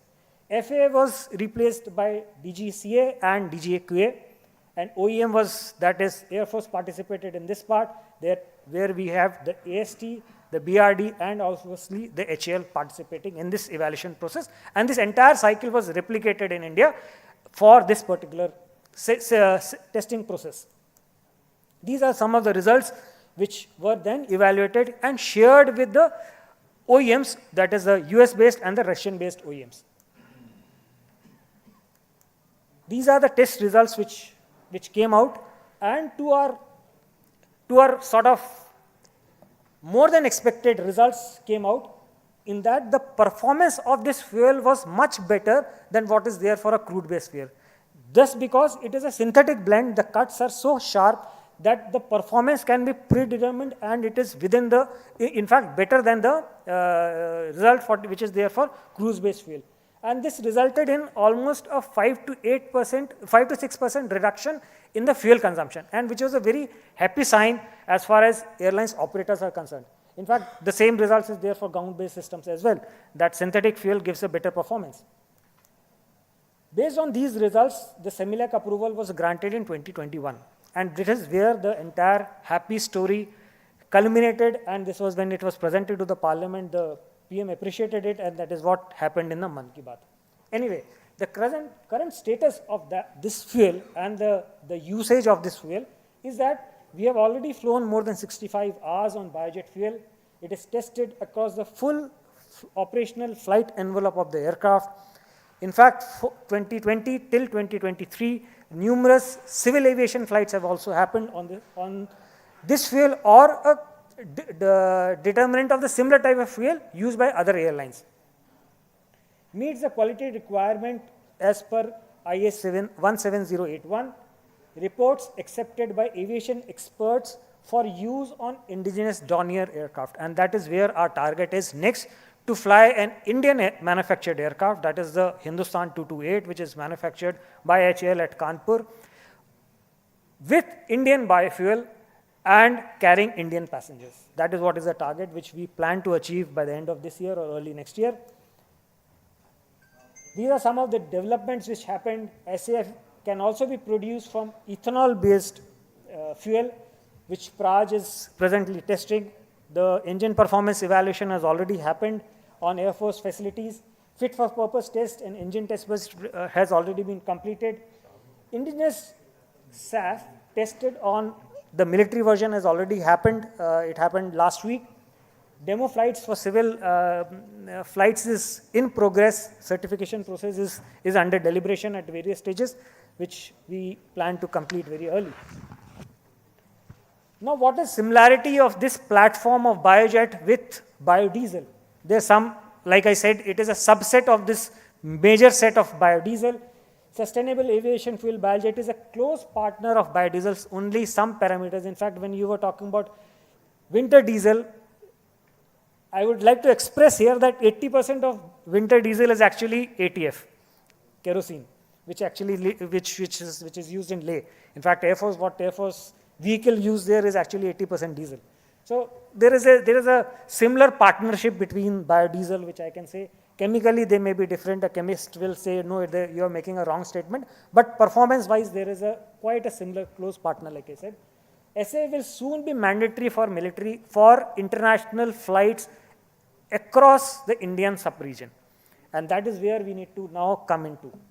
Can be produced from various feedstock, which was talked about in the previous session, and through numerous processes. There are already some 7 processes which has already been approved for producing biojet fuel. SAF mandated by DGCA and MOCA under this CORSIA. CORSIA, just explain to you what is CORSIA. It is a well-defined huge demand across all airlines as far as commercial aviation is concerned. CORSIA, like I said, is Carbon Offsetting and Reduction Scheme for International Aviation. It is already kicked in. From 2023, it is already kicked in. There is mandatory accounting for it across all operations, and there is a carbon offsetting penalties which are already in place. Penalties is a wrong word, but I couldn't find a better adjective for it because that is what is going to be in vogue in the next 5 years. All flights landing in some signatory countries will charge you extra fees in case you are not meeting their emission norms. Applicable for Indian carriers operating on international routes, whether the aircraft is taking off from Indian ports, but if it is going to land in European ports, it is going to pay for this emission. So feedstock should, for this, that is why we need to actually now start thinking, the entire association should now also start thinking about SAF. Feedstock should be produced from agriculture and forestry raw and waste materials only, like it is there for biodiesel. CORSIA fuel considerably reduces emission as compared to pure ATF. That is the reason why CORSIA has been taken into place. And that is where, this is just a map I have shown as to what all is happening globally as far as SAF is concerned. These are already countries which have already announced their footprint into SAF or have already gathered or made sufficient progress into producing or setting up facilities for production of SAF. You see, this Indian continent is actually blank. This entire sub-African region and the Indian aviation airspace is actually blank, and that is where the entire market for SAF is there.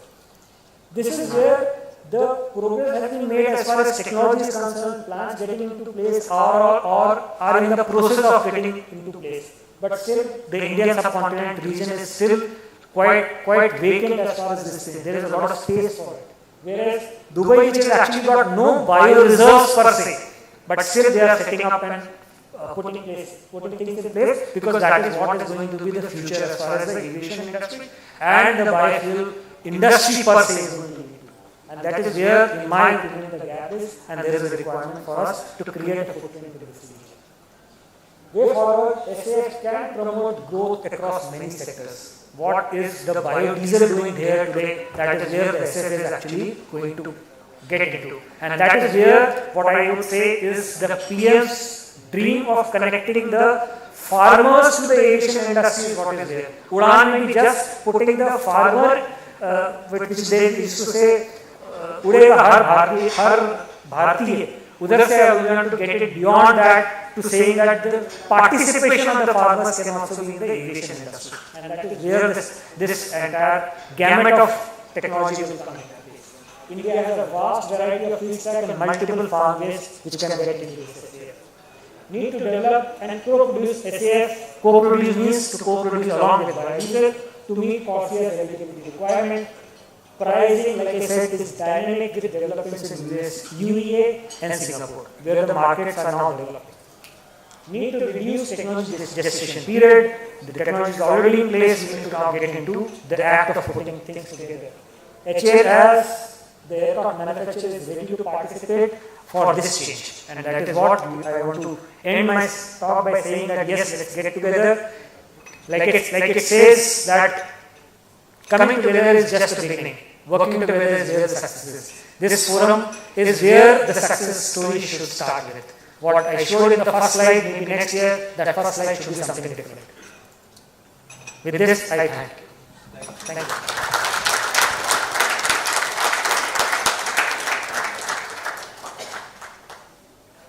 Thank you, Captain, for enlightening us about the advancement of this biojet in India. I think lots of questions will be asked on that subject from the participants and other members. So I will not ask anything. Please sit down. Now I call Mr. Siddharth Pradhan, Director Unicorn Fibro, for opportunities and challenges of Indian biodiesel industry. He is incidentally the Secretary of this Biodiesel Association of India. With your blessings. Thank you, everyone. I don't have a presentation, I don't have a slide, but I'm just going to, since I feel that,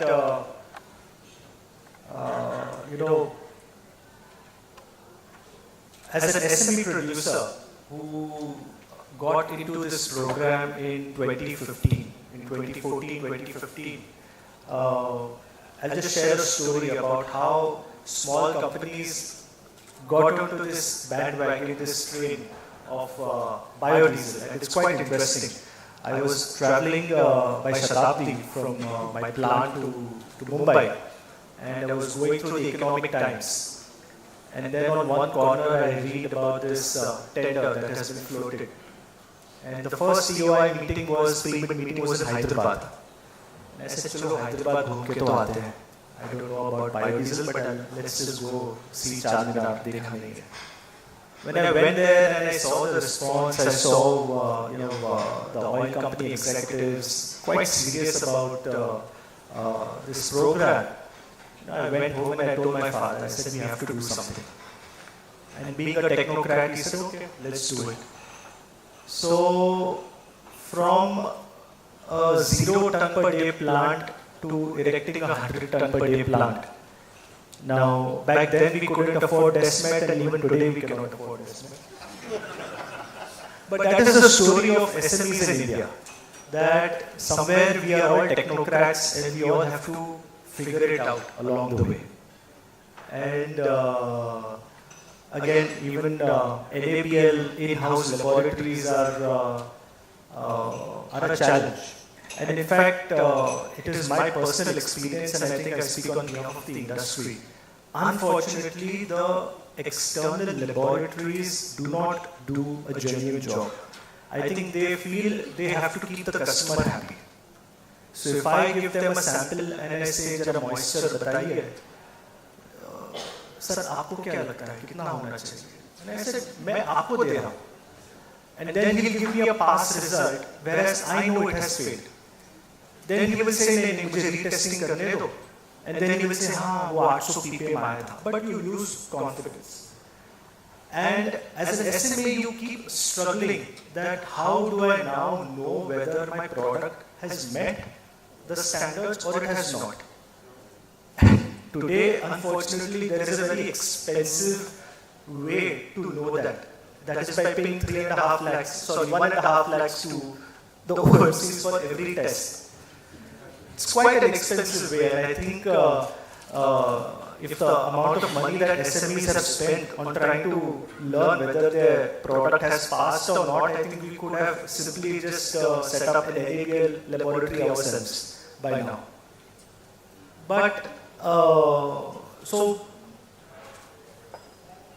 challenges are many, opportunities are countless. As in the morning, I think the takeaway of the event, I will probably say, was Honorable Secretary Sir wholeheartedly supporting the program and saying that, and also being aware of the fact that the SMEs play a very important role. Maybe not volume-wise, but the numbers are there to show that SMEs are coming onto this program. It is not the big guys.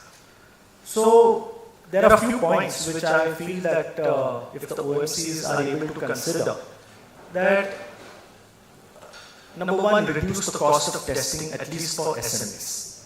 I think this program, this testing is not really a profit and loss game for the oil companies. It is more about making sure that the product is right or wrong. So somewhere maybe there can be a guidance committee on technical evaluation. If an SME company is struggling, then maybe try to take him on board and say, okay, where are you struggling? And again, the first tanker that we supplied to HPCL Vashi, it got rejected. It got rejected exactly because of flash point matter, because there was excess methanol in our product. Now, young blood, I got very angry. I said, "Jaan booch ke fail kiya." I was childish. So I went along with my technical advisor, and I also took my father along. And one Mr. Likhar of HPCL, he sat us down. He explained the product. He said, see, this is what is going wrong. And let me tell you, after that, we went back with our heads a little high, low, sorry. And we went back, re-evaluated our entire process, and after that, we supplied more than 5,000 KL to the same Vashi terminal.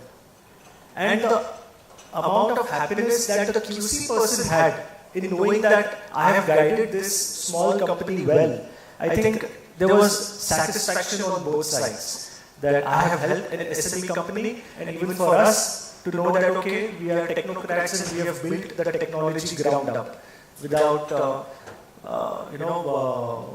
too much expense. The other issue is that even now this industry is not categorized as a sunrise industry in the banking sector. So invariably the SMEs have to put in their own family capital, and with the strict PRC clause of the OMCs, which I think they are right to do so in their own place, they have their own reasons for that. But it becomes a high risk game and a low profit industry. So a high-risk, low-profit industry usually means that there is too much at stake. And when there is too much at stake, then the volumes will not go up as significantly from the SME side. The big giants are going left, right, center, putting up a new plant in East India, West India, South India. But let me tell you, a small company like ours is able to hire skilled graduates in a place like Mahad, BSc graduates, chemical engineers. These kids, they don't speak good English, but their technical knowledge is so good. And I think this program is doing wonders to this next crop of engineers and BSc graduates who are coming out, learning about clean energy, learning about renewable fuel, because they also understand that this is the future, that this is where things are going to be, and not a run-of-the-mill chloralkali or any other industry that we see growing. So there are a few points that should be considered, that I hope to be considered, and I'm sure will be considered, because we have a great team of executives from the oil marketing companies. I think I don't have much to say beyond that. I will probably end with my talk over here and hand it back to moderator. Thank you.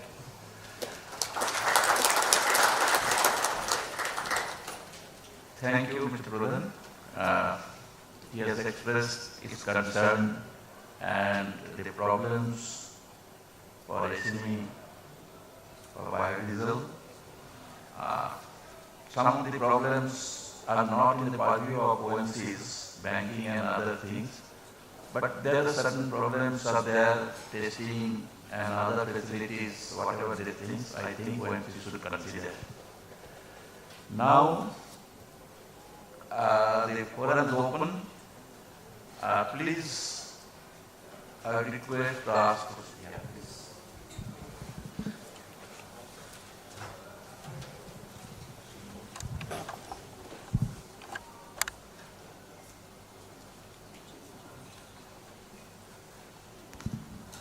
Thank you. It was a nice session. I was very much impressed with the things which has been brought up. Especially Desmet, Mr. Srinivas Rao's speech was very good.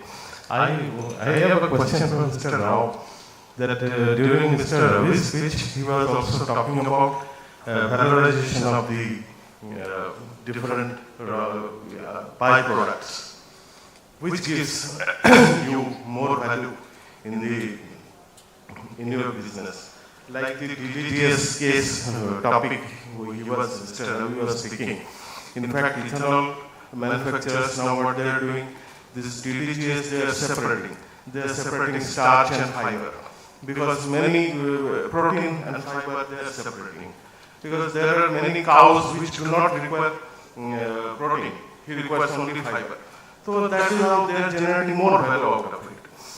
So I feel that glycerin, root glycerin, which can generate a lot of chemicals like lactic acid, acetic acid, then DHA, esters, and biopolymers can also be produced from this.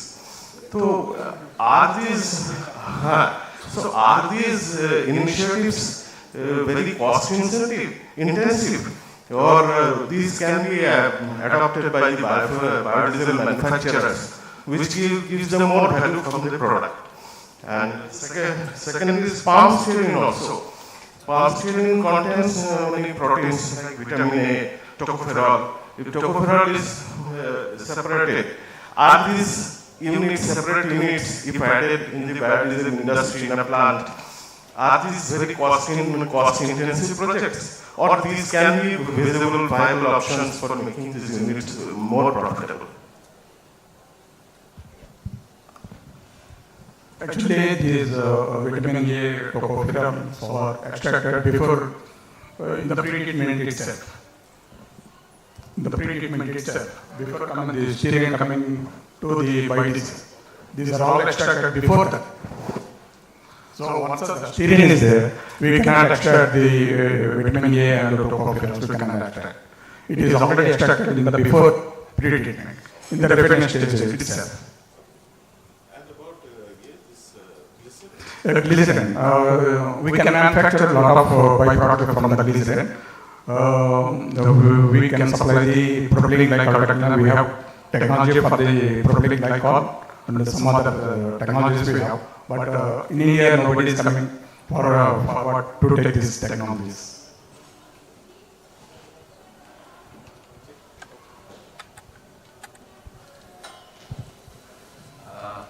I can just say something about this. Even big refineries which are producing edible oil, they are not going from separating out of tocopherol and all other things, although these are very evaluated products, because of scale of economics. One plant cannot, you have to procure from others. Then that is a very, that's why most of the industries, whatever the tocopherol, generally not from palm, from soya, tocopherol is it, and is very costly, and soya fatty acid is being exported to the other countries, especially to China and others. They are taking from everywhere over the world, and they are extracting tocopherol and other. For glycerin, value-added byproducts, there are certain, but that is a separate industrial purpose. I mean, they are also, biodiesel industry cannot afford to have on this line because of the same scale of economy. Oh, the cost of production will be very high.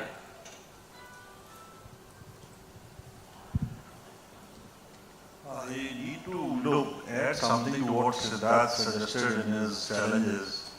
The cost of testing.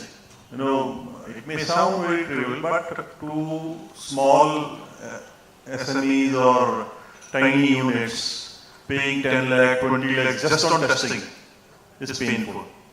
Now, I would at this forum suggest that OMCs can consider making a committee and pick out the most expensive tests which are really expensive, like C10 number. Take that out because that is not necessary to do for all these samples. You can do it for once and come out with a value which will be reasonable.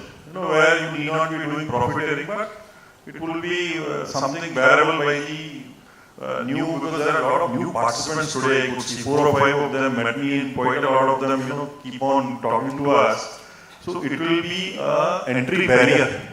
There is somebody from Varanasi, he has kept his plant ready, but he has not gone into all these processes. So I would also request somebody from IOC can just for 5 minutes tell the process, how to enroll and how to participate in the tender. How to enroll and how to participate in the tender, I will tell Rohit to explain. But you raised the question of testing. Siddharth also raised the question of testing cost. I appreciate that, yes, it seems to be a very high cost, 1,20,000 rupees is the basic cost plus GST. But this cost has not been fixed by our department. This has been fixed by the QC groups of all the 3 companies. Jointly they sat together and they finalized the cost.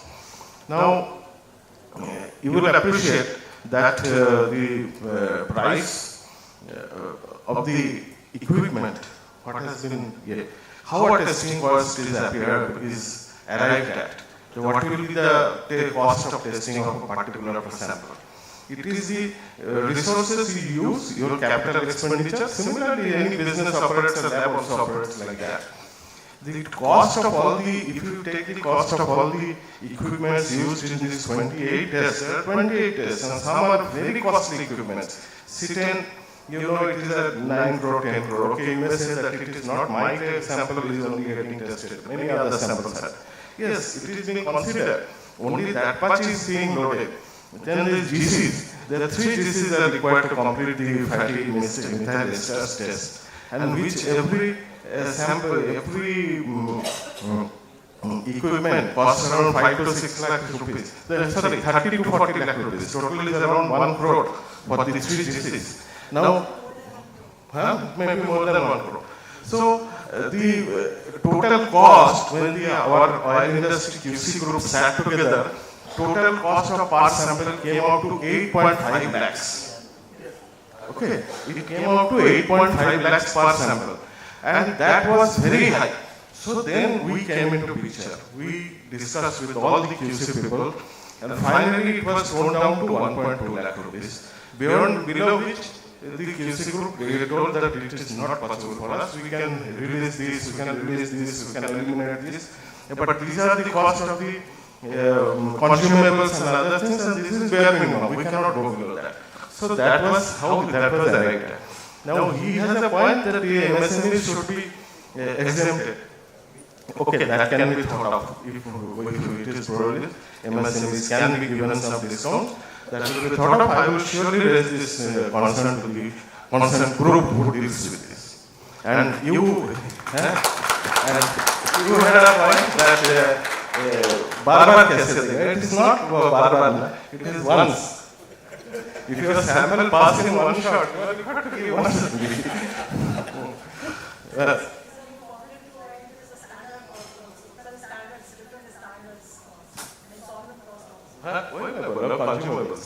Consumables are there. So अभी now assurance is given now. अभी और कुछ नहीं चाहिए. हो गया. Now Rohit, you can explain the tendering.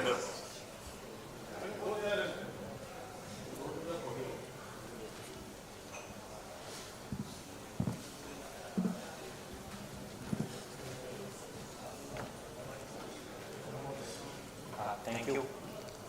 For the new entrants, like Chaturvedi was telling me in the bench also that we should, brief about our tendering process to the, at least to the new entrants.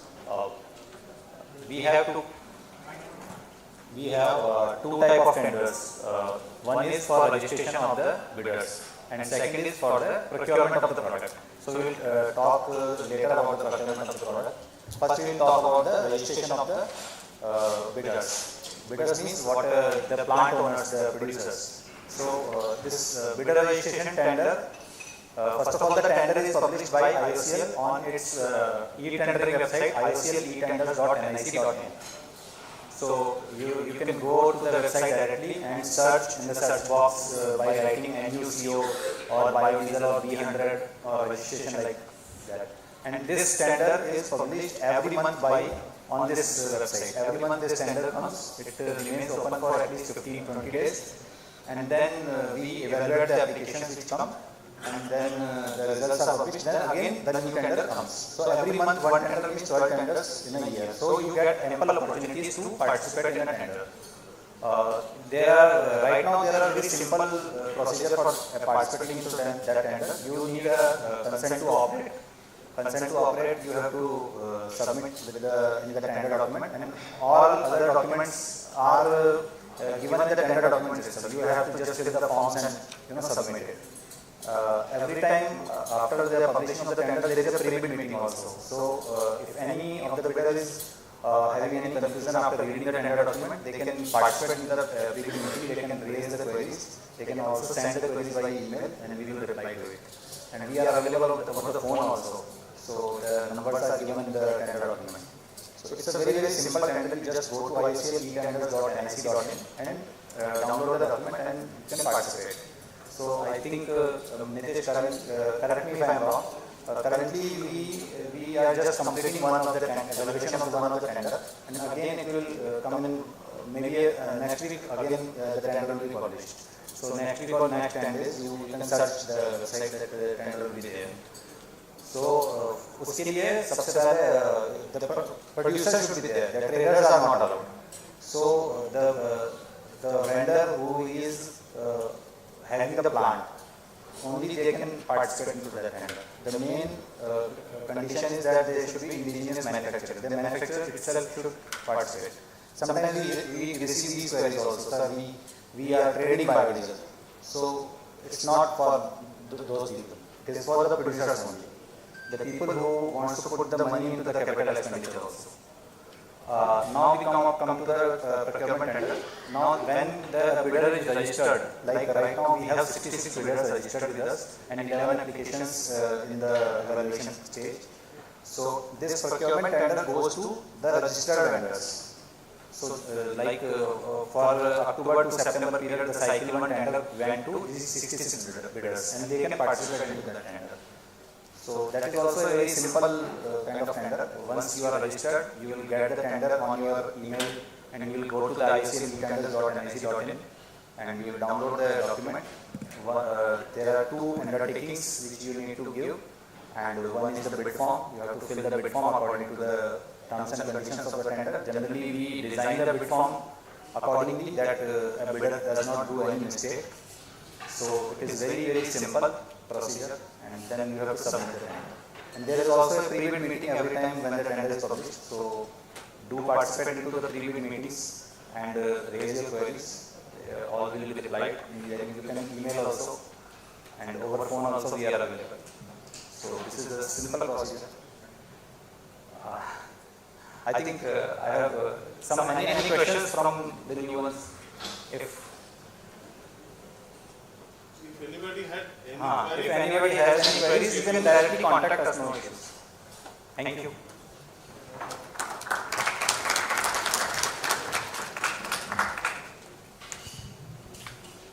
So, any other questions for Biojet?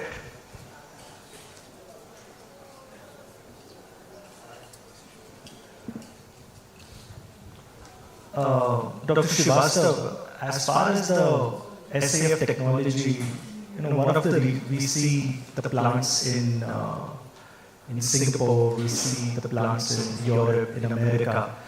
I think it comes back to the feedstock, and in fact, we are seeing that these SAF plants are pulling feedstock from India as well. So the point I want to highlight is that not every country is also indigenous feedstock dependent. SAF today, the plants SAFs are also pulling feedstock from all around the world and trying to run their 1 million ton per annum plants and 2 million ton per annum plants. So do you see India also having an SAF plant? Because the cost of investment is really huge. Because even if there is a plant, where is the feedstock coming from? In fact, I would like to answer this question by saying that it is actually a chicken and egg problem. See, we need to first understand that feedstock is there, that feedstock is presently being shared by our Biodiesel Association actually. And there is also this feedstock coming which is actually going for ethanol production, which is gasoline production. So the feedstock by and large is common. There are 7 pathways which are already certified for production. Like I showed you in that map that the bio aviation fuel plants are coming up all the way in Singapore. That is where one of the feedstock is coming from that region. But what about the plant coming up in UAE? There is no bio source there. So it is finally pulling the feedstock from some countries around it. So as you are also aware that the feedstock is going out of the country and there is no embargo on that. Finished product, yes, there is an embargo, but going out there is no embargo. So there is feedstock available, only thing that aggregation has to be done. Like you have a difficulty in aggregating feedstock for biodiesel production, same is the problem with biojet production as in when it starts. Biojet production, yes, is an expensive game as far as setting up the plant is concerned. That is why presently one is Panipat refinery, which is agreed into an agreement with I think Lanzatech to get the plant working. Second is MRPL has got the technology transfer with IIT Dehradun for getting the plant in operation. Another plant, technology demonstration plant is already with Praj. They have had a JV with JO and they are using the alcohol to get, that is ethanol to bio isobutanol and bio isobutanol to jet. That pathway they are using. So the technology demonstration plant, 3 plants which I am aware are already functional across Indian this thing. But yes, commercial scale production is yet to start. Plants are yet to get into production stage, that last stage production. But my point is that the demand for that is there. Like you had that 10 years back with the entire Biosphere Association which Sandeep sir was mentioning 10 years back, this thing was there, apprehension was there in the industry, where we get the money back or not. That situation, at least for SAF, is not there. You know that the money is going to come back to you. But yes, presently the entire technology and the wherewithal to set up the plant is at the development stage, so the cost is looking humongous. But yes, over the years when interested people get into it, that will definitely come down. I hope I have answered you. More than answer. Thank you. So any other questions or shall we close this session now? Okay. So next session after 5 minutes. I think we can have the next session. Thank you. A big round of applause to all the speakers.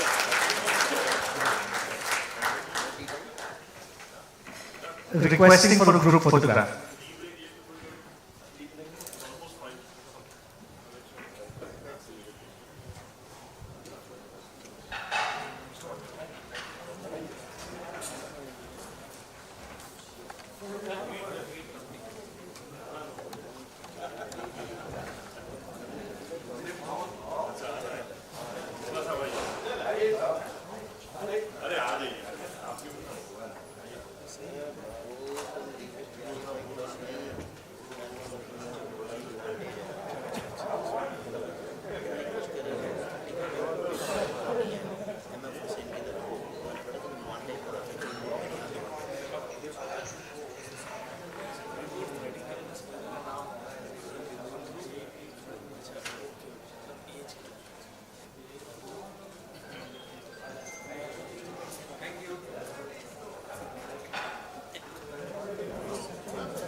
we will now break for tea, and we will regather in 10 minutes. 10 minutes, because we need to start the next session at exactly 5.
Everyone, requesting everyone to take their seats.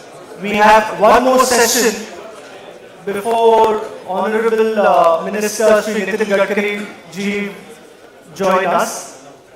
So, requesting everyone to take their seats, and I am now going to request the next set of speakers to come on stage.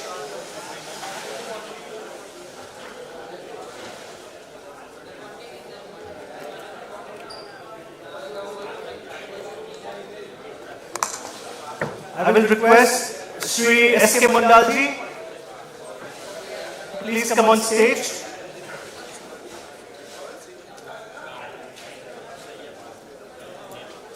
Shri K.K. Kishore, CGM HPCL. Yes, sir. So you are the moderator for this. Shri Vishal Kumar, SME Business, Mind Solutions. Vishal bhai. Okay. And Shri Rohit Maheshwari ji.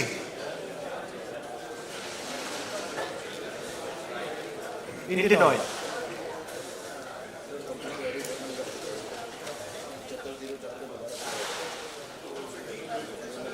Rohit ji. Requesting everyone to please take their seats.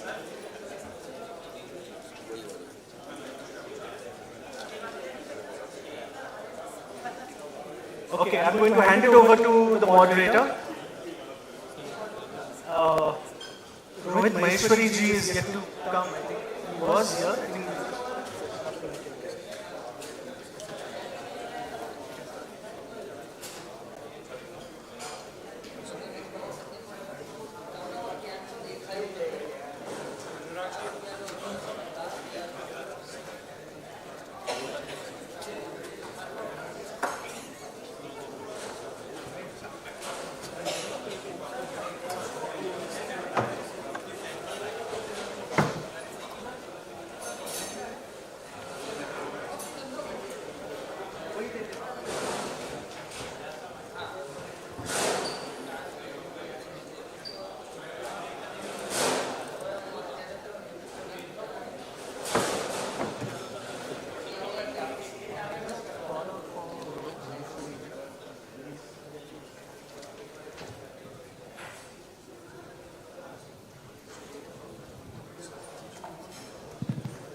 Rohit Maheshwari, IOC.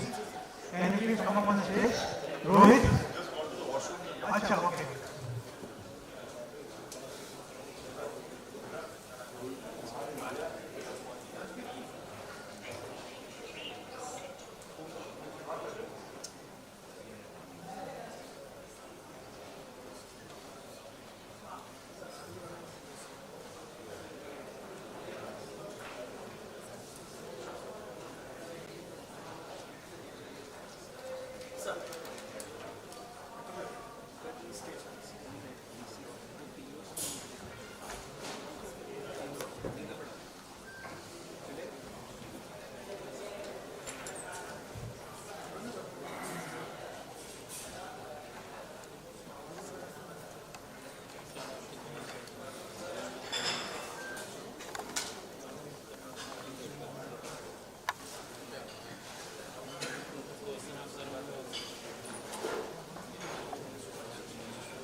Good evening, everybody.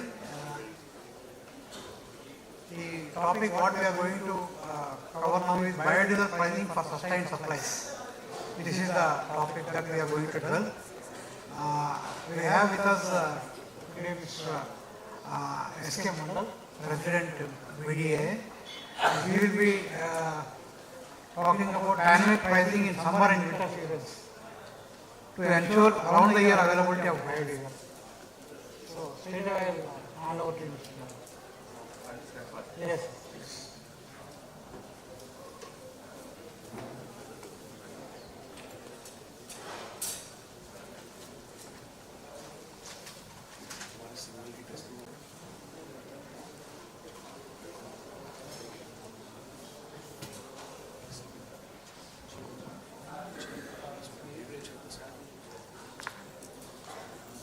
इनका presentation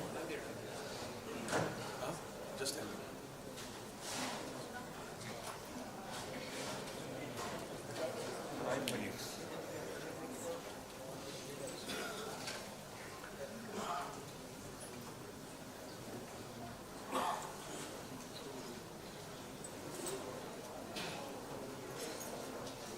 Good afternoon to everybody.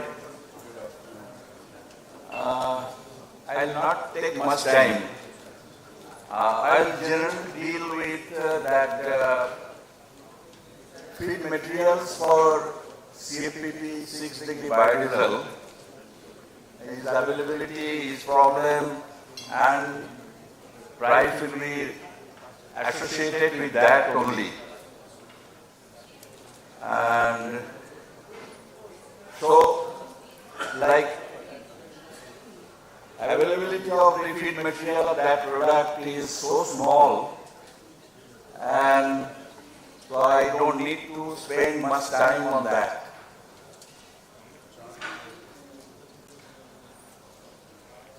Thanks to OMC, this tender October 23 to September 24, this summer grade and winter grade A and B, that's 6-degree and 12-degree centigrade CFPP. So 32 crores is for 6-degree centigrade CFPP, they have allocation is there. So from where we will get this 32 crores biodiesel?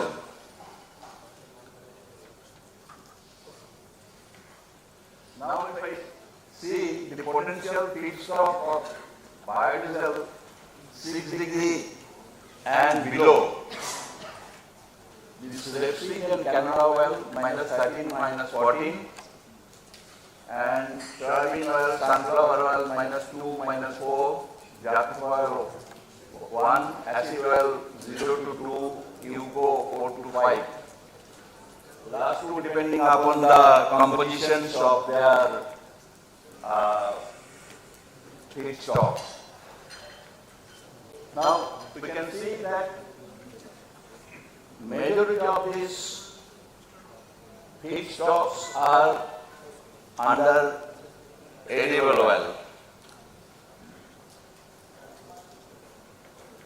Now see the different countries, what they are producing of winter grade biodiesel.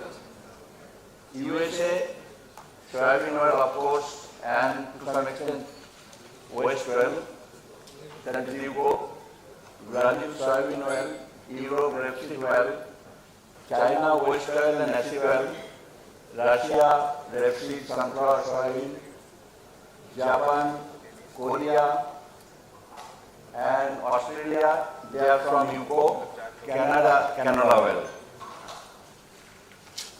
Now we don't have much choice because we cannot use edible oil, so we have in our hand UCO and acid oil.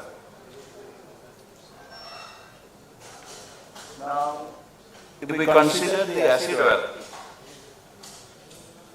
this total production, domestic production of acid oil is 0.13 million tons only.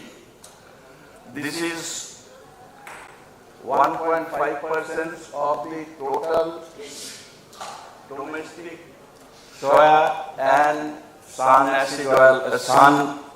oil processing. If we consider that around 5.5 soybean oil consumptions in India, it is 2022 figure, and sunflower oil around 2, then we will get around 0.12 to 0.13. But that is a very negligible amount. And this acid oil presently goes to mainly soap industries. For acid oil, biodiesel production for acid oil, we have got these following constants. low domestic production, new investment required for processing acid oil. Now, if you want to process acid oil, just transfer certification only is not the solution. So we have to add other facilities, and for that we have to invest. Now people will invest only when there is enough quantity of acid oil. Otherwise it will not. And high yield loss. This yield loss is because of unsaponifiable matter is around 8.6% in acid oil, moisture 2.2%, fatty acid is 88%. So if you consider palm stearin vis-a-vis the acid oil, the yield is very low.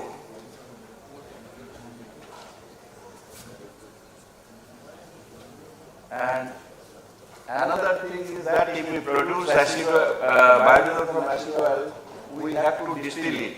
Otherwise, the color will be so black that it cannot be used, taken by the ONCs or other users. So distillation is required. I will not go for DUCO much because everything has been told about DUCO in earlier session. So what I will mention only that potential generation is 3 million ton, but collection is very poor. And because of this, it goes back to the food chain. While in Korea, they use around 80 to 90% of the potential generation they collect and use in the biodiesel, and China it is around 60 to 80%. In India, figure is not there, but it will not be more than 15 to 20%.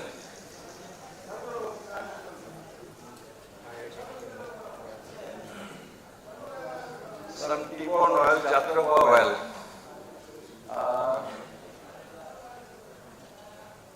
There are lots of constraints in the Jatropha oil because that seeds, unlike palm plantation, the seeds and other things, it is not developed, and the yield is also very less. Large scale cultivation is also there. Irrigation problem in wasteland. There was a talk in the initial stage that Jatropha can grow anywhere and everywhere. But that has been proved wrong because Jatropha, without irrigation, Jatropha cannot give the yield. So, and lack of interest for cultivation by the farmers. Initially what happened, we were in the Jatropha, so in some of the provinces like Odisha, etc., Jatropha cultivation started, farmers started, so 1 or 2 years when incentives were there by the government, they keep it, and after 2 years, on the 3rd year, they take it out. Because the government incentives are not there, they started another crop.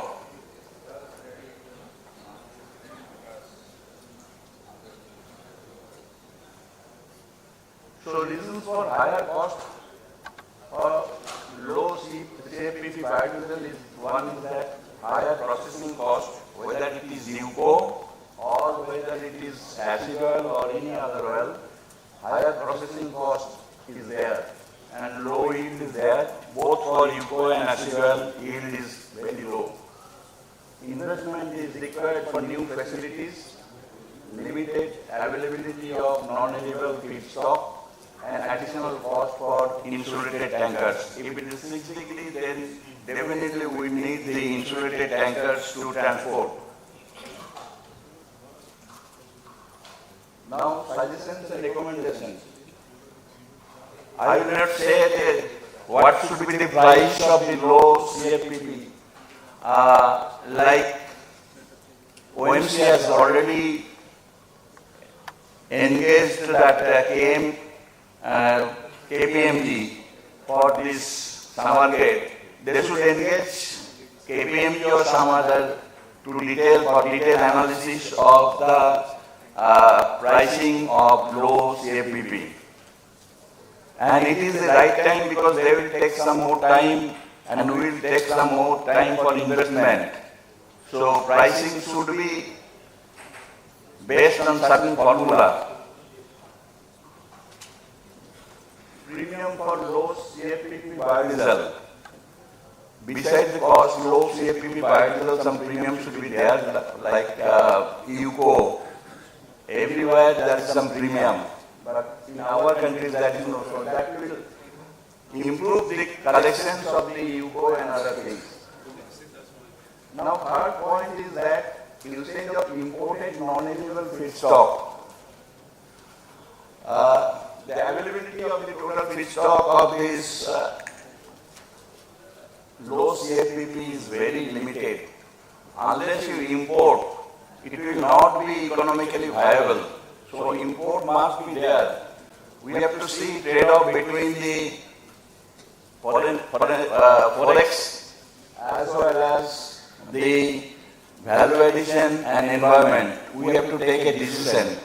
We can, they can give the permissions to the biodiesel industries only for limited industry for this importing of feedstock. And of course, this is a long-term thing, provisions of subsidies and incentives for blending of biodiesel. That is a,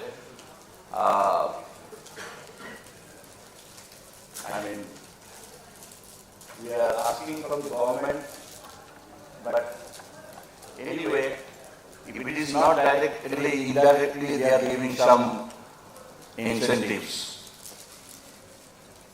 So, basically, my objective is that, my request to OMC is that immediately they should take action for next winter season. What should be the pricing of the low CFPP based on certain scientific formula of raw materials, processing cost, investment, etc., etc. Okay, thank you. Thank you, Manal. You have brought out some very relevant points which are being encountered in the field, like what to do with these, when the CFPP is very low in winter seasons, and you have also suggested way forward in terms of incentives or going forward, how to deal with this differential pricing basically you are asking between summer and winter stocks. I'm sorry, if we can keep the questions at the end of the session? Yeah, okay. I'm sorry. Fine. Time is limited. So, thank you. Now I request Mr. Vishal Kumar, Head SME Business, MIND Solutions, on 360-degree supply chain financing, opportunity for biodiesel suppliers.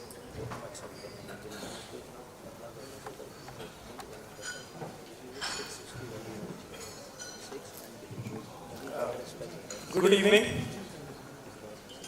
So, before we begin the presentation, let me break the silence.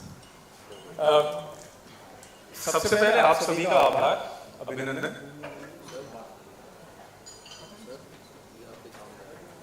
Since morning, we are talking about biodiesel, technicalities of biodiesel, and what all not. We spoke about expectations from the industry.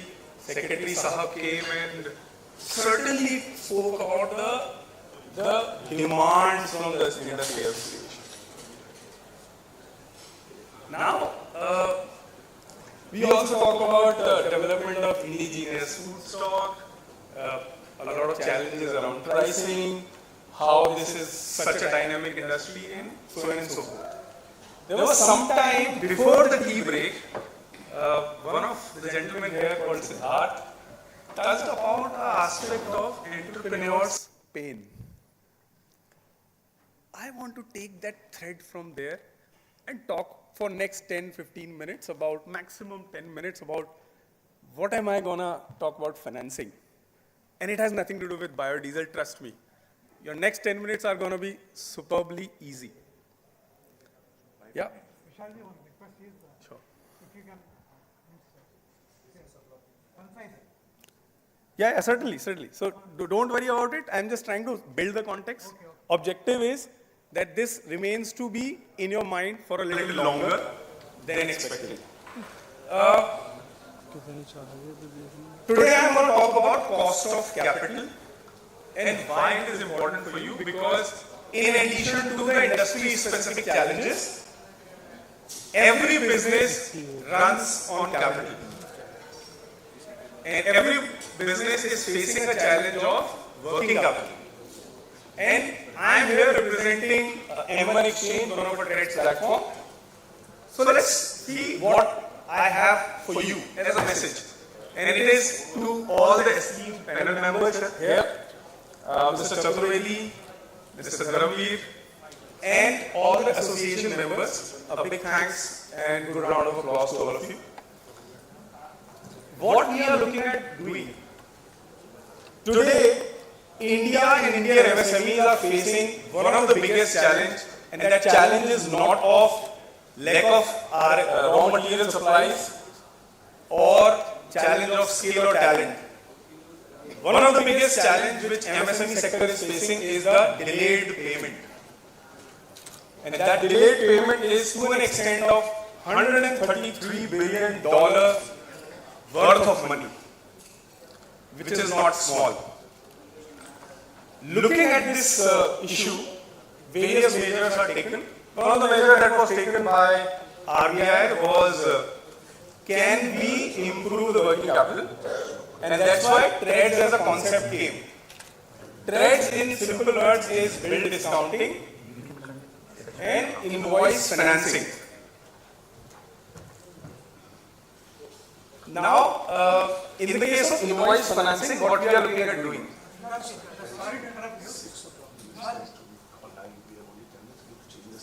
Yeah, so yeah. देखिए, मैं और नेता, आप और नेताजी के बीच में मैं नहीं आ सकता। हाँ, तो मैं तो यहाँ पे चेकबुक लेके आया हूँ और पैसे बांटने आया हूँ। हाँ, बिल्कुल। So, आप जब बोलेंगे, मैं नेताजी और आपके रास्ते से। धन्यवाद, धन्यवाद। सर आप आ ही नहीं सकते हो, नेताजी के साथ हैं। तो बाद में 6:30 मजा आएगा नेताजी से मिलने के बाद।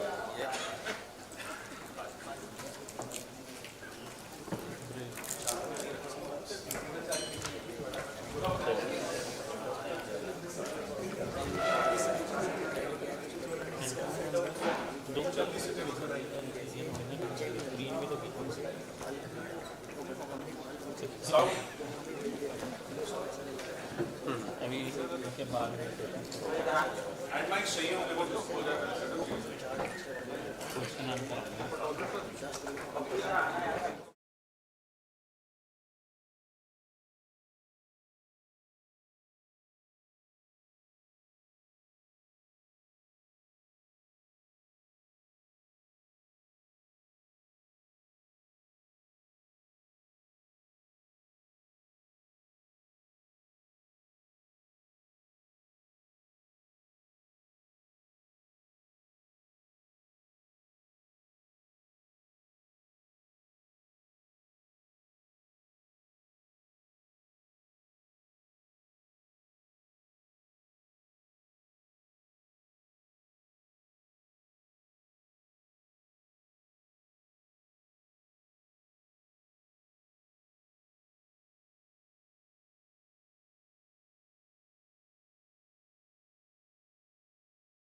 सारे कैमरे ऑन है, उन्हें हमारा दिखाई दे रहा है, उन्हें हमारा दिखाई दे रहा है।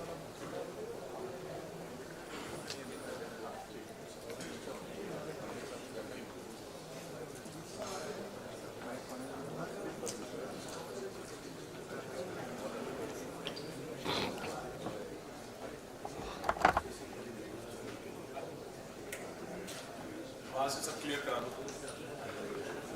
यहाँ एक पार्टीशन सुनिए, होटल पीछे पार्टीशन बंद कर दो, पीछे कोई पासिंग नहीं चाहिए। दोनों के रखना ना, दोनों गेम इतना क्यों कर रखा है कि अपर्चर खोल लो ना, गेम कम कर लो। फोर ही है इतना नहीं, फोर से आगे और जूम हो चुका है ना कि वाइड ठीक है वो कर दो। 18 कैनियल कितना है?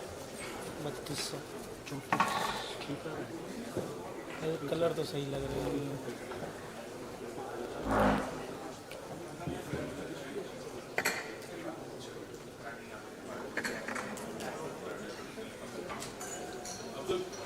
इसको थोड़ा सा बात पुश करना।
Just a message from Honorable Minister's office. They're going to play a short film. Until then, Minister will join us. Thank you.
Hello, check. Just wanted to do a sound check.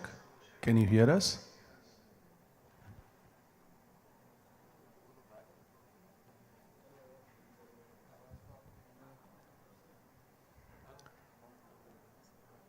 Sir एक sound check कर रहे थे हम यहाँ से, आपको आवाज़ हमारी आ रही है?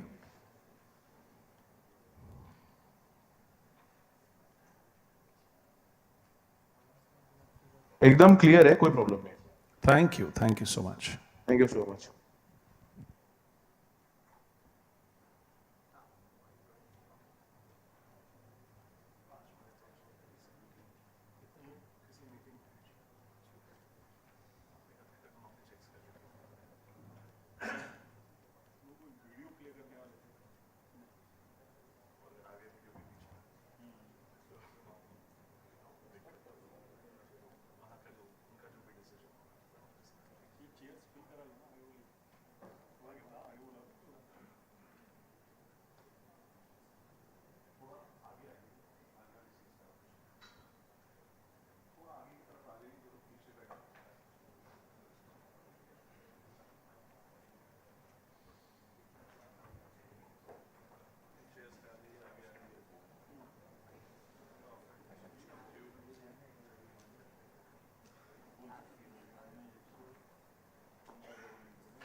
Charger.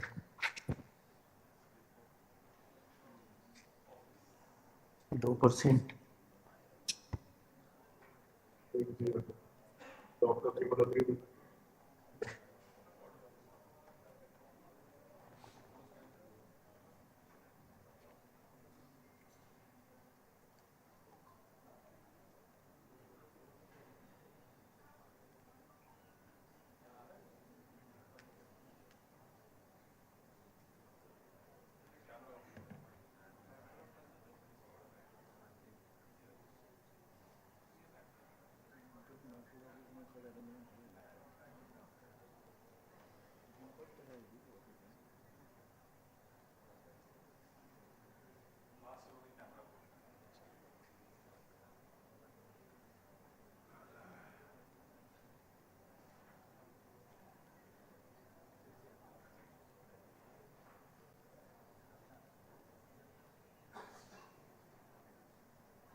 नमस्कार सर।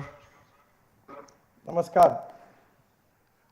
सर, आपका संदीप चतुर्वेदी, मेरा आज बहुत सौभाग्य है। 2012 का वो पत्र अभी भी संभाल के रखा है, जब आपने पहली बार बीजेपी के अध्यक्ष होते हुए एक बायोफ्यूल सेल का निर्माण किया था। अन्ना जी उसकी अगुवाई करते थे, हमारी कॉन्स्टिट्यूशनल क्लब में पहली मीटिंग हुई थी। तो आज बहुत हृदय से आभार है कि आज के दिन में ये साहब लोग जो इंडियन ऑयल के बैठे हैं, इन्होंने हमें करोड़ों रुपए से मालामाल कर दिया। 6000 करोड़ के ऑर्डर आज इन्होंने निकाले हैं सर। वे इधर सब मेरे साथी बैठे हुए हैं। और आपका बहुत बहुत, मुझे याद है वो इमामी के प्लांट पे हम गए थे, रेल के ऊपर चढ़े थे 2015, पॉलिसी आने का बाकी था, पॉलिसी 18 में आया। लेकिन उसके बाद से जो हमने काम किया है, कोरोना में बंद हो गया, कोरोना के बाद 25 करोड़ लीटर सप्लाई किया। और अब जो इनका मोमेंटम आया है, वो आज सवेरे हमारे सेक्रेटरी साहब बोल के गए कि आप निश्चिंत रहिए, सरकार आपके साथ है, आपका प्लांट बंद नहीं होने देंगे। अभी 6 से 66 प्लांट अप्रूव हुए, 11 ये महीने में और आईओसी ने कहा कर देंगे। आप इसको 500 पे लेके जाइए, जैसा इथेनॉल में प्रोग्राम है, और एक फीड स्टॉक छोड़ के आप अनेक फीड स्टॉक में जाइए और लोगों को जोड़िए। तो इसके साथ ही मैं अब रिक्वेस्ट करूंगा, मेरे साथी इंडियन ऑयल के चीफ जनरल मैनेजर हैं बायोफ्यूल्स के, वो आज दिन भर की कार्यवाही का लेखा जोखा आपको अंग्रेजी में बताएंगे सर, 5 मिनट में। Sir, good evening, sir. Myself Siddharth Mitra. I am from Indian Oil. So, sir, today this program, Biodiesel Building Program, हम लोग पहले शुरू किया था बायोडीजल लेना 2015 साल से। 2015 साल से जब 6 प्लांट था, जैसे संदीप जी बताया, आज 66 प्लांट हो गया और 11 प्लांट और इवैल्यूएशन स्टेज में है, कुछ ही दिनों में हो जाएगा।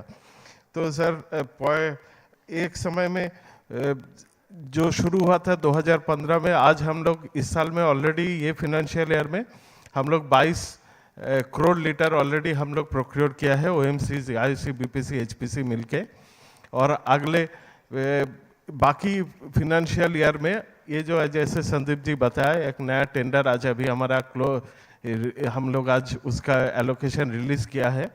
तो ये टेंडर 1 साल के लिए अभी हम लोग किया है, पहले 3 साल के लिए, 3 महीने के लिए करते थे, बट इस बार हम लोग 1 साल के लिए अभी किया है। जो अगले साल के सितंबर तक ये टेंडर रहेगी। और इसमें हम लोग 1,162 करोड़ लीटर के लिए टेंडर किए थे, जिसका अगेंस्ट में हमको ऑफर मिला था 114 करोड़ लीटर का। तो और हम लोग अभी तक 22 करोड़ लीटर ऑलरेडी प्रोक्योर कर लिए हैं। और मेरा बहुत आशा है कि हम लोग इस साल तो 50 करोड़ तो ये इस फिनेंशियल ईयर में टच करेंगे। सर, आज दिन भर के कार्रवाई में शुरू में सचिव महोदय आए थे, तो उन्होंने 3 चीज़ों पे उन्होंने फोकस दिए थे। एक है कि यूको में सबको काम करना है, पाम स्टीयरिंग पे ऊपर हम लोग ओनली डिपेंड नहीं कर सकते हैं, हम लोग को ट्री बोर्न ऑयल्स और यूको में हम लोगों को काम करना है। और वो बाकी क्यूसी एस्पेक्ट्स के लिए भी बोले हैं। और सर, हम लोग उसके बाद हमारा एक सेशन हुआ था जिसमें फीड स्टॉक के कैसे डाइवर्सिफाई किया जाए। आज के दिन में हमारा पूरा डिपेंडेंस पाम स्टीयरिंग ऑयल पे है, तो उसके ऊपर हमारा एक पैनल डिस्कशन हुआ था। उसमें भी यूको को कैसे और यूको प्रोक्योरमेंट बढ़ाया जाए, उसके लिए बहुत सारे सजेशंस आए हैं। हम लोग उसके एक्शन पॉइंट्स नोट किए हैं, इसमें काम होगा आगे। और इज इट वर्किंग? अच्छा, नहीं, इधर कैसा लग रहा है? Sir, can you hear me sir?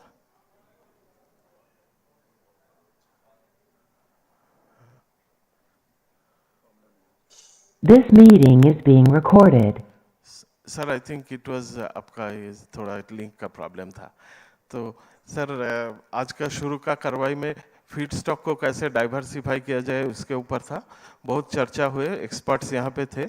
और उसके बाद नेक्स्ट सेशन था सर इसके ऊपर टीबीओ के ऊपर। और उसके बाद दूसरा सेशन था क्वालिटी मॉनिटरिंग कैसे किया जाए, क्वालिटी को कैसे पूरा वैल्यू चेन में, सप्लाई चेन में क्वालिटी को मेंटेन किया जाए, उसके ऊपर बहुत सारे चर्चा हुआ, बहुत सजेशंस आए। और फाइनली सर, हम लोग प्राइसिंग के ऊपर डिस्कशन किए कि प्राइसिंग का कैसे एक फिक्स्ड फॉर्मूला हो सके जिसमें पूरा ये साल भर ठीक से ऑयल कंपनीज प्रोक्योर कर सके बायोडीजल। तो इसी पे आई विल फिनिश माय ये here sir. Now I will again hand over to Sandeep Chaturvedi ji. धन्यवाद मित्रा साहब। हमारे साथ 2 सज्जन और जुड़े हुए हैं। एक जो पूरा देश का बायोफ्यूल का, ब्लेंडिंग का और इथेनॉल का जो कोऑर्डिनेशन देखते हैं, संजय पराशर जी, एग्जीक्यूटिव डायरेक्टर हैं ऑपरेशंस, वो हमारे साथ बैठे हुए हैं सर अभी। और एक एसके मंडल है, मामी के डायरेक्टर है और हमारे बायोडीजल एसोसिएशन के नए प्रेसिडेंट हैं, वो भी साथ में बैठे हुए हैं। इसके साथ मैं रिक्वेस्ट करूँगा, आप एक एक शब्द बोल के माइक देता हूँ। हेलो, हाँ, नमस्कार सर। आज का सेशन सर काफ़ी अच्छा रहा। और आज जितने भी इश्यूज हम लोगों ने सवेरे से डिस्कस किए पैनल, उसके माध्यम से सचिव महोदय का भी काफ़ी अच्छा, उनका भी डायरेक्शन काफ़ी अच्छा रहा। अभी सर आगे जो गवर्नमेंट में जिस तरीके से काम हुआ है पिछले कुछ दिनों में, जिसमें कि इथेनॉल एक बहुत ही एक सक्सेसफुल मॉडल रहा है, ना बायोडीजल भी उसी संदर्भ में हम चाहते हैं कि बायोडीजल भी आगे बढ़े, उसके लिए हम सब प्रयास करते हैं। उसमें सर आपका सहयोग हमेशा से ही मिलता रहा है। और जब भी हम बायोडीजल की बात करते हैं या किसी भी बायोफ्यूल्स की बात करते हैं, तो सर्वप्रथम आपने जिस दिशा में कार्य लोगों पर लगाया है, गवर्नमेंट ऑफ इंडिया ने लगाया है, ये सचमुच बहुत ही सराहनीय है सर। हम सर इस समय आपसे सुनना चाहेंगे कि क्या भविष्य में बायोडीजल या इसके बारे में और भी बहुत ज़्यादा, क्योंकि जो फीड स्टॉक है आज की डेट में, जो पाम स्टीयरिंग ऑयल है, करीब जो बायोडीजल बन रहा है 94% जो है पाम स्टीयरिंग ऑयल है। और वो जो पाम स्टीयरिंग ऑयल है वो करीब वो इम्पोर्टेड होता है और इम्पोर्ट करके ही मंगाया जाता है, क्योंकि पाम ऑयल बन के इसके बाद उसमें आता है। लेकिन जो पूरा ऑब्जेक्टिव था, जो उसमें ये ऑब्जेक्टिव था कि हम हमेशा जो फीड स्टॉक को, जो वेस्ट मैनेजमेंट है, उसके तरफ से हम ज़्यादा दें, या हमारा जो घरेलू उत्पाद है उनको हम कैसे बढ़ावा दें और उनसे हम कैसे बायोडीजल प्राप्त कर सकें। उस दिशा में सारे के सारे कोई प्रयास कर रहे हैं। R&D डिवीजन से दूसरे लोग भी काम कर रहे हैं, जो हम अभी जो पराली के ऊपर भी काम कर रहे हैं कि उसको कैसे बनाया जाए और उससे कैसे बायोडीजल किया जाए। हम इंडियन ऑयल ने ऑलरेडी इथेनॉल के लिए भी 2G प्लांट लगाया है। हम और भी बहुत सारे जो हमारे R&D या दूसरे सहयोग से हम चाह रहे हैं कि उसमें भी बहुत सारे एक्सपेरिमेंट चल रहे हैं सो दैट हमारी जो निर्भरता है वो पाम स्टीयरिंग ऑयल पे कम हो सके। सर आपका ज़्यादा समय न लेते हुए सर हम आपसे सुनना चाहेंगे कि how we should go proceed so that you can give a direction to us. धन्यवाद।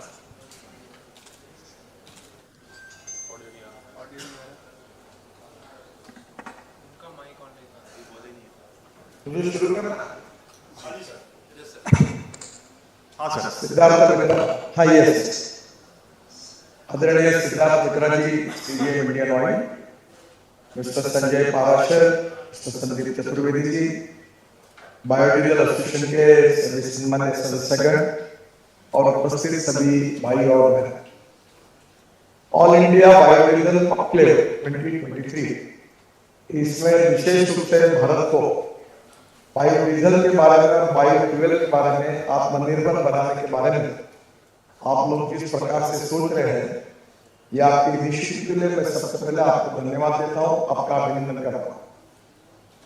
हमारे देश में फॉसिल फ्यूल का इंपोर्ट 16 लाख करोड़ का है और विशेष रूप से जब लोग मुझे पूछते हैं प्रश्न, या इलेक्ट्रिक की बात करते, इथेनॉल की बात करते, मिथेनॉल की बात करते, बायोसीन, बायो एलएनजी, ग्रीन हाइड्रोजन, ये सब बातें एक समय फ्लेक्स इंजन की बात करते हैं, तो ये सब बातें इतनी होगी तो फिर इतना सब हो जाएगा तो प्रॉब्लम नहीं आएगा। तो पहली बात तो ये कि हमारा फॉसिल फ्यूल का डीजल और पेट्रोल का इंपोर्ट इतना बड़ा है कि हम सब प्रयास करने के बाद भी हम 2-4% भी इसमें अभी बचा नहीं पाए। इसके लिए मेरा आप सबसे अनुरोध है कि हमको प्रोडक्टिविटी को बढ़ाना होगा और टेक्नोलॉजी का उपयोग करके नए सोर्सेस को ढूंढना। मुझे सबसे पहले खुशी है, मैं विशेष रूप से ऑयल कंपनीज को, इंडियन ऑयल को और भारत सरकार के पेट्रोलियम मंत्रालय को धन्यवाद दूंगा कि एक तरफ ये जो इंटरनेशनल मार्केट में जो फॉसिल फ्यूल की कीमतें होती है, इसमें किस प्रकार से, शायद कल ही मैं भी कल मीडिया पर दिल्ली आया कि पता चला कि पेट्रोलियम मंत्री तुरंत उसी समय 1 घंटा पहले आए और वो ओपेक की बैठक के लिए गए क्योंकि वहां देर बढ़ा, उन्होंने रेट बढ़ा, ये इसलिए रेट बढ़ा मोनोपोली है और इसलिए जो डेवलपिंग नेशंस है उनके लिए बहुत बड़ी समस्या है। ये इकोनॉमिक चैलेंज भी है और पोल्यूशन का भी चैलेंज है और इसलिए स्वाभाविक रूप से हमें अल्टरनेटिव फ्यूल और बायो फ्यूल में काफी जोर से काम करने की आवश्यकता है। सरकार में विशेष रूप से ये हर समय ये प्रॉब्लम होता है कि अगर ज्यादा उत्पादन होगा तो इसमें जो पॉलिसी हमने बनाई है उसमें हमने कई जगह पर रिस्ट्रिक्ट किया है। बहुत बार ये ऑयल मिनिस्ट्री को ये कहता हूँ कि आप एक बार ये कहिए जिसको डालना है 5 साल में डालो, जितना बनाना है उतना बनाओ, जितना बनेगा उतना हम खरीद लेंगे क्योंकि इतनी बड़ी गैप है। अभी हम लोग जैसे इथेनॉल की बात करते तो 400 करोड़ लीटर हमें इथेनॉल मिला और हमें केवल 20% ऐड करने के लिए 1000 करोड़ लीटर चाहिए। फिर हम लोग जनरेटर से जो है डीजल के उसको इथेनॉल पर लाने के लिए कोशिश कर रहे हैं, उसके कारण 2000 करोड़ लीटर और लगेगा। इसके साथ साथ अभी टीवीएस का, बजाज की और हीरो की मोटरसाइकिल और ऑटो रिक्शा फ्लेक्स इंजन में 100% इथेनॉल पेट्रोल के अल्टरनेटिव रूप में उपयोग किया जा सकता है। अभी टोयोटा ने अपनी गाड़ी इनोवा ये 100% फ्लेक्स इंजन पर लॉन्च की है। अब प्रॉब्लम है कि गाड़ी वाले, स्कूटर वाले, ऑटो रिक्शा वाले जो फ्लेक्स इंजन पे मुझे बोलते हैं इथेनॉल के पंप नहीं है और इथेनॉल के पंप के लिए जब मैं ऑयल कंपनी से कहता हूँ वो कहते हैं कि अभी गाड़ी आई नहीं है। तो मैं सबसे पहले ऑयल कंपनी से अनुरोध करूंगा कि उनके पेट्रोल डीजल पंप के जगह पर आप वो इथेनॉल के और बायोडीजल के पंपों को भी परमिशन दें और ताकि लोग उसको यूज करेंगे तो वो कॉस्ट इफेक्टिव है, इंपोर्ट सब्स्टिट्यूट है, पोल्यूशन फ्री है और इंडिजीनियस है। और जब तक डिमांड बढ़ती जाएगी तो लोग और बड़े प्रमाण पर उसका प्रोडक्शन बढ़ाते जाएंगे। ये बात सही है कि हमारी बायोडीजल में मैक्सिमम जो रॉ मटेरियल है वो हमारे पॉम का रेसिड्यू जो होता है उसी का उपयोग होता है 94%। अब इसमें प्रॉब्लम ये हुआ है कि पिछले अनेक दिनों से जो खाद्य तेल दिया है नॉन एडिबल ऑयल सीड्स, रतन ज्योत, मोह, साल, करद और टोली, इसके उत्पादन में हमें सफलता नहीं मिली, इसमें रिसर्च नहीं हो। अभी इसमें अगर हम प्रोडक्टिविटी को बढ़ाते हैं और वो तेल का उत्पादन अगर बढ़ता है, किसानों का भी फायदा होता है, वेस्ट लैंड का उपयोग करके ये कर सकते हैं। पर अभी तक बड़े प्रमाण पर वो इकोनॉमिक वायबिलिटी किसानों को नहीं मिल रही है। तो ऑयल का ऑपरेशन अगर इसके लिए जो रिसर्च चल रहा है यूनिवर्सिटीज में या केमिकल इंजीनियरिंग यूनिवर्सिटीज में या इंस्टीट्यूशन में, उसको अगर सपोर्ट करेगी तो ये प्रोडक्टिविटी अगर बढ़ेगी बायोटेक्नोलॉजी का उपयोग करके, तो ये एक अच्छा स्रोत बन सकता है। हमारे देश में जो प्राय ऑयल मिलता है वो ऐसा की आदत ये है कि पाश्चात्य देशों में, यूरोपीय देशों में एक बार फ्राई करने के बाद ऑयल बाजू में डाल देते हैं और हम उसी में नया ऑयल डाल के वही बार बार फ्राई करते हैं। उसकी अवेलेबिलिटी इतने प्रमाण पर नहीं है और इसलिए स्वाभाविक रूप से इसका जो सोर्स है वो इंडोनेशिया और मलेशिया मैक्सिमम होता है, डिपेंड होता है। आप सबको पता होगा कि हमारे देश में 1.5 लाख करोड़ का एडिबल ऑयल इंपोर्ट करते हैं, तो हम लोग नॉन एडिबल ऑयल और एडिबल ऑयल दोनों में भी हम शॉर्ट में हैं। अभी एक अच्छी बात हुई कि परली से जो राइस को जलाने से काफी नुकसान होता था, बहुत दिनों से हम उसका आग्रह करते थे और उसको सफलता मिली है कि परली से विशेष रूप से बायो सीएनजी और बायो एलएनजी तैयार करने के लिए करीब 186 प्लांट प्रोसेस में है और 36 प्लांट ऑलरेडी चालू हो गए हैं। तो नेचुरली ये सीएनजी और एलएनजी मिलने से ये भी हमारी इंपोर्ट को कम करेगा, प्रदूषण को कम करेगा। परली जलाने से दिल्ली जैसे शहरों में प्रदूषण होता था। अब मुझे एक बात की खुशी है कि अब इंडिया ऑयल ने पानीपत में प्लान डाला कि 1 lakh litre bio ethanol per day परली से और उसके साथ साथ 150 टन बायो बिटुमिन और उसके साथ बायो एविएशन फ्यूल को बना है। आने वाले समय में हमारे एविएशन फ्यूल में करीब 10% बायो एविएशन फ्यूल हम ऐड करने के बारे में वर्ल्ड के लेवल पर मैंडेट होगा। तो नेचुरली हम हमारे देश में ये बायो एविएशन फ्यूल अगर डालेंगे तो वो भी एक बड़ा सोर्स हमको मिल सकता है। अब ये जो विशेष रूप से जो बायोमास है जो जलाया जाता है उसके कारण प्रदूषण होता है, उसका जो बायो बिटुमिन मिला है वो भी बहुत अच्छे क्वालिटी का है। इंडिया वाले ने भी पानीपत में ये प्रयोग सफलता से किया है। ये हमारे देश में 80 लाख टन बिटुमिन लगता है, 50 लाख टन इंडियन रिफाइनरी देती है और 30 लाख टन हम इंपोर्ट करते हैं।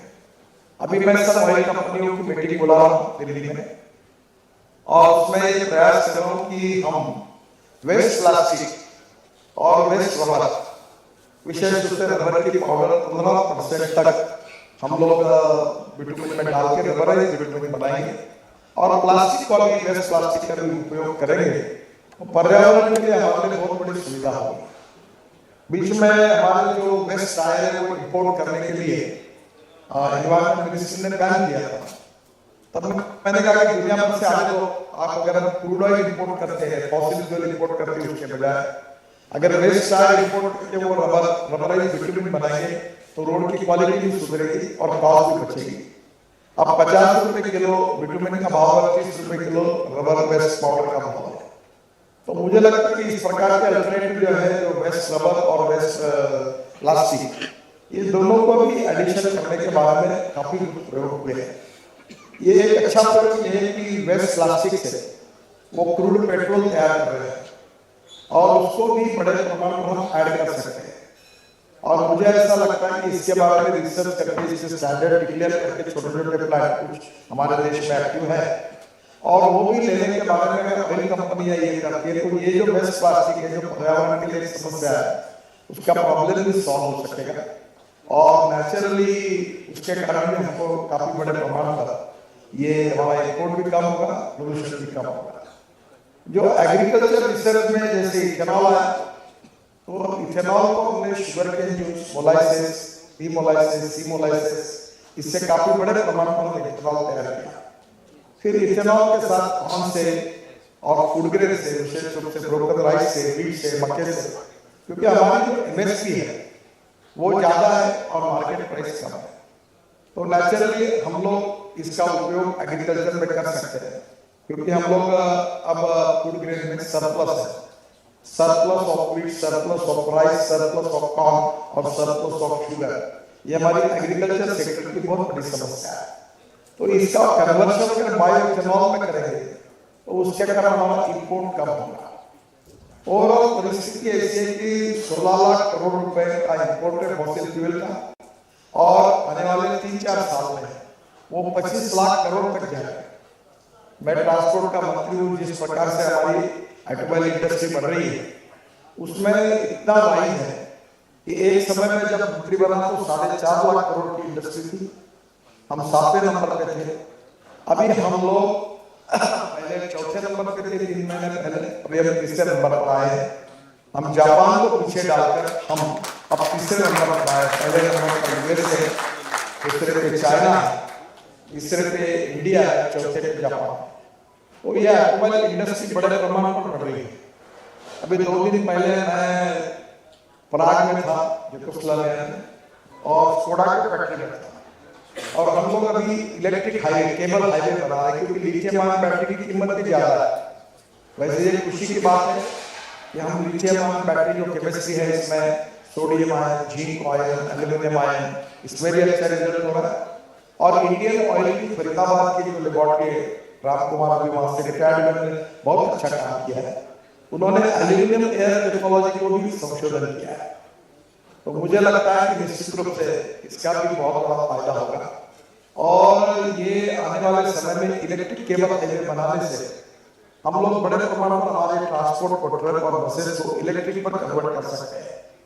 जब हमारे 25 लाख करोड़ का हमारा इंपोर्ट होगा, तो अगर वो कम करना है तो हमको कम से कम 10 लाख करोड़ की अल्टरनेटिव फ्यूल और बायो फ्यूल की इकोनॉमी बनानी होगी।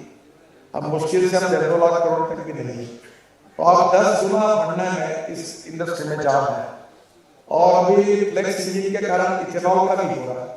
इस समय सरकारी लेवल पर मैं हर समय यही कोशिश करता हूँ कि अभी आप रिस्ट्रिक्ट मत करो, आप लाइसेंस राज इसमें मत लगाओ, जो आएगा उसको अनुमति दो, जो बना रहा है उसको अनुमति दो, और आप एक लाइन डिक्लेयर कर दो कि हम परचेस करेंगे। एक बात होती है कि ये जो इथेनॉल तैयार होता है, कुछ क्षेत्र में राज्यों में इथेनॉल जाता है, कुछ जगह नहीं है।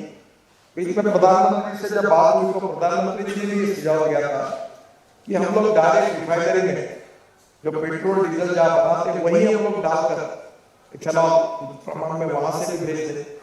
तो ये कहीं ना कहीं हमको इसके बारे में, इथेनॉल बड़े प्रमाण पर परचेज करने के बारे में लगातार 20% के बाद आगे निकलना होगा, और ये इसके लिए लिबरल पॉलिसी बनाकर जो भी आते हैं उनको जहाँ इकोनॉमिक वायबिलिटी उनको मिलती है वो करेंगे। कोई पोटैटो से करेंगे, कोई और कोई चीज से कचरे से करेंगे, और इसलिए अनेक अल्टरनेटिव पे काम करेंगे। जो प्लास्टिक से गुड पेट्रोल बनता है, या परली से अभी इथेनॉल बन रहा है, या ये बिटुमिन भी बनाने की बात है, रबराइज बिटुमिन बनाने की बात है, हम सब इसमें पूरी ताकत लगा के कितना भी कोशिश करेंगे तो भी हमारा इंपोर्ट कम होना है, बहुत कम होगा। और इसलिए आने वाले समय में अल्टरनेटिव फ्यूल और बायो फ्यूल इस इकोनॉमी को मल्टीप्लाई करना होगा। Import substitute, cost effective, pollution free और इंडिजिनियस। विशेष रूप से मैं बायोडीजल के काम करने वाले मित्रों को ये सलाह दूंगा कि क्या नॉन एडिबल ऑयल सीड में रिसर्च करके प्रोडक्टिविटी बढ़ाकर क्या ऐसे कोई सीड हम तैयार कर सकते हैं हमारे क्लाइमेट में, जिसके कारण हम लोग बायोडीजल की रॉ मटेरियल कॉस्ट को कम करेंगे, इकोनॉमिक वायबिलिटी आएगी, प्रदूषण कम होगा और इंपोर्ट भी कम होगा। और ये बात जो है इसमें काफी बड़ी ताकत है। अब तो परिस्थिति ऐसी है कि हमको पाम ऑयल भी इंपोर्ट करना पड़ता है, सनफ्लावर ऑयल भी इंपोर्ट करना पड़ता है, सोयाबीन भी इंपोर्ट करना पड़ता है। तो स्वाभाविक रूप से हमारे लिए 3 दिया मिशन, एडिबल ऑयल और नॉन एडिबल ऑयल, ये केवल एग्रीकल्चर का विषय नहीं है, ये हमारे विशेष रूप से पेट्रोलियम मिनिस्ट्री को हमारी इंपोर्ट को कम करने के लिए हम जितने जितने अल्टरनेटिव पर काम कर सकते हैं, जितने जितने इनोवेटिव रिसर्च पर काम कर सकते हैं, जितने जितने हम लोग अच्छे प्रकार के इनिशिएटिव ले सकते हैं, जो इंपोर्ट को कम करने वाले हैं, प्रदूषण को कम करने वाले हैं और विशेष रूप से स्वदेशी और स्वावलंबन की तरफ जाने वाले हैं, एग्रीकल्चर सेक्टर को गांव के मजदूर किसान का भला करने वाले हैं, उसके लिए हमको बहुत प्रोत्साहित करना पड़ेगा। और ये पॉलिसी बहुत ही लिबरल, ट्रांसपेरेंट, टाइप आउट और रिजल्ट ओरिएंटेड बनानी पड़ेगी। आपको लगे तो इसमें जो बनाएगा उसी को हम लोग केवल इंसेंटिव, अगर वो 1 लाख लीटर बायोडीजल बनाता है तो हम उसके ऊपर अगर जीएसटी लेते हैं तो उसको हम लोग जितना मिनिमम करें उतना इंसेंटिव उसको इंसेंटिव के रूप में दे। तो इसके कारण हम बाकी इंपोर्ट फॉसिल फ्यूल की जो कॉस्ट है उसको भी हम लोग बैलेंस कर सकते हैं। ओवरऑल अल्टरनेटिव फ्यूल और बायोफ्यूल नॉन कन्वेंशनल एनर्जी के पास है और पेट्रोलियम और ये मिनिस्ट्री ऑफ ट्रांसपोर्ट हमारे पास है, कमर्शियल कॉमर्स मिनिस्ट्री है, एग्रीकल्चर मिनिस्ट्री है। तो स्वाभाविक रूप से पॉलिसी को तय करने में अनेक प्रकार की समस्या होती है। मैं विशेष रूप से जो पेट्रोलियम कंपनी के एग्जीक्यूटिव डायरेक्टर है और इंडियन ऑयल से अधिकारियों को अनुरोध करूंगा, वैद्य साहब को भी मैंने कहा था कि पहली बात तो ऐसे कि आप तुरंत विशेष रूप से इथेनॉल के पंप, एग्जिस्टिंग पंप पर शुरू कराइए। वो पंप शुरू होने से फ्लेक्स इंजन के व्हीकल को चालना मिलेगी और वो 60 रुपए लीटर इथेनॉल है और हमारा पेट्रोल 120 रुपए लीटर है। तो नेचुरली लोग लेंगे और बड़े प्रमाण में नेटवर्क खड़ा होगा जिससे हमारा इंपोर्ट बिल कम हो। और दूसरी ओर मैं आपको और एक बात महत्वपूर्ण कहूंगा, ये जो बायोडीजल इसके बारे में पॉलिसी में कंसिस्टेंसी है। ये बात सच है कि हिंदुस्तान में लगातार हमारी फ्यूल की रिक्वायरमेंट बढ़ती जा रही है। हम कितने भी अल्टरनेटिव में जाएंगे तो भी फॉसिल फ्यूल बहुत ह्यूज क्वांटिटी में लगता है। तो मुझे ऐसा लगता है ये समुद्र है और इसलिए आने वाले समय में जितने अल्टरनेटिव हमको मिलते हैं उसको फुल हार्टेड सपोर्ट करना, इनकरेज करना, विदाउट एनी मन में कोई एक आगे कैसा होगा। ये तो होगा कि जब आप आत्मनिर्भर बनेंगे ना, हमारे देश में हम अल्टरनेटिव करेंगे ये बायोफ्यूल का और अल्टरनेटिव फ्यूल का, तो निश्चित रूप से ये जो वर्ल्ड में लोग आज रेट बढ़ा रहे उनको ध्यान में आएगा कि इनके अल्टरनेटिव तैयार करें तो वो भी जमीन पर चलेंगे। और जब उनको लगेगा कि अपनी मोनोपोली को ऐसे रेट बढ़ाते रहेंगे और हमारे लिए समस्या पैदा करते रहेंगे। तो हमारी नीति यही है कि हम इलेक्ट्रिक पर भी काम कर रहे हैं, लिथियम आयन बैटरी के व्हीकल भी आ रहे हैं, इलेक्ट्रिक हाईवे भी बना रहे हैं, इलेक्ट्रिक ट्रक भी ला रहे हैं, मास रैपिड ट्रांसपोर्ट इलेक्ट्रिसिटी पे डाल रहे हैं। अभी मैंने कल एक देखा, वो तो इतना अच्छी टेक्नोलॉजी है कि जैसे वो हमारी अमेरिका में जो हाइपरलूप की टेक्नोलॉजी वैसी टेक्नोलॉजी उन्होंने तैयार की है, पर 1 घंटे में 600 किलोमीटर जा सकती है। तो नेचुरली उसके कारण बहुत बड़ा रेवोल्यूशन हुआ। तो अब rope way, cable car, funicular railway, transport system में mass rapid transport, electricity, trolley bus, electric bus और lithium ion battery, alternative batteries, electric scooters, electric auto rickshaw, electric car, अब इलेक्ट्रिक ट्रैक्टर बीच में मेरे पास लोग आए ट्रैक्टर कंपनी के, और वो मुझे बता रहे थे कि हम लोग यूरो 6 के लिए हम अगर आग्रह करेंगे तो रिसर्च के लिए बहुत खर्चा लगेगा, हमारी अड़चन है, वो अड़चन है। मैंने कहा छोड़ो, आप मुझे ट्रैक्टर इलेक्ट्रिक पर और अल्टरनेटिव फ्यूल पर, इथेनॉल आप बनाइए। डीजल की तुलना में इथेनॉल सस्ता है, आपको डीजल के बजाय पेट्रोल इंजन बनाना, कॉस्ट भी सेम है।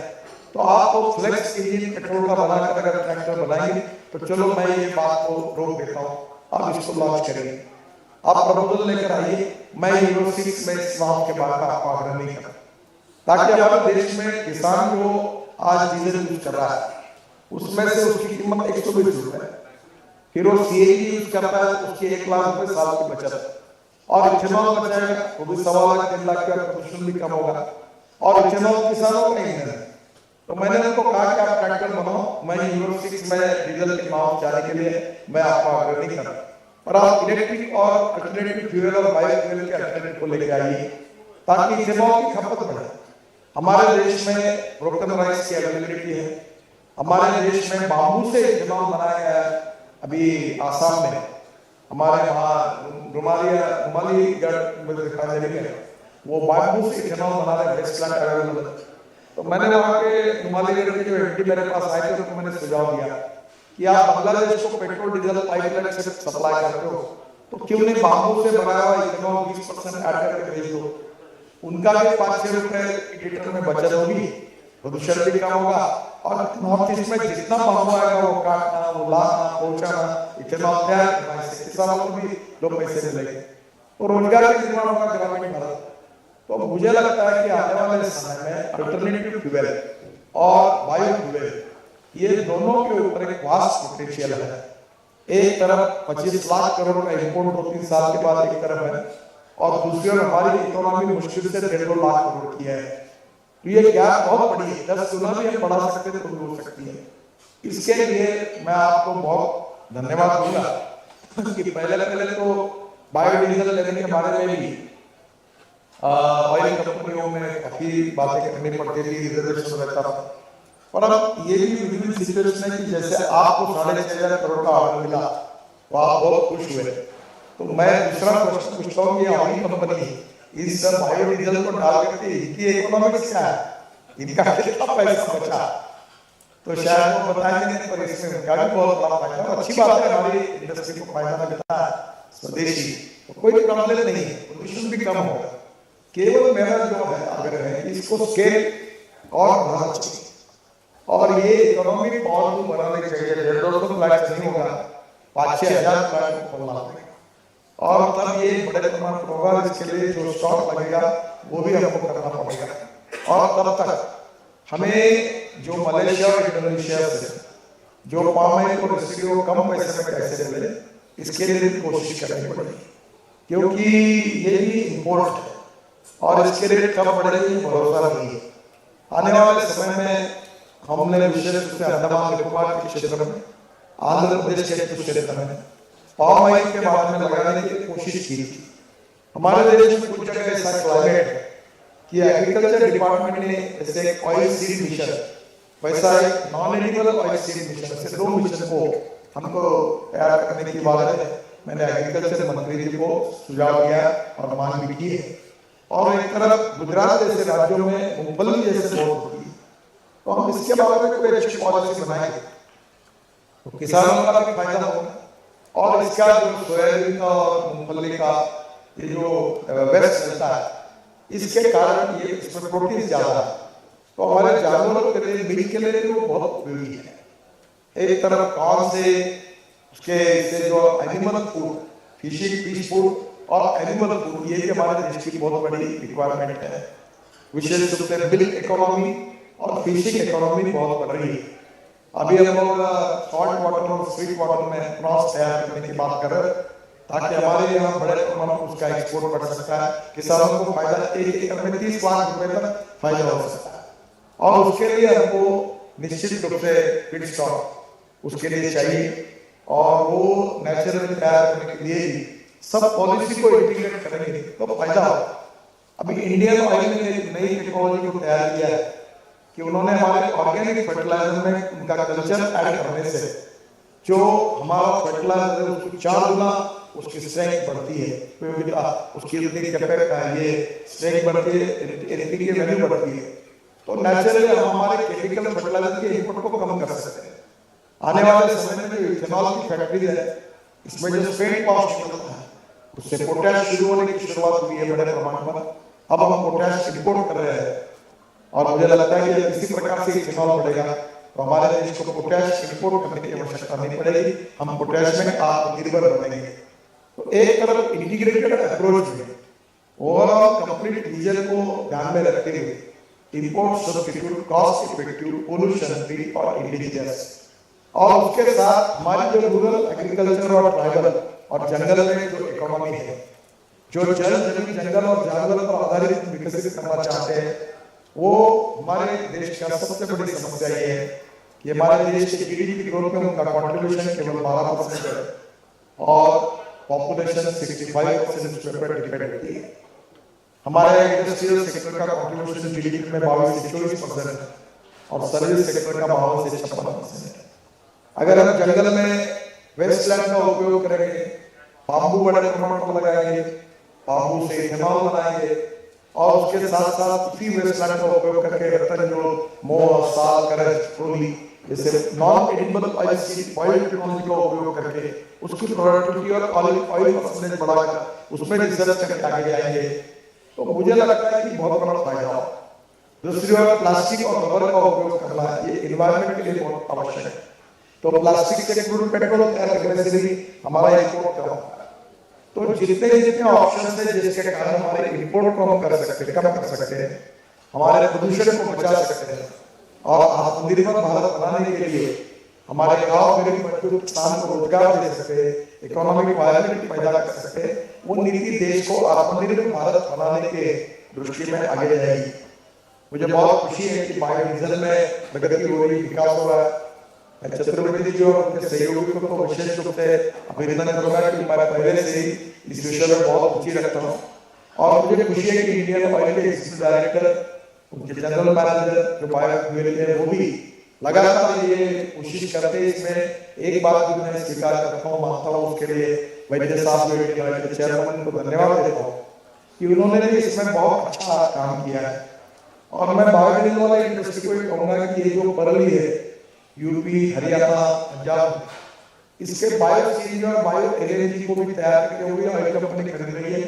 और आप डीजल की एक्सिस्टिंग ट्रक और बसेस, ट्रैक्टर और कार, इनको अगर आप बायो सीएनजी पे कन्वर्ट करोगे तो ये भी एक बहुत बड़ी उपलब्धि होगी और ये वेस्ट टू वेल्थ वाली बात है।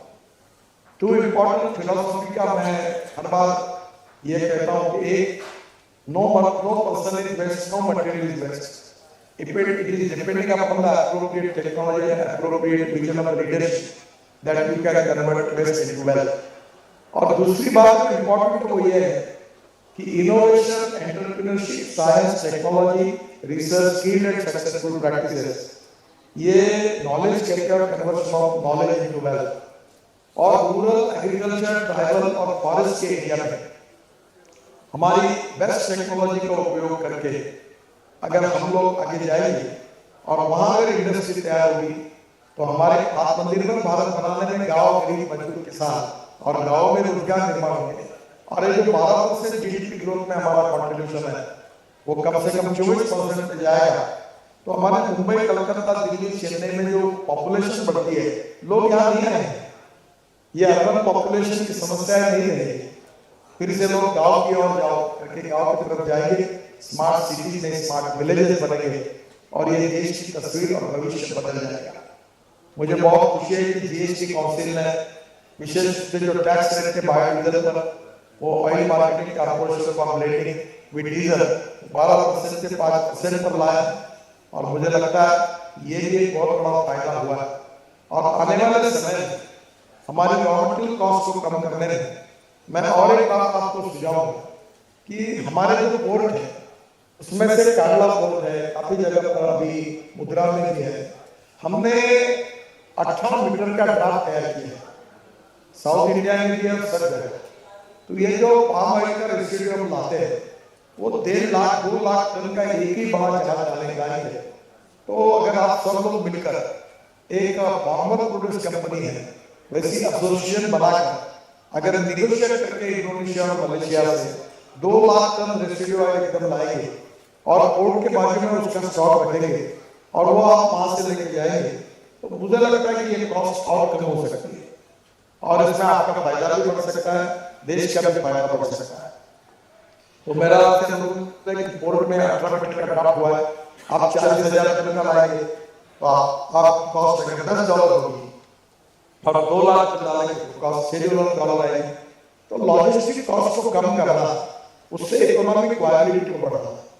क्योंकि मैं अक्सर 4 बातों को अक्सर याद रखता हूँ: proven technology, economic viability, availability of raw material and marketability of the finished product.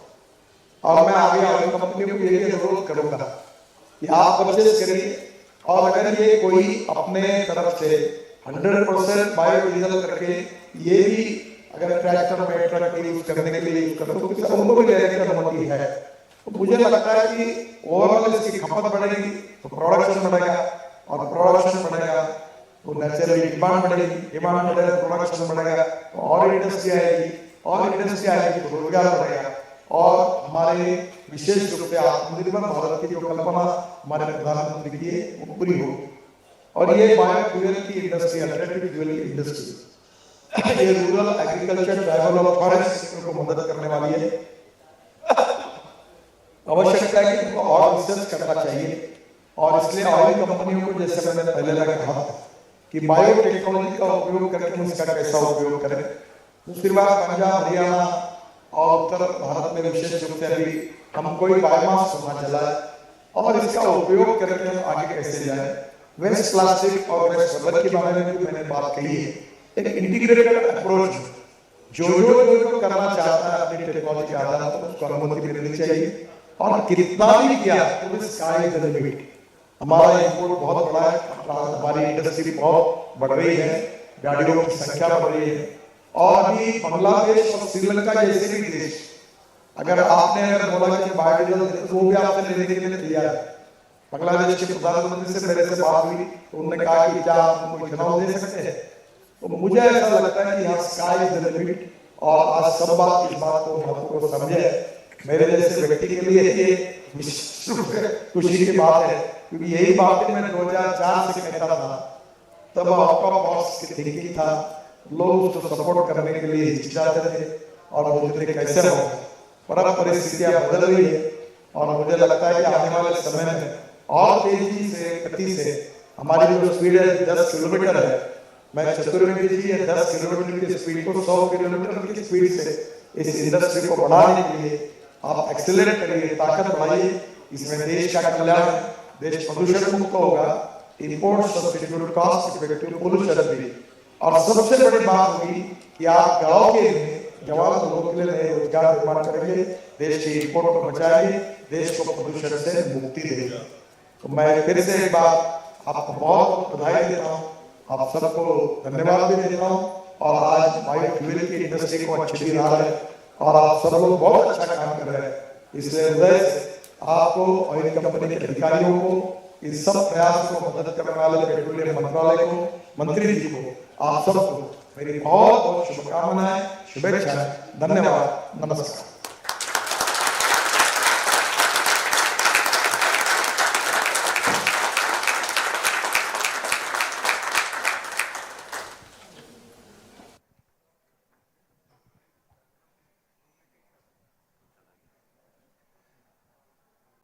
Hello sir, मैं हमारे मंडल जी से अनुरोध करूंगा 2 शब्द धन्यवाद प्रस्ताव के तौर पे कहेंगे।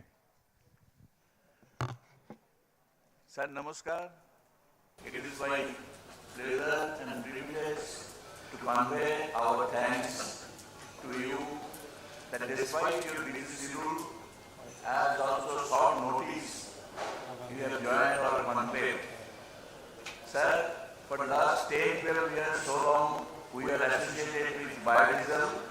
We always be given your advice and that inspired us. And your office always was open to us. Sir, thank you for us. We hope your blessing will be always with us. Namaskar.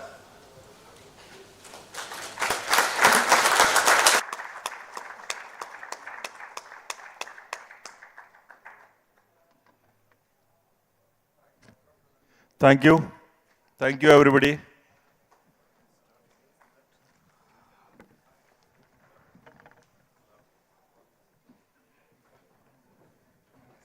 It was a long day, but I hope everybody enjoyed. हाँ, बाकी आप वहीं बैठे रहिए, वहां से ही शुरू करिए। हाँ, ट्रेड्स का कर दीजिए, क्योंकि पैसे के बिना बात पूरी नहीं बनती। और वो आज चेक बुक लेके आए हैं पैसा बांटने के लिए, तो पैसा बंटवा ही देते हैं। Yes.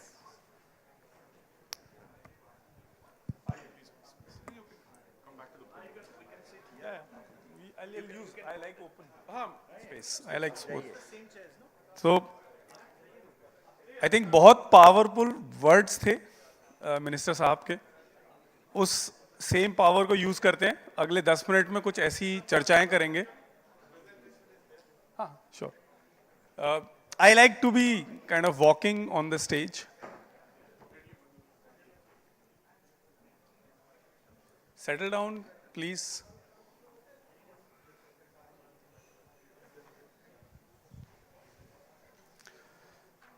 Very promising words, very promising day, and I can certainly tell you that biodiesel and all the association members are looking forward to building the nation, and it's M1 Exchange contribution through you to build a very strong nation.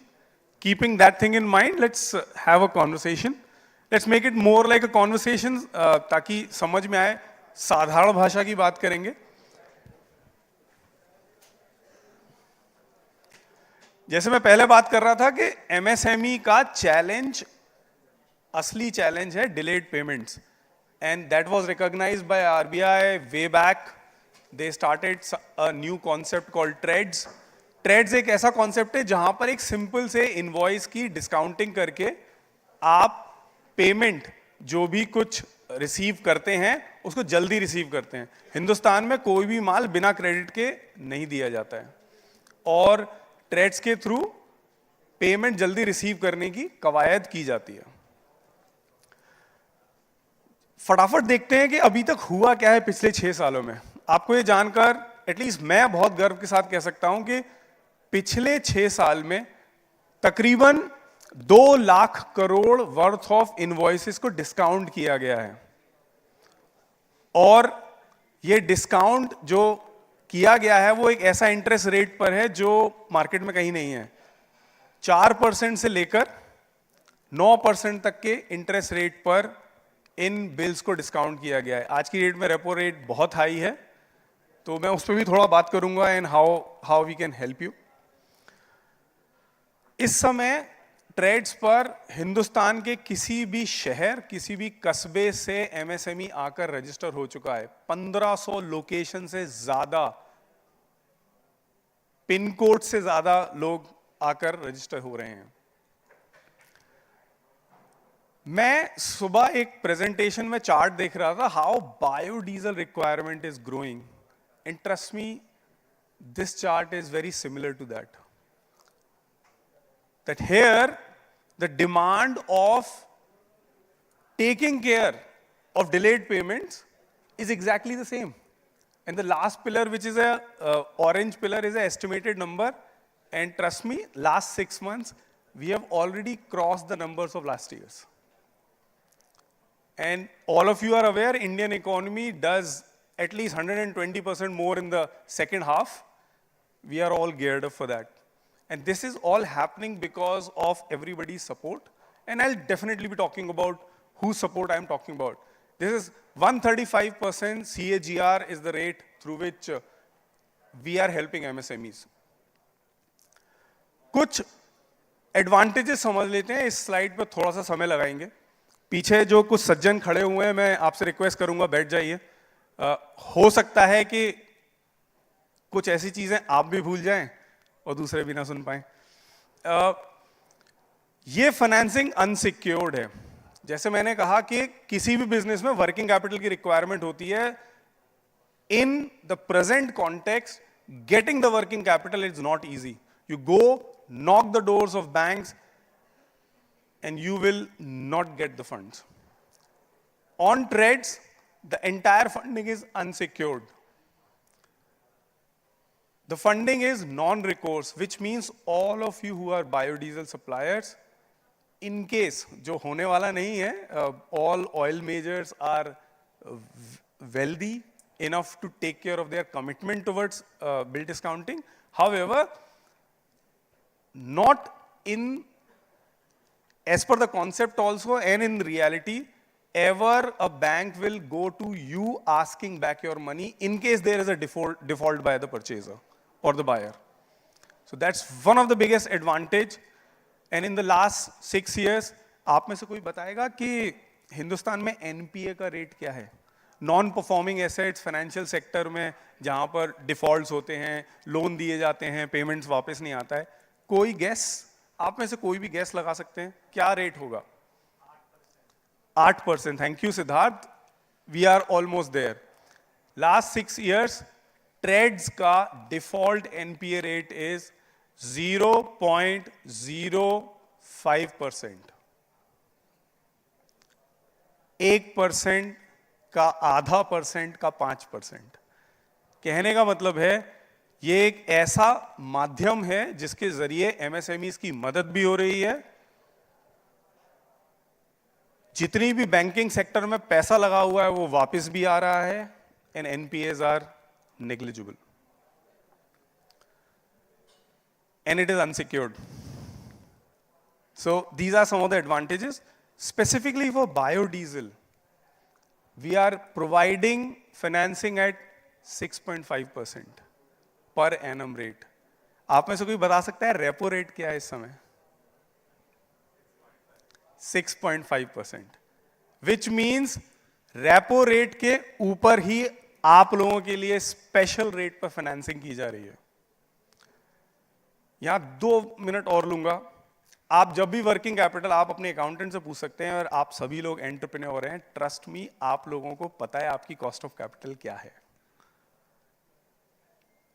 यहां इस मंच से खड़े होकर मैं आपको बहुत confidently बोल सकता हूं कि थ्रू ट्रेड्स आप अपनी कॉस्ट ऑफ फाइनेंसिंग को 25 से 30% कम कर सकते हैं, स्ट्रेट अनसिक्योर्ड। और ये तब है जब रेपो रेट टॉप पे चल रहा है। Wait for few more months, few more quarters, this rate is going to go down, and I am sitting here promising all of you, I'll be together with you, shoulder by shoulder, reducing that rate for you. So ये जो 25 से 30% का cost of capital का reduction है, ये बहुत बड़ा reduction होता है, और जब ये वॉल्यूम पे चलता है तो इसका बहुत फायदा है। अब आपके दिमाग में एक सवाल चल रहा होगा कि oil majors are very efficient in making payment to you faster and within the committed time. तो जरूरत क्या है? पैसा तो मिलना ही है, बट ट्रस्ट मी, आप 5 दिन से लेकर 15 दिन तक की अगर फाइनेंसिंग भी करते हैं, 1 करोड़ के बिल पर मुश्किल से आपकी फाइनेंसिंग कॉस्ट आती है इंक्लूडिंग इंटरेस्ट 15,000 रुपए। और यही अगर 1 करोड़ रुपया आप 20 से 25 दिन बाद लेते हैं through working capital, CC, OD, यानी कितने सारे तरीके हैं, वो कॉस्ट आपको पड़ती है डबल। कहीं भी एक सिंपल सा कैलकुलेटर लेके मैं बस आपको यही संदेश देना चाहूंगा, from here is TReDS is gonna reduce your financing cost by 25 to 30%, even if the invoice is for 5 days discounting. आपका एक अकाउंटेंट है जो पहले से ये काम कर रहा है, आपकी कोई एडिशनल कॉस्ट नहीं है। In addition to that, M1 Exchange has put in place, implemented a lot of policy measures, यहां तक कि हर किसी ऑयल मेजर के साथ डेटा इंटीग्रेशन हो चुका है। ऑयल मेजर्स SAP पे काम करते हैं, बड़े बड़े ERP सॉफ्टवेयर्स पे काम करते हैं, उसके जरिए, उस इंटीग्रेशन के जरिए जो आपका इनवॉइस ऑयल मेजर्स के सिस्टम में जाता है, वो आपको दोबारा से अपलोड नहीं करना है, वो सिस्टम से फ्लो होकर M1 एक्सचेंज के प्लेटफॉर्म पे आ जाता है automatically, and this work is already done. Oil measures के साथ मिलकर ये काम किया जा चुका है, जिससे overall payment, overall information flow बहुत स्मूथ हो चुका है। इसका एडवांटेज लीजिए। Biodiesel industry is only gonna grow, we have already seen it, and this is only gonna help you. The entire process is online. Normal working capital के scenario में आपको bank to bank एक bilateral relation करना पड़ता है। Trades पर as a concept, trades पर आपको मल्टीलैटरल अरेंजमेंट मिलता है। कहने का मतलब है, आपने अगर SDFC के साथ 100 करोड़ की एक CCOD ओपन कर रखी है या टर्म लोन ले रखा है, ट्रेड्स पर आप एक इनवॉइस SBI के थ्रू, दूसरा कैनरा बैंक के थ्रू, चौथा इंडियन बैंक के थ्रू, या फिर जितनी भी कमर्शियल बैंक्स हैं उनके थ्रू डिस्काउंटिंग करा सकते हैं विदाउट इवन वरिंग कि बाकी सारी बैंक के साथ कोई सैंक्शन है या नहीं है। These are some of the great advantages. आपको कुछ नहीं करना है, आपने सिर्फ रजिस्टर करना है। इनवॉइस जो आपने एक ऑयल मेजर को रेज किया है, उस इनवॉइस को अपलोड करना है। उस इनवॉइस को अपलोड करने के बाद ऑयल मेजर्स के साथ जितना कोऑर्डिनेशन है GRN रिलेटेड, GRN के बाद पेमेंट अप्रूवल रिलेटेड, वो हमारी टीम करती है। कहीं ना कहीं आप लोगों के रिश्तों को भी वहाँ सिनर्जाइज किया जाता है, यूज़ किया जाता है, और पेमेंट जल्दी लेने में आपकी मदद कराई जाती है। These are some of the advantages जिसके ऊपर आप राइड करके अपनी ग्रोथ को बढ़ा सकते हैं। प्रोसेस बहुत सिंपल है, इस प्रोसेस में मैं नहीं जाऊंगा, जो मैंने कहा वो सेम चीज है। इनवॉइस अपलोड कीजिए, फाइनेंसर को वो इनवॉइस दिखेगा, उसकी बिडिंग हो जाएगी। बिडिंग 6.5% के रेट पे होगी और जैसे जैसे इंटरेस्ट रेट कम होगा और भी कम होती जाएगी।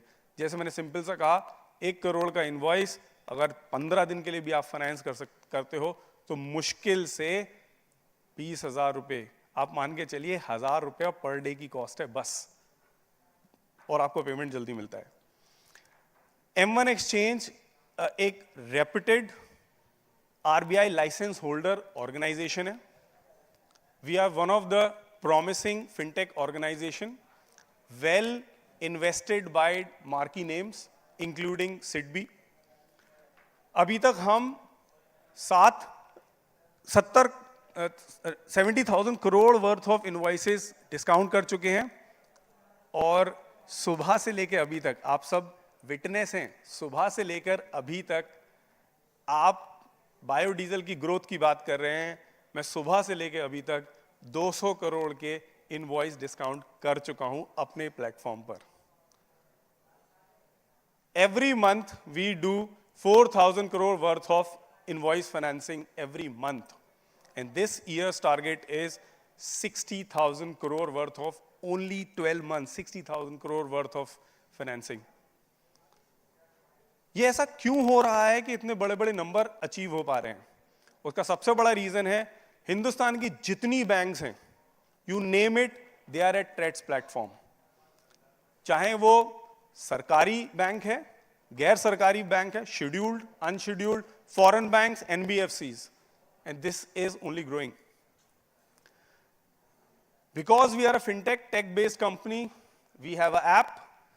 The entire process is digital, it's online, it's unsecured financing, and you get 100% peace of mind. So just don't think कि वो invoice सिर्फ 10 दिन के लिए फाइनेंस हो रहा है। आप उस 10 दिन का पेमेंट जल्दी लेंगे।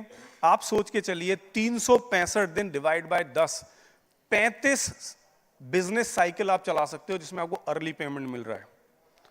सिंपल मैथ बता रहा हूं आपको, 365 दिन divide by 10 days, 35 business cycle चलते हैं आपके। आपको कोई भी बैंक इतना पैसा नहीं देगी जितना आप ट्रेड्स पे अनसिक्योर्ड, बिना किसी हैसल के, बिना बैंक की डोर पर गए हुए फाइनेंसिंग कर सकते हैं। और ये तो तब है जब all oil majors are there to support you. So please take the advantage of trades.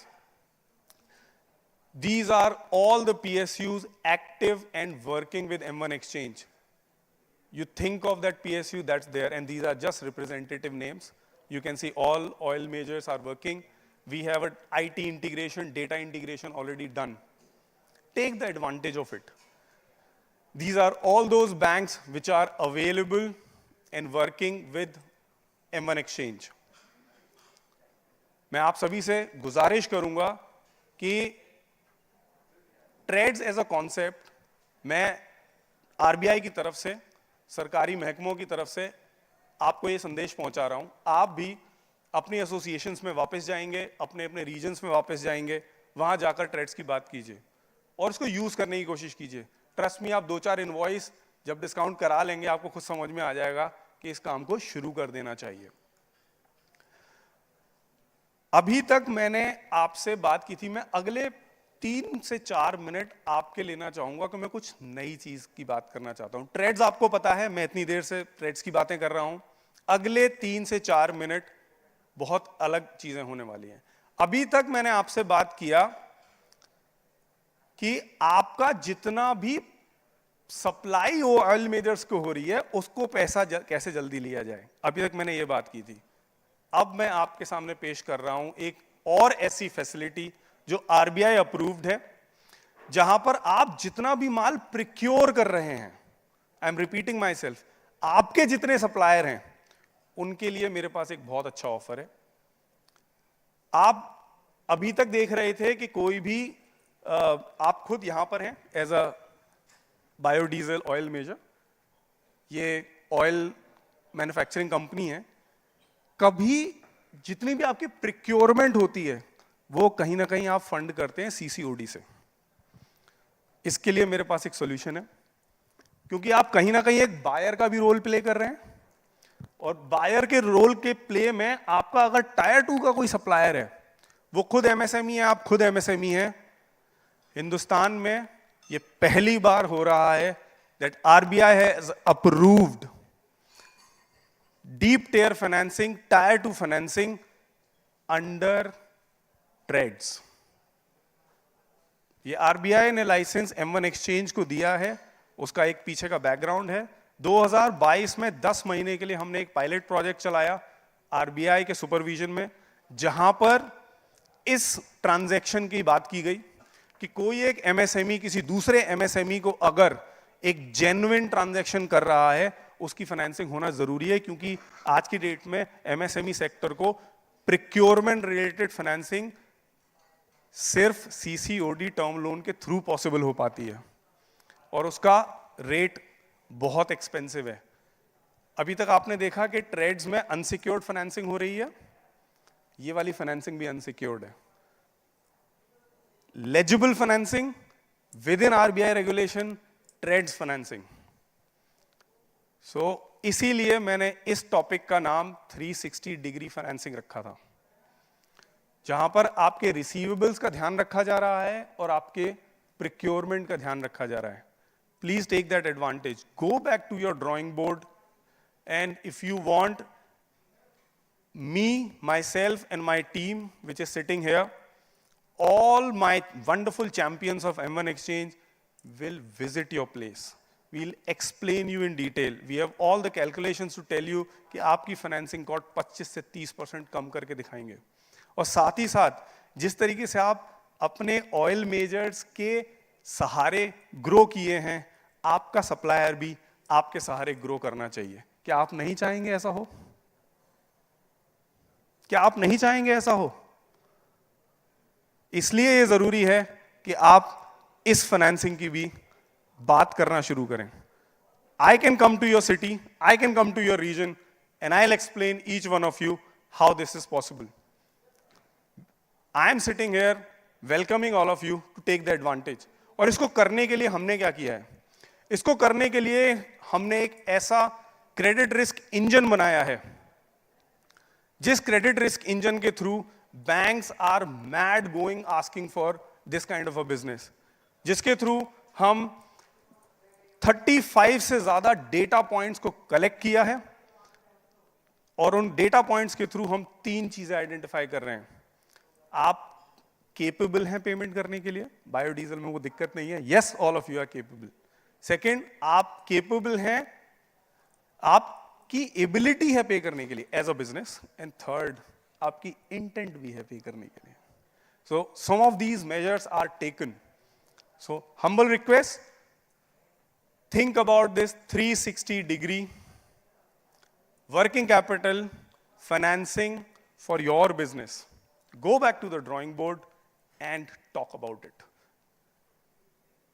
Myself, Vishal Kumar, I am heading SME business for M1 Exchange, requesting all of you to talk about it.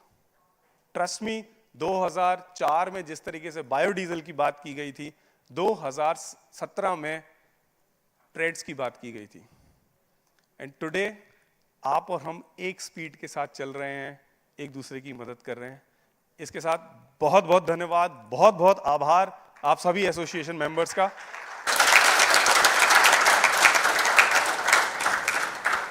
With this, have a wonderful evening. Most importantly, have a successful life. All the best.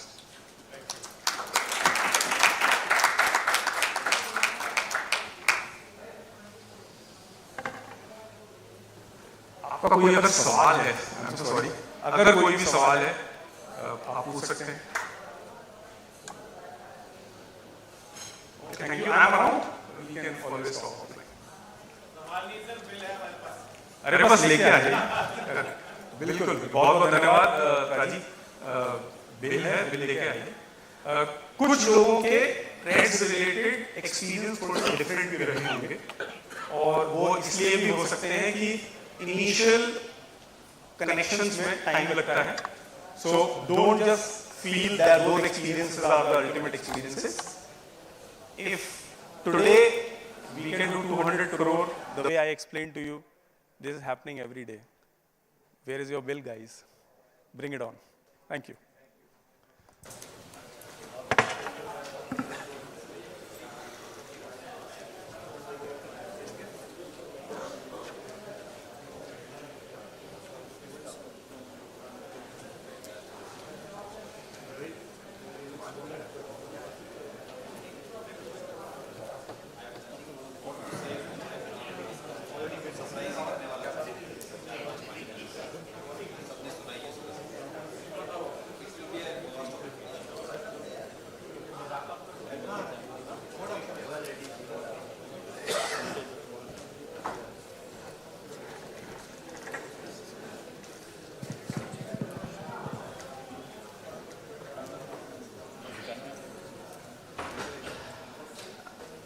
I think हम आज का productive session समाप्त करते हैं.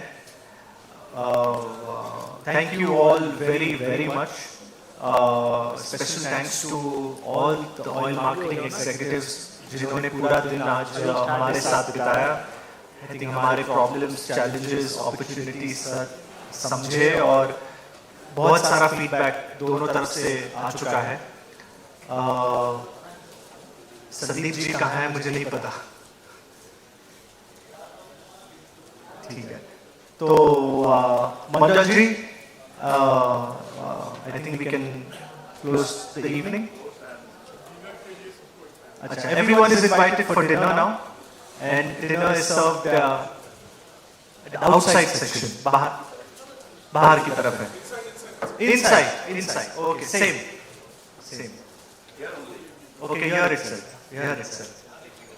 And round of applause to Gautam ji, Pine Tree Pictures for pulling off a fantastic event as always. He makes it look effortless. Thank you. यहाँ पे बैठा है